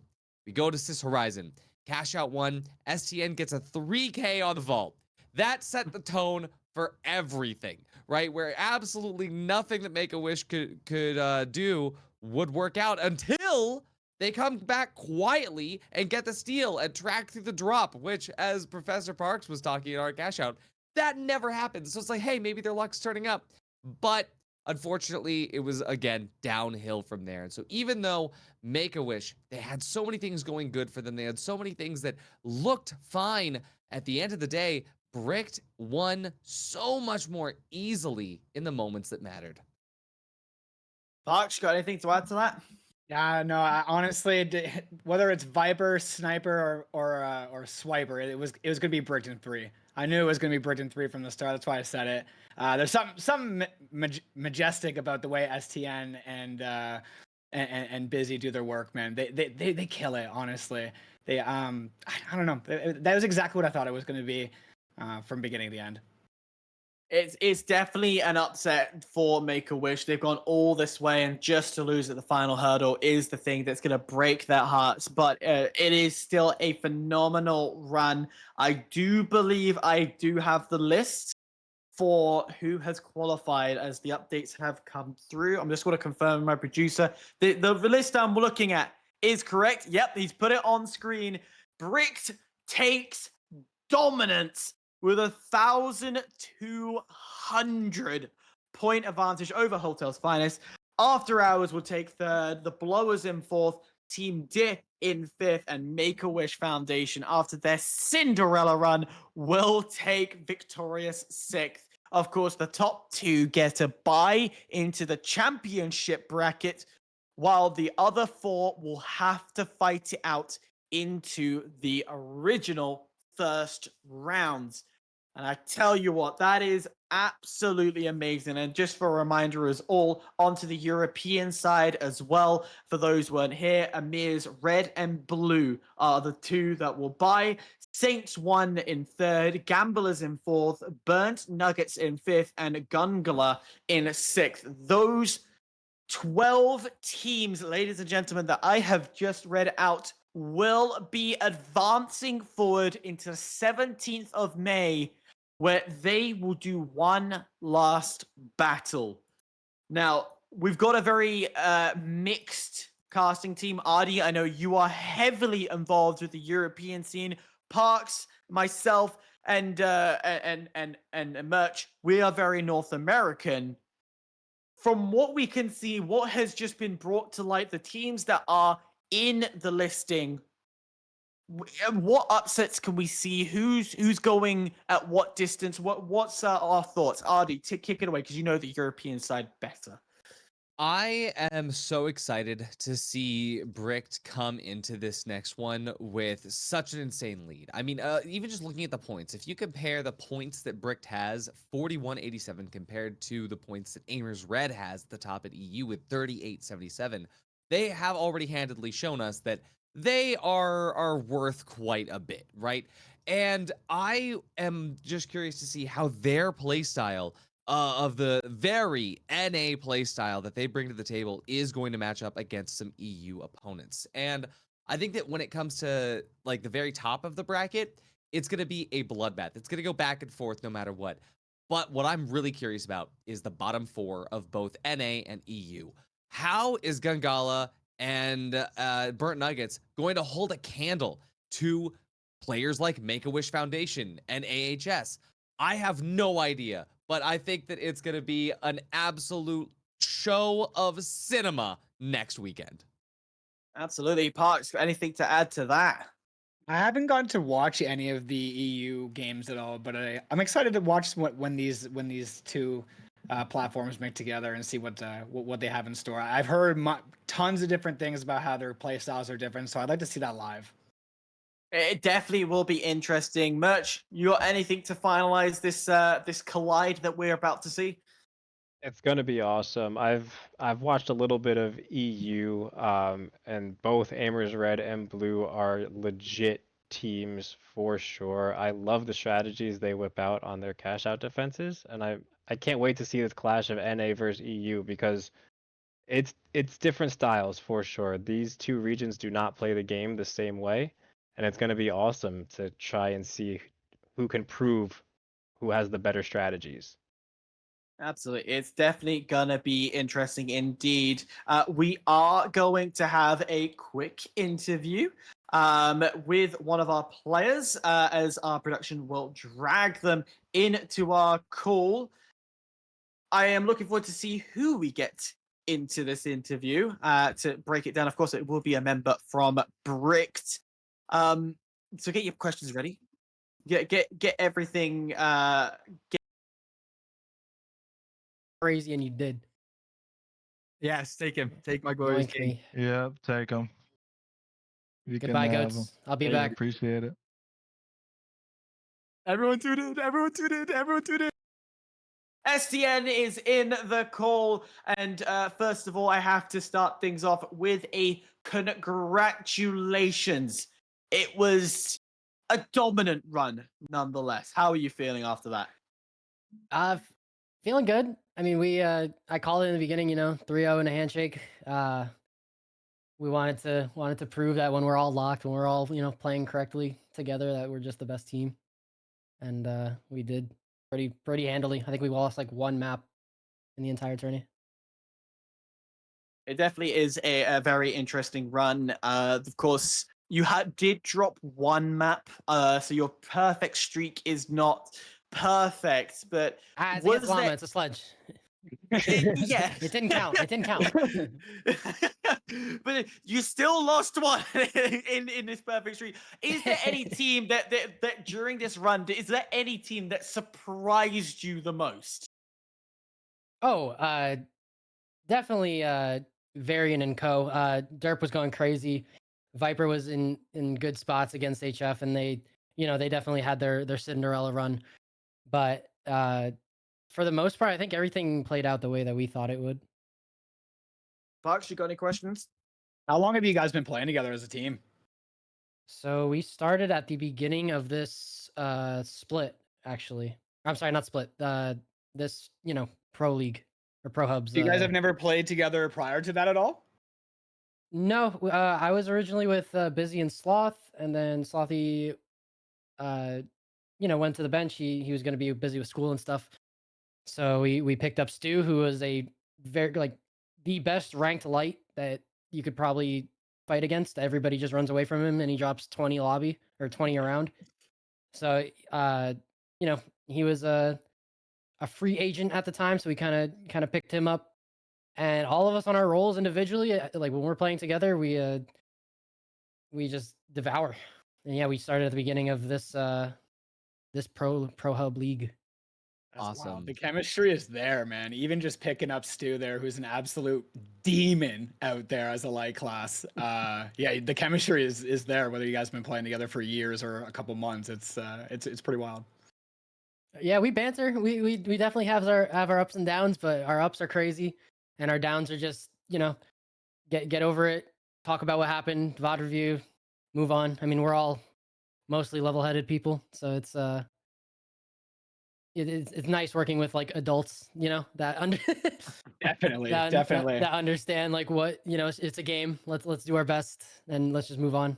Yeah, I was in Busy's stream one time, and he was talking about, I was giving him the praise for your guys' last round, and he was basically saying that the praise is owed to you guys, STN and Stu, for really locking in and getting those kills and letting him hold down the points when he needs to, and like letting you guys play your game. I was saying before that you guys work in unison as if you've been playing for years together, so I love it. I love to see the chemistry. Yeah, it's a lot of fun, and he says the praises on us, but really, if he's not there, like they just run us down. His presence in the game is just staggering to other people. Like they do not want to push me and Busy, and they don't want to run into Stu. So it's up to them to decide like how they want to die, I guess. I love it. Absolutely, Artie. Do you have any questions for STN? Yeah, I got two questions actually. I want to start STN. I gotta say, as far as like the finals pro hubs experience has been, how has it been these past few weeks, especially today, going through the brackets, compared to your usual ranked experience? What's it like going up against teams that are trying almost as hard as you guys, that are putting in the same amount of work, same amount of hours, clocking into these, not only just the scrims, but also these tournaments? What is the experience like as a player? It's actually it might be a little backwards than what you guys would normally expect. In ranked, anything can happen. Like you can have people that are solo queuing and they just choose to not do what their team does and they just round a random corner that I can't predict. And my top player brain doesn't expect that ever because I just expect everyone to play optimally with their team. So in some of the 12 mans, that craziness, that randomness happened, but I mean, we just proved it tonight that in the threes, like we have a good handle on a lot of situations and we know what people want. And I think that's what you really have to like understand at the end of the day, just what your win condition is and what their win condition is, and just play around that. Hell yeah, I love that. And now my last question, you did kind of touch on it before with your answer to what Parks was asking about, but I gotta ask, as an esport, how do you feel about the finals? Like going through the process of VOD reviewing, going through the process of just treating it as your sort of main focus and your main goal with your team. What are the main struggles that you kind of encounter with this game in particular as an esport? Is there anything in particular that jumps out to you as that makes this game unique, or maybe not even a struggle, something that makes this game great? I just want to know about the experience of treating this as more than just a game you log in, play a couple games of ranked on, versus being on a team for the actual esports side of things. Yeah, I can definitely touch on both. Negative wise, I'll just do that first so we can end it on a positive note. But negative wise, you'll have falling debris and falling things just messing you up and getting you stuck on things, getting latched or launched inside of things randomly because a random thing just fell down on top of you, and then you'll have the dying around corners, little things like that. I mean, it's a low tick rate game, so you shouldn't expect like crazy things, and any like Val level of precision with the bullets. But it's definitely a fun arena shooter almost with good. I can just segue right into the good parts actually. It has good storylines. You can definitely follow one team, and especially with all it being grassroots and everybody streaming, you can root for your team and you can hear what they're saying and everything, all their thought process and who they want in, who they want out in 12 mans, and in 3v3s you can tell like what you can definitely tell what's going wrong or what's going correct and what the other team is doing correctly and incorrectly. And you guys as casters are doing a pretty good job of picking up what we're trying to just show everybody, picking up what we're trying to prove. Amazing. So I think, yeah, I'm sorry. Oh, I was just gonna say I appreciate that a lot. Yeah, of course. Another good thing is the gunplay is very fun. I mean, nerfs, buffs here and there, but this game has a lot of hit scan guns, which is very fun for me. The aim assist isn't too strong, so people can still have fun on roller, but it's not dominant like Apex or anything like that. So I can actually respect the unis, the people that aim train and just beam you out of the air and make you play differently. So there's a lot of good things about this game. It's my favorite game. I haven't touched basically any other game. I already have I have to check here, but I think I have just a casual 2,100 hours in it already. So Oh God, that's insane. It's kind of my favorite game. Jesus. I love that. For reference, everybody, there are only 730 hours in a month. Jesus. Absolute Jesus. So yeah, I'm not even gonna do the maths. That's way too much. Do you have any questions for STN?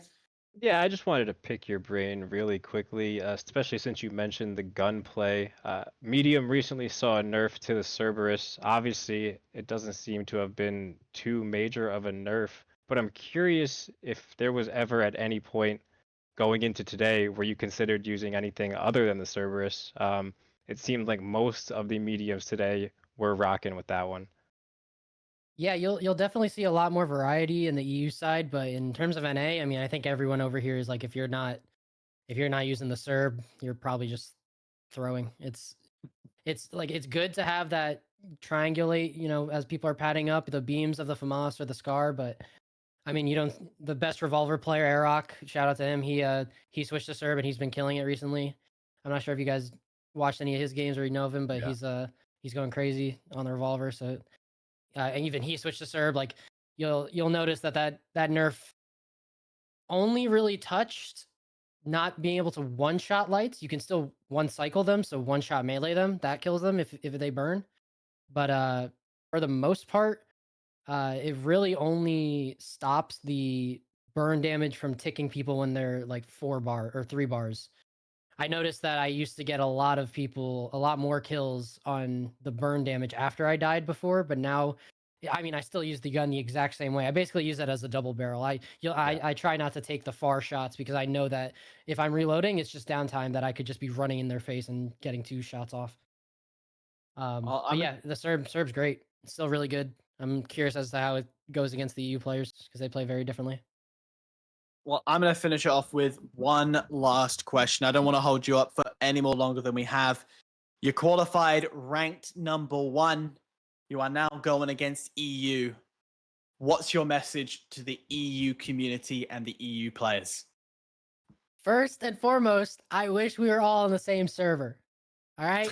Because DMATs on EU ping and, vice versa from their side to our side, it's very hard. You don't, And like, Mark, things if don't... you're listening to me, tell us how much ping we have.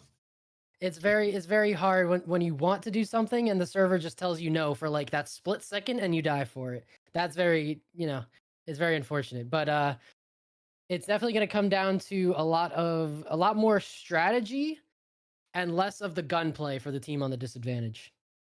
Like obviously the bullets kill people. That's the thing.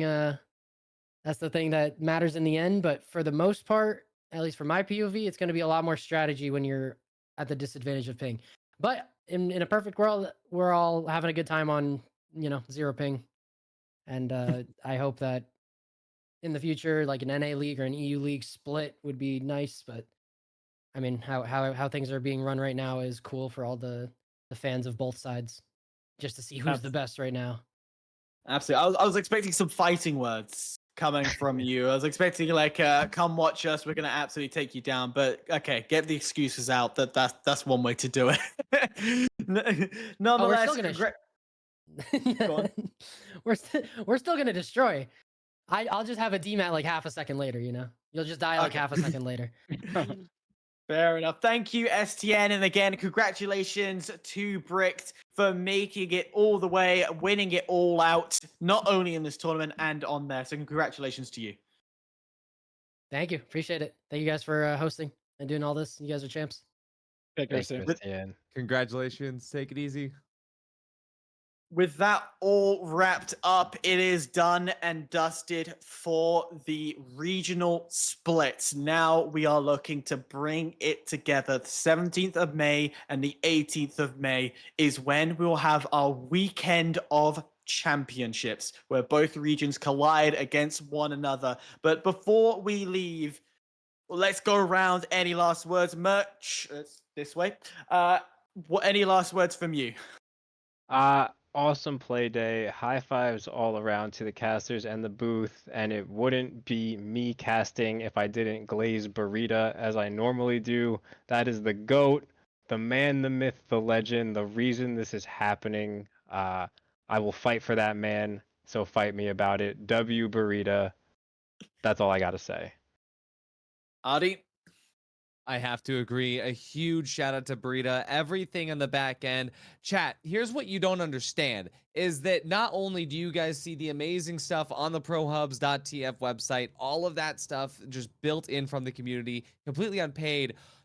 I received today the stats for NA because I was like, hey, I'm usually casting EU. I need the NA stats. Does anyone have any notes?